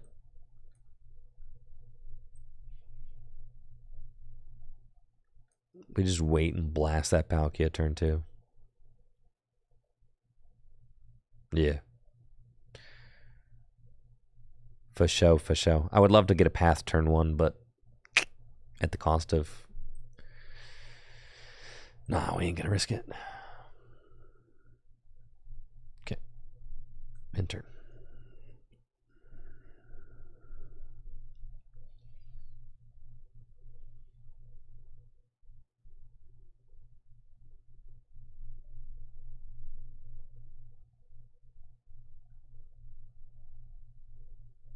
Real Master Ball says, my battery dies noticeably quicker now while listening to music and stuff like that after playing live for about a month previously.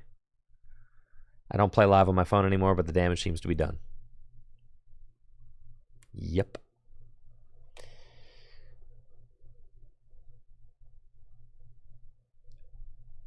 Yeah, that's messed up. Remember when Jolteon, VMAX, and Mew VMAX were some of the best decks? Of course I remember that. I remember.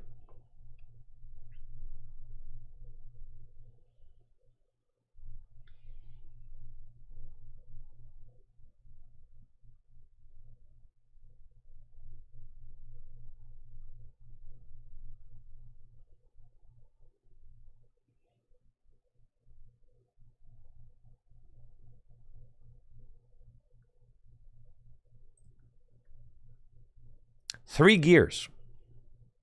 Shooey. What you doing over here, Extreme X?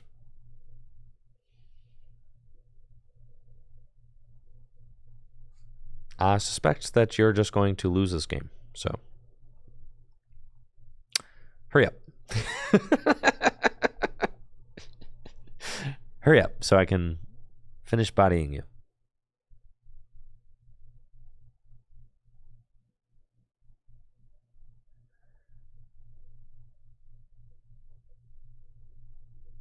So I'm saying, gameplay got so much slower once they, not only, I mean, live moves at a snail's pace, but then you got people playing on their phones who are not paying attention, and that also moves like a snail's pace.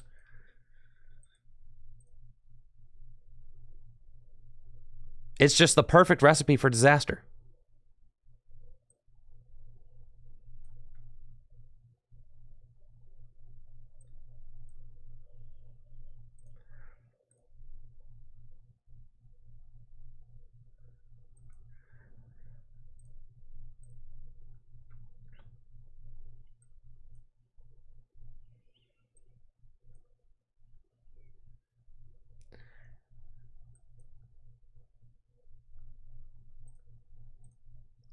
What? I clicked the wrong. It's fine. Who cares? Dang it. It's fine. I'll just judge and take the knockout.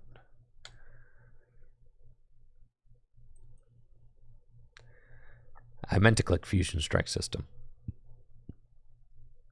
So sad.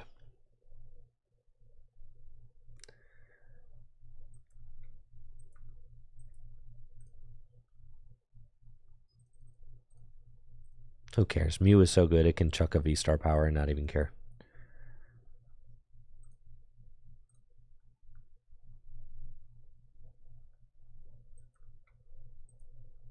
Okay. Give me a path. Dang. It's fine.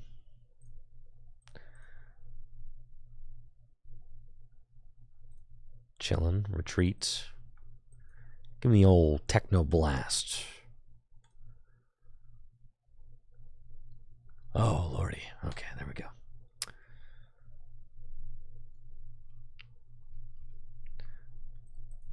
I'll take my 2. Thank you. Choice Belt. Good card. Good card. Like to see that.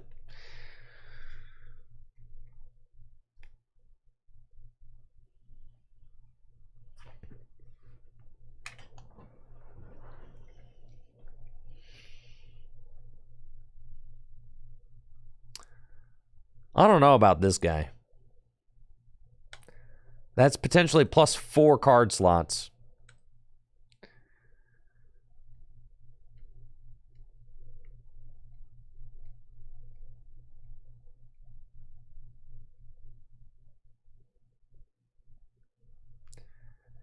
Plus 1 Ice Cube. What do we need the Ice Cube for? I only got 2 fusion energy in the deck.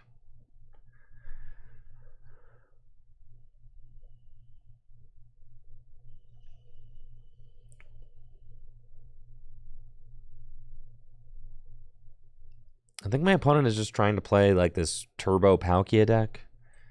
This deck just seems better with Baxcalibur in it, though.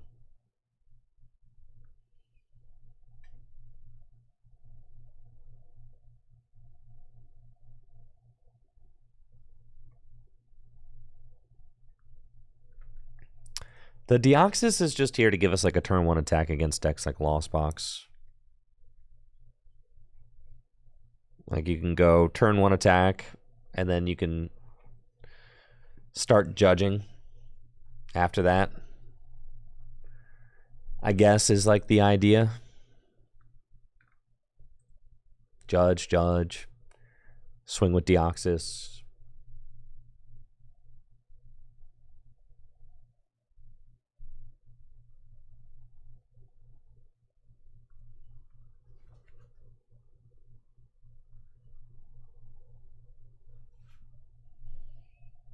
Earthen Seal Jolteon VMAX deck?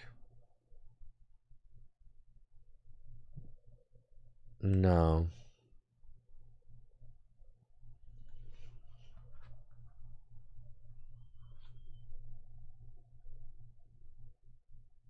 No. I'm practicing for the World Championships. Yep. I'm gonna play the good decks.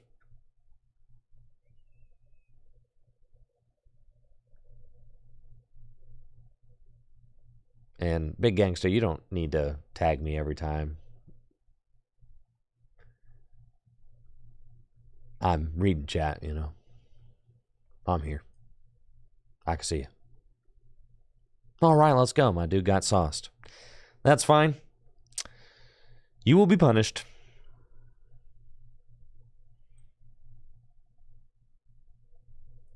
Ultra Ball away.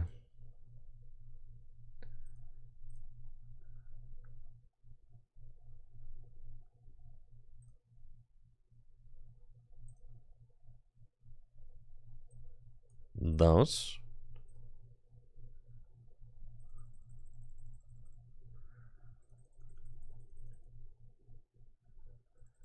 Got Roxanne and Judge I'd like to hit.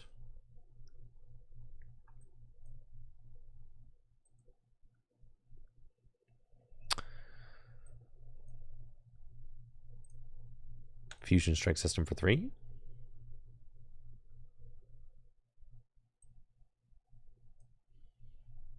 Need to find an energy too. Okay. It's Roxanne.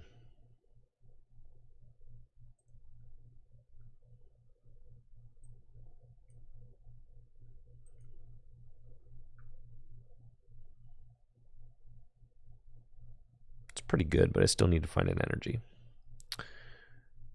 Okay.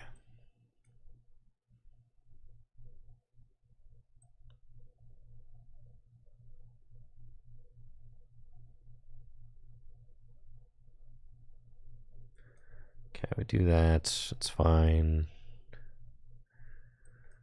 Lost Vacuum. That. Get rid of that. Oh, God. Okay, done. And Fusion Strike System for 3. Find the energy. Great. Did I play a power tablet? Does that green arrow means that I played a power tablet? I think it does, doesn't it? I checked the game log, but there is none. Okay, thanks. Can I click on it? No, I can't. Here? Ah, I see. Okay, good. Okay, we'll go there. And then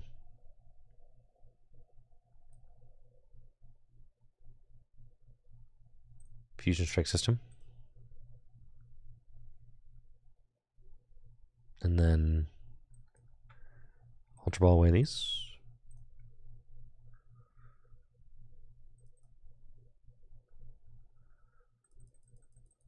Fail it. And Fusion Strike System.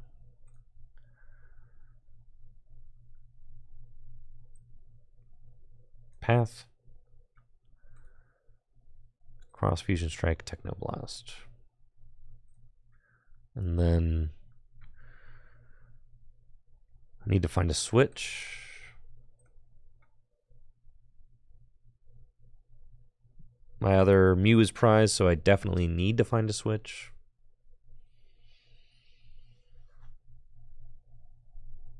In order to stay in the game.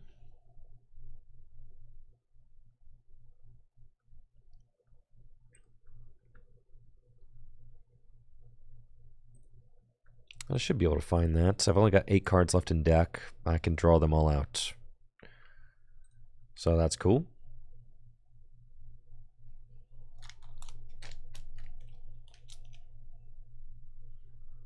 We've got Ultra Ball and Lost Vacuum to thin the hand down more too. And since they have to Melanie, they cannot disrupt my hand.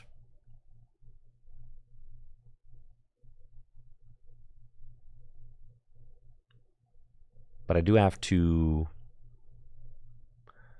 guess I've got 2 prizes left. I kind of have to do 280 damage to win. But my choice belt's on the benched one. Well, this is bad. So I'll have to Psychic Leap.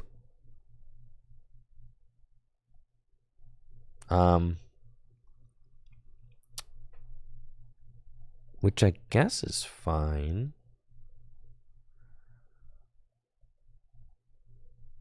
Huh. Because my other Mew is prized. So...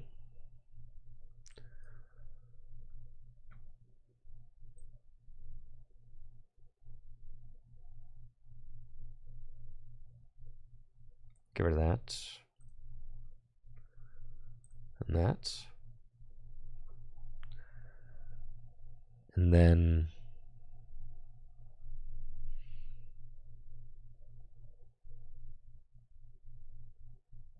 but then if they boss me... okay. So I could boss Psychic Leap, then they will not be able to boss the same turn, I think. So that's probably what we're aiming for. So I can attach here. And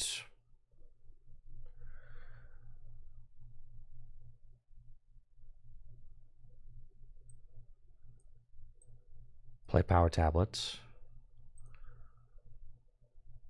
Fusion Strike System.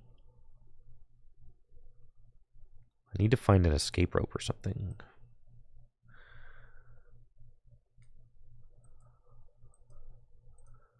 Do that.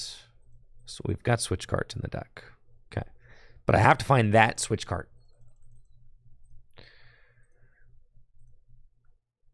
I have prized a rope too. Okay. Since it is switch card, I can boss now.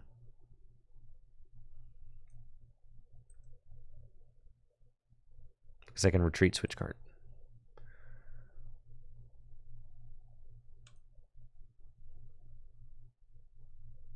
It's 1 card left in deck. Okay. And then we go retreat.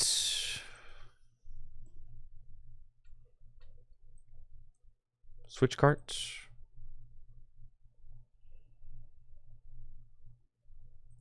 And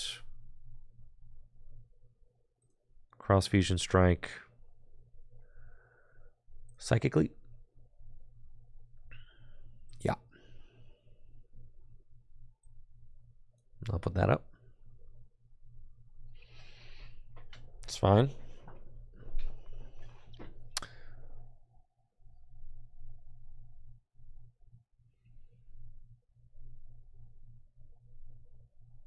Did get a little awkward there with resources. I guess they could like double cross switch or my Mew and I would just lose. Huh. It's kind of crazy.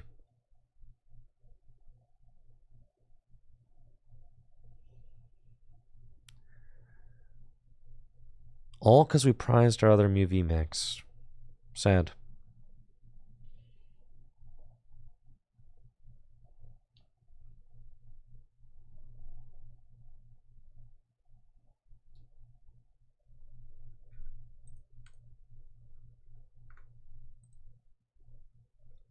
Energy on Calrex. I mean, I guess I play 3 VMAX, but they knocked one out. They sauced one with a Chempao. I don't think Welder is one of the strongest supporters ever printed. No, I think it's fine.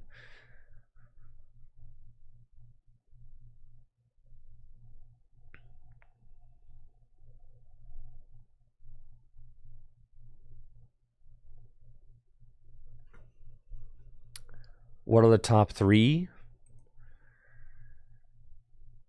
Guzma.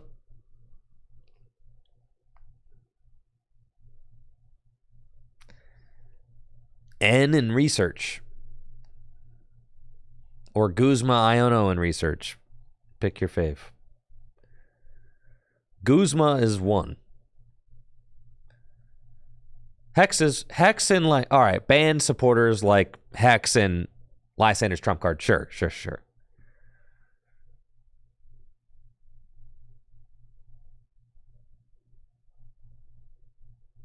Research. Yeah, discard, draw 7. It's insane.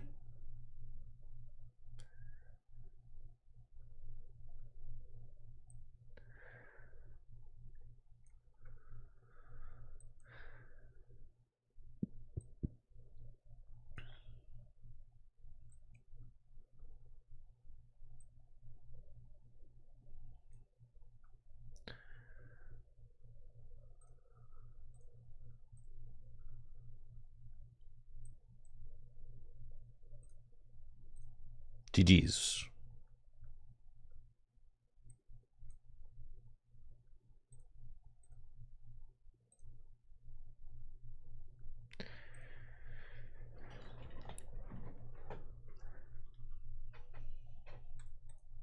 I could Mirage Gate. I know, we should put a Cramorant in here. I'm telling you. We should put a Cramorant and 1 Culver's Experiments.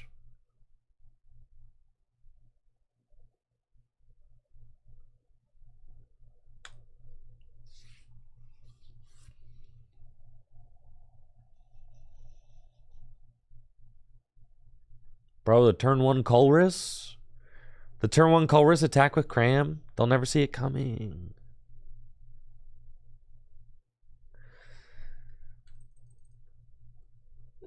Culver's Experiment got to be better than Elisa's stinky Elisa Sparkle.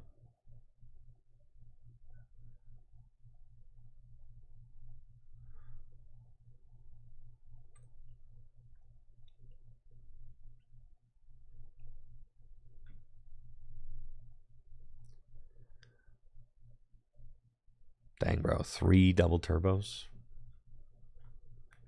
Mew, free retreat into Cram. So all you need to get a turn 1 attack with Cram is you need to find a Culver's Experiment. All right, Culver's Experiment. And then you need to vacuum your own stadium or Tool. And that's it. Then you're in there. Okay, looks like I'm playing against Lugia. More like Hoogia, am I right? We'll get that fella right there. We've got the Forest. Cramomatic. And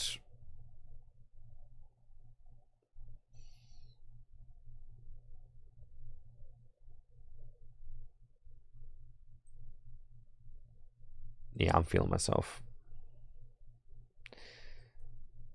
We'll do that. All right, fine. So gnarly. Let's go. Feels good to be back. Feels so good to be back.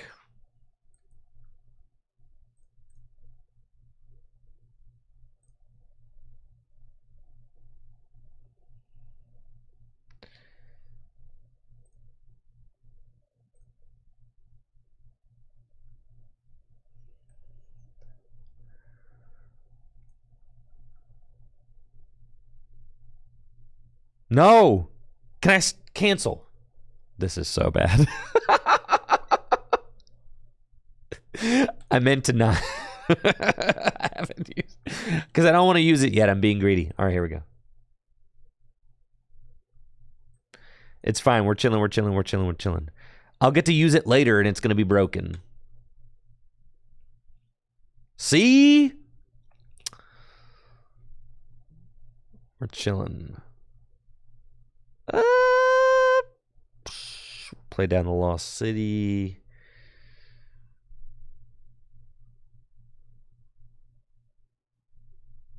Do I draw more cards with this Genesect? Then I leave myself at the board with just Mew and Deoxys. That's fine, honestly. We're chilling. Yeah. Let's go, baby.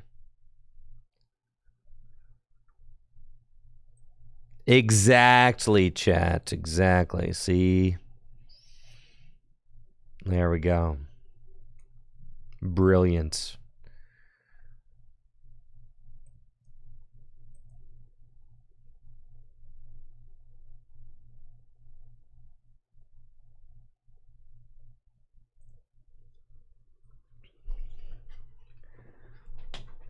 And Arena, you can cancel if you haven't finished paying costs.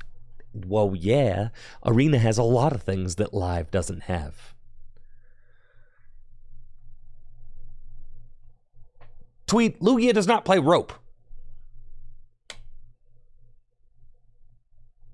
That's a terrible research turn one for my opponent.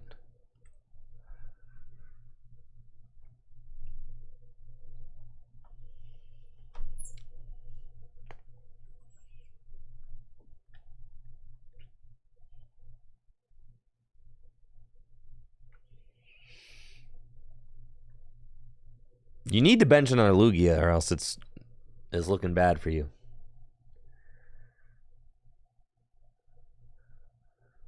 Well, like I said, it's looking bad for you.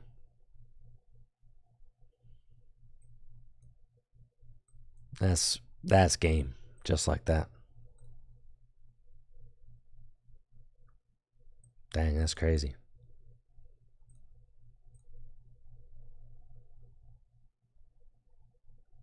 I know, Spoon Blob. I know. Imagine my life. Hours on end.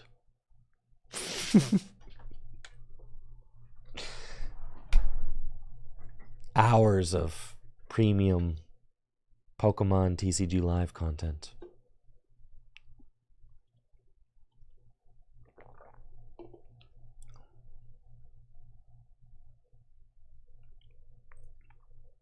At least everybody's clothes are on. Sometimes the avatars don't load.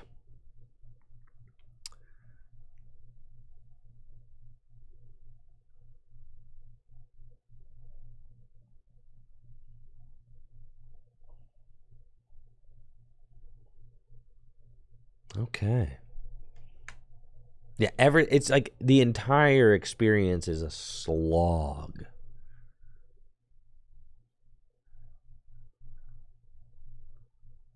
a huge slog.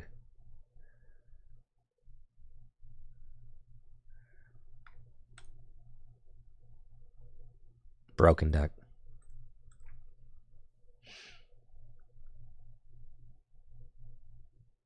Well, let's see what you got.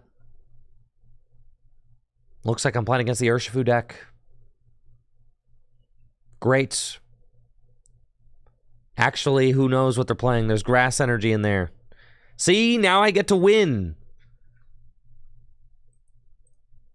I need to do the turn 1 Deoxys.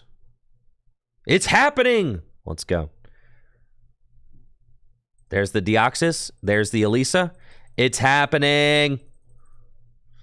It's working. No!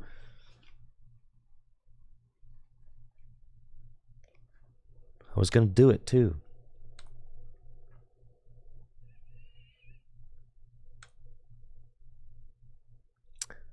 No, I didn't prize 3 fusion. I only play 2.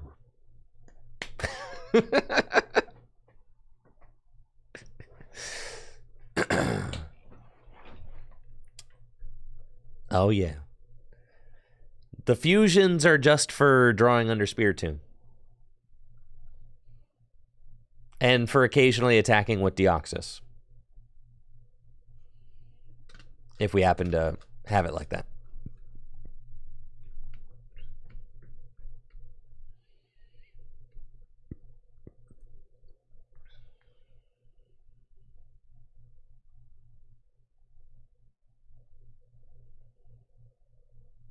Dang. What the heck?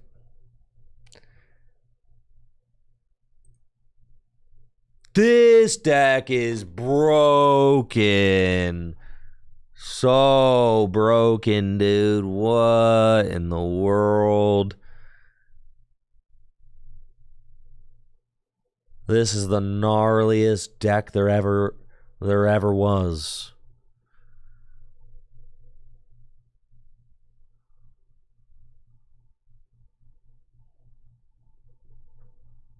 Don't back the stone. All right, but I will if I feel like it.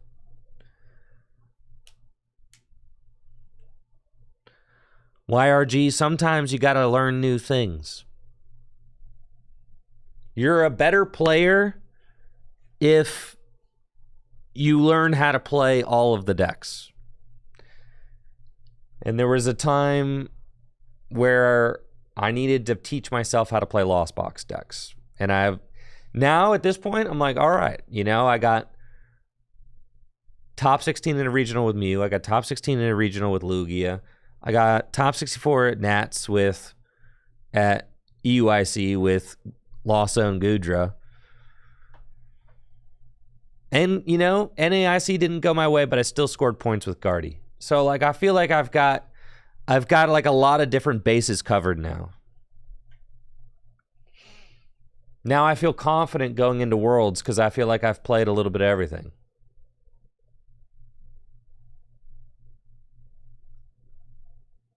Excuse me. No, I top decked the fusion energy. This is terrible. My master plan. See, do I have my other fusion energy in the deck? We're still in there. All right. All systems go. We get Deoxys and Genesect. And then we battle VIP Pass again, and we get Genesect and Mew. Then we escape.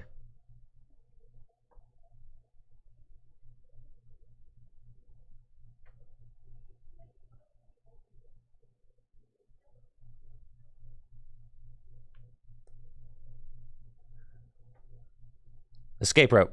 Promote somebody. Thank you. Okay. We go stone, stone, power tablets. I'll do... Really want to draw into... I guess the odds of drawing into the Elisa Sparkle are so small that you probably just let that go now. Yeah. We do that. Lisa Sparkle. There's only one to get. It's going right there. Then we start drawing cards, baby. Looking for a double turbo. Easy. Just like that. Boom. Boom. You got that boom, boom, pow. Got that boom, boom, boom. Gotta get that. Boom, boom, boom. Gotta get that. Boom, boom, boom. Gotta get that. Okay, we'll draw a little bit more. Okay. Retreat. I'm going for the photon boost. That was pretty sick. All right. Proof of concept. We got a turn 1 photon boost. And we are only playing 2 fusion energy, 1 Elisa Sparkle, and 1 Deoxys.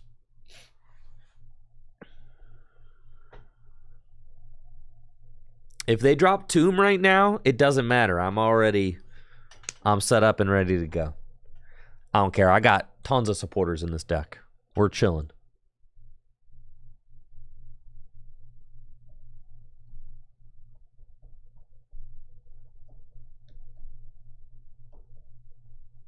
I showed that Zora. I sure did. That Zeraora's toast. Look at them big claws.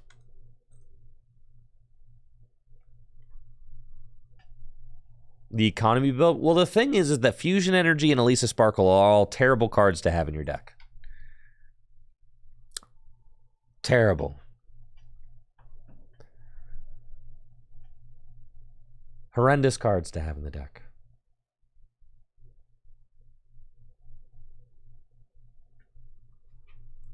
So this list tries to play as few of those bad cards as possible.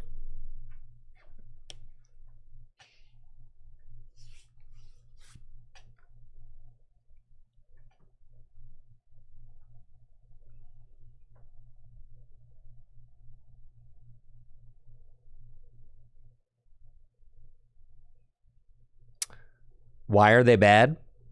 Because they just clog everything up. Elisa Sparkle is like a card you don't want to see after turn 1. And Fusion Energy just clogs your hands up. Like if you see a Fusion Energy in your hand, usually that's miserable because you want it to be in the deck to Elisa's and also you just can't like play them if you have too many energy in your hand, you can't play them.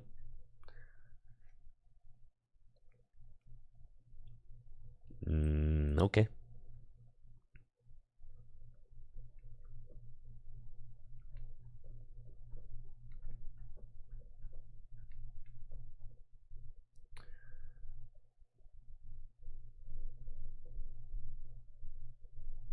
They're going to path me. And they've got the charm on the Raikou. Okay. If you say so.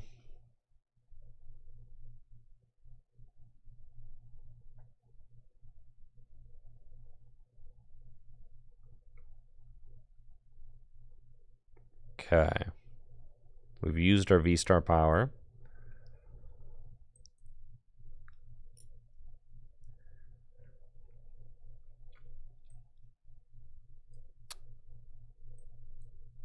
Your path is gone, friend. Do I even want to get rid of the path? Yeah, I do. But I also want to get rid of the charm. We'll figure it out. Okay, we're going here. Going here. Featherball. Get the Mew VMAX. Got 2 more vacuums in deck. 2 power tablets and a choice belt. Okay. Judge is a good supporter here. But I've got to find hands, so I'll Fusion Strike System first. Play the power tablets, and then we will judge.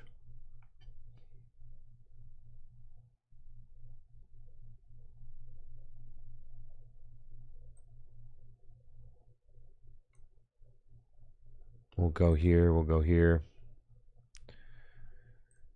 And then Fusion Strike System for 6. We find the vacuum.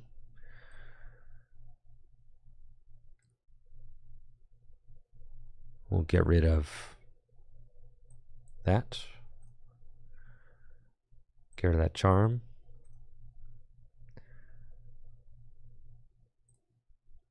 And Fusion Strike System for 2.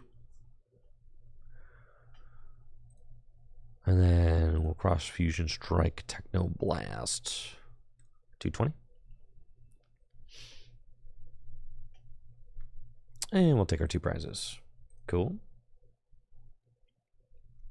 And then if they respond to this Mew, I can Iono them to 1. And take a big knockout. So that's cool.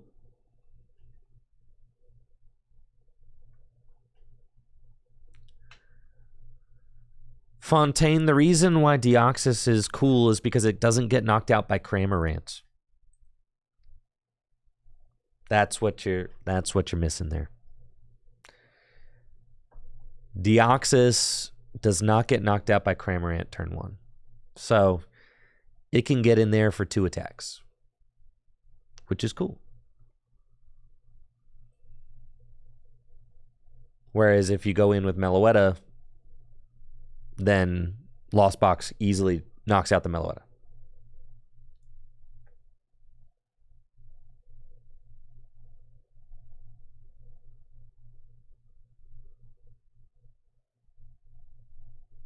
So Deoxys is kind of like you try to do it turn 1 versus Lost Box, and then like you might Lost Zone something, and then turn 2 you go Judge, knockout again.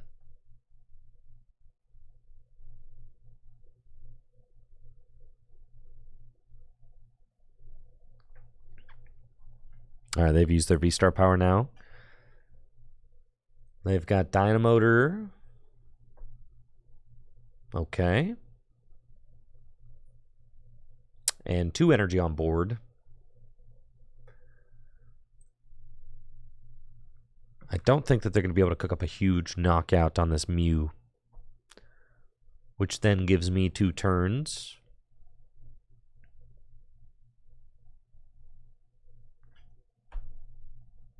Which is pretty sweet.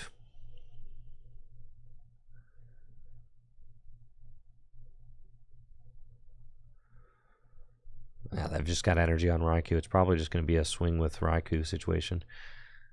I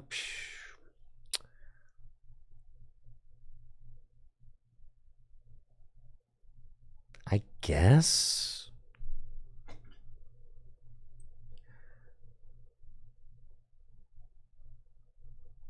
I give them the Deoxys is fine.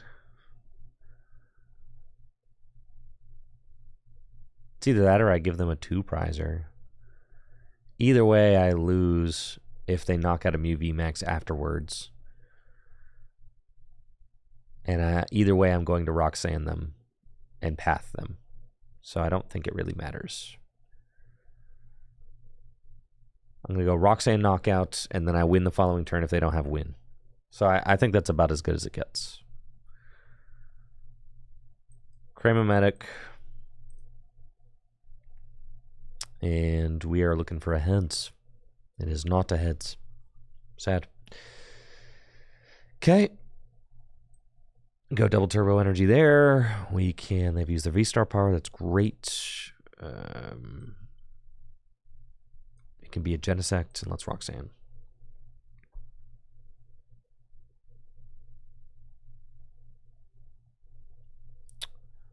Got this other Mew.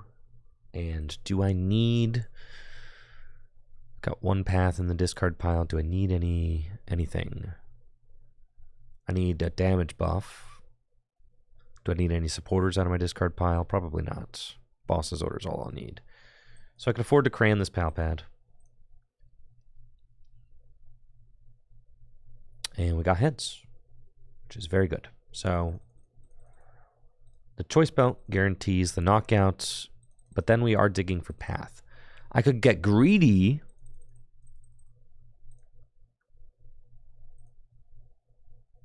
Well, let's grab that. Sure. No need to get greedy. Let's vacuum. Get rid of the Mew. Get rid of that. And I really want to find the path if I can find it. Cool. Well, let's go. Come on, baby. Broken deck, dude. How is it so broken? Fusion Strike System for 1. Fusion Strike System for 1.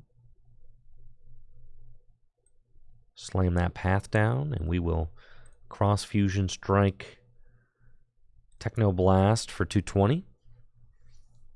And then with 1 prize left, all I have to do is take a knockout and I win the game. And we got Power Tablet Boss. That's 3 boss in like a 12-card deck. It's pretty good. In order for them to win, they have to knock out Mew VMAX, which would require 6 energy with Raichu, or a Drapion and a Path counter. And we're hoping that the Roxanne to 2 with a 24-card deck will get us there.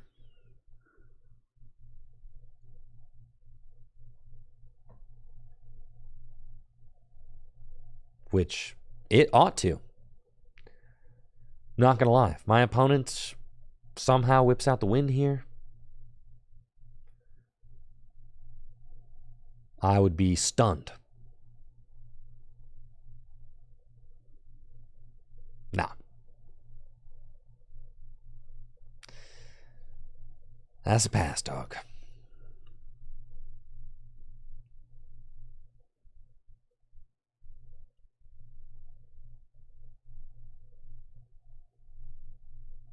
Boss.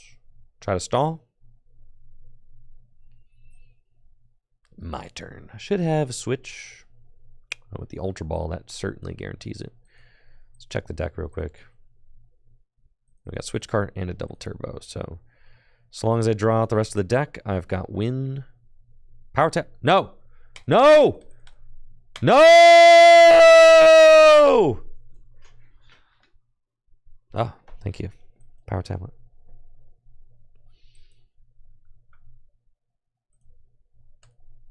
Sometimes if you just yell at it and tell it how bad it is, it'll listen to you.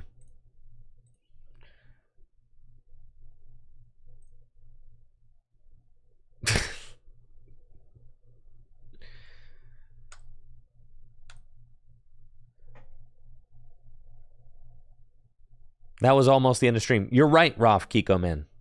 That's a stream ender for sure. If it freezes there, there's no more one more game. That's a log out and go touch some grass.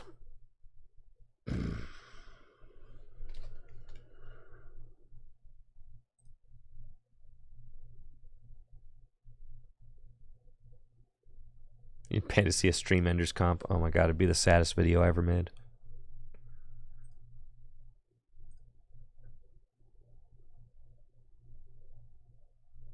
A stream ender compilation. If you go to like probably a significant chunk of my VODs,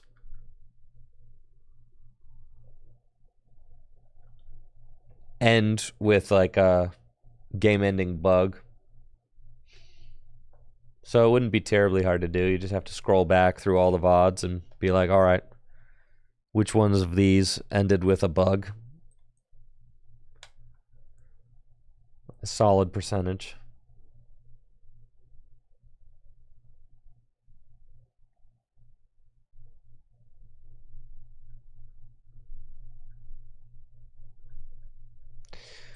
Celebrations Mew. All right, what do we got?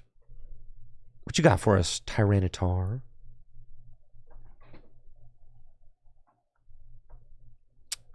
We playing against Gardevoir? I sure hope so. That would be fun. It looks like Gardevoir. Okay. So we want to go fast. If I can get a turn 1 knockout with Cresselia, well, not Cresselia, Deoxys. They only got 1 Ralts? Oh, you're bodied, friend. I prized my guy. No. I could Psychic Leap, though.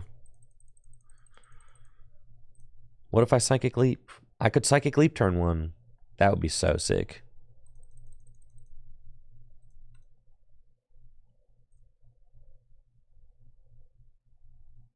I'm attaching the fusion energy just in case. Well, let's see how this goes first. This deck is so broken. Okay. Clickety click click click click click click click click click click click click click click clickety click click click. Clickety click click click click click click click click. Okay, cool. All right. Seems fine. Battle VIP pass.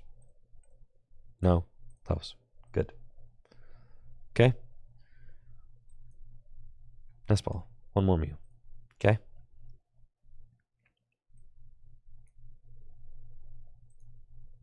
Draw me some cards, baby. Yeah, who am I kidding? We're just going to judge.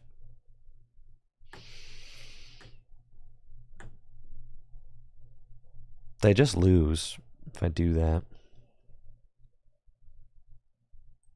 Yeah, definitely. No need to overthink it.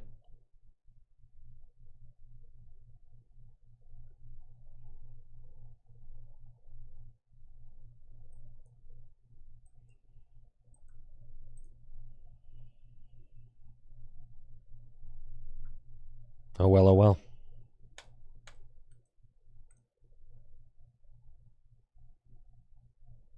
Okay, you get a stone. You get a stone.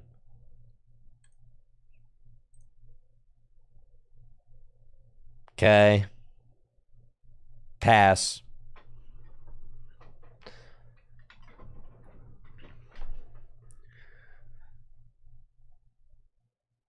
One Ralts down turn 1 is certainly pretty unfortunate for my opponents.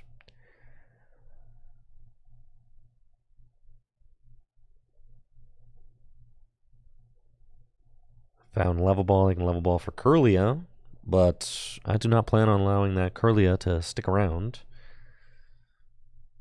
Yes, we are going to knock that out.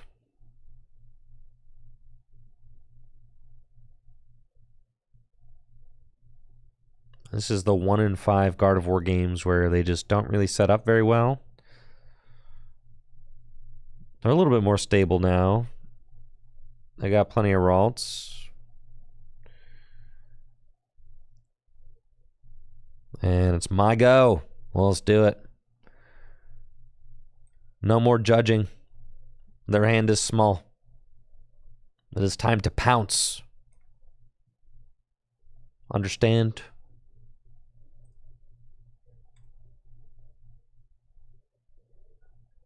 Okay. Ultra Ball away those. I'll get a 3rd Mew VMAX. I do not care, bro. You get a stone.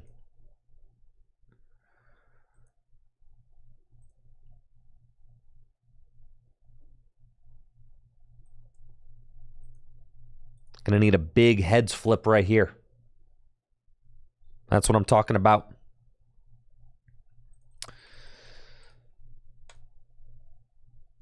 Switch card is cool.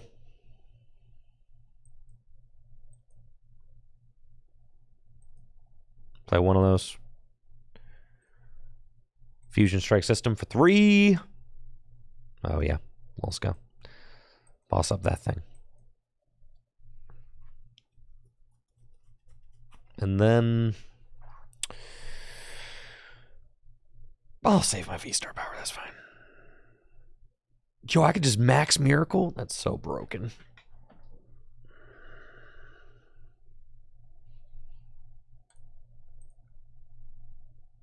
Save the V-Star power. I think I'm down just one. I was looking at my discard pile. I think I'm down just one power tablet.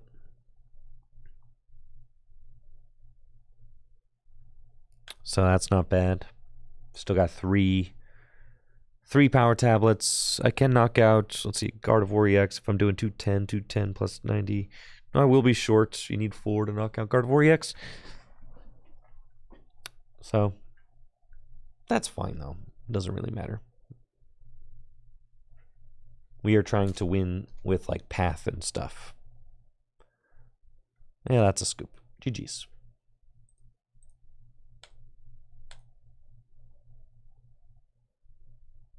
I got one more in me.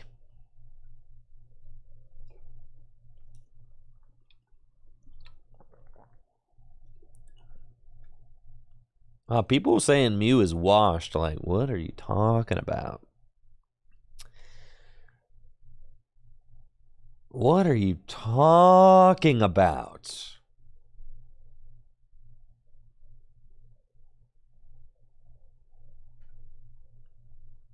Talking crazy.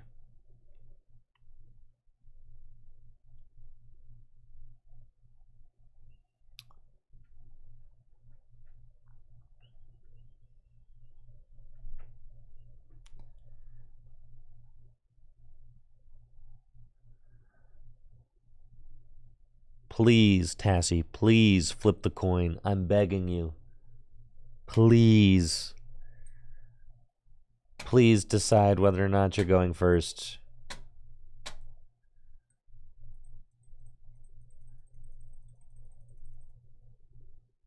feel like TCG Live is a patience testing simulator. You should get a patience score.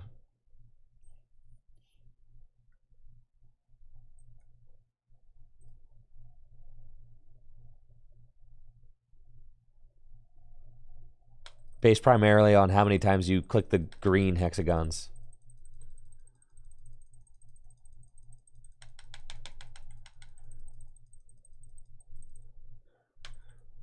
Icky, your mental health is probably phenomenal right now.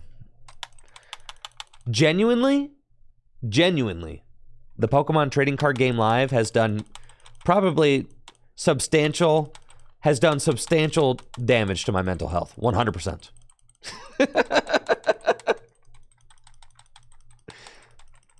100%.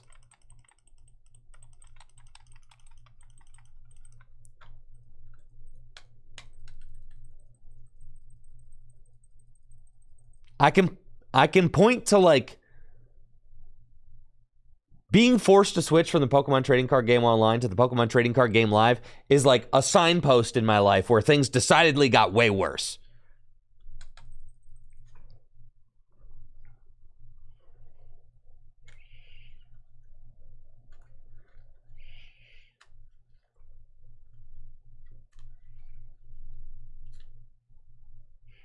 All right. That's going to do it for the stream.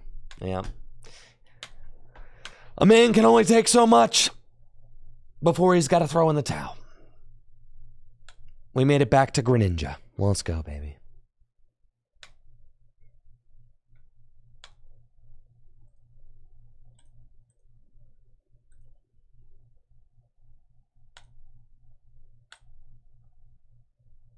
Thank you, Market Dimly Lit, for the Prime sub.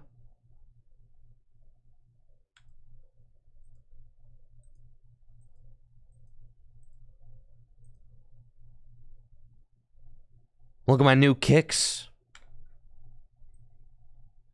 Look at my rewards. Y'all make sure to check out the Full Grip Games sale. 4th of July sale before it ends forever.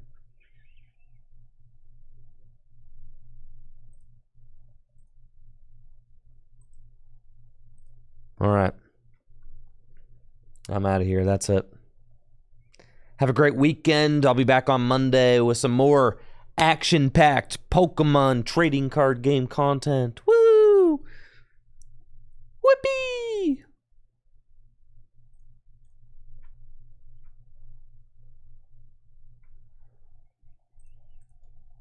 Everybody go show Pumpkin Amy a good time.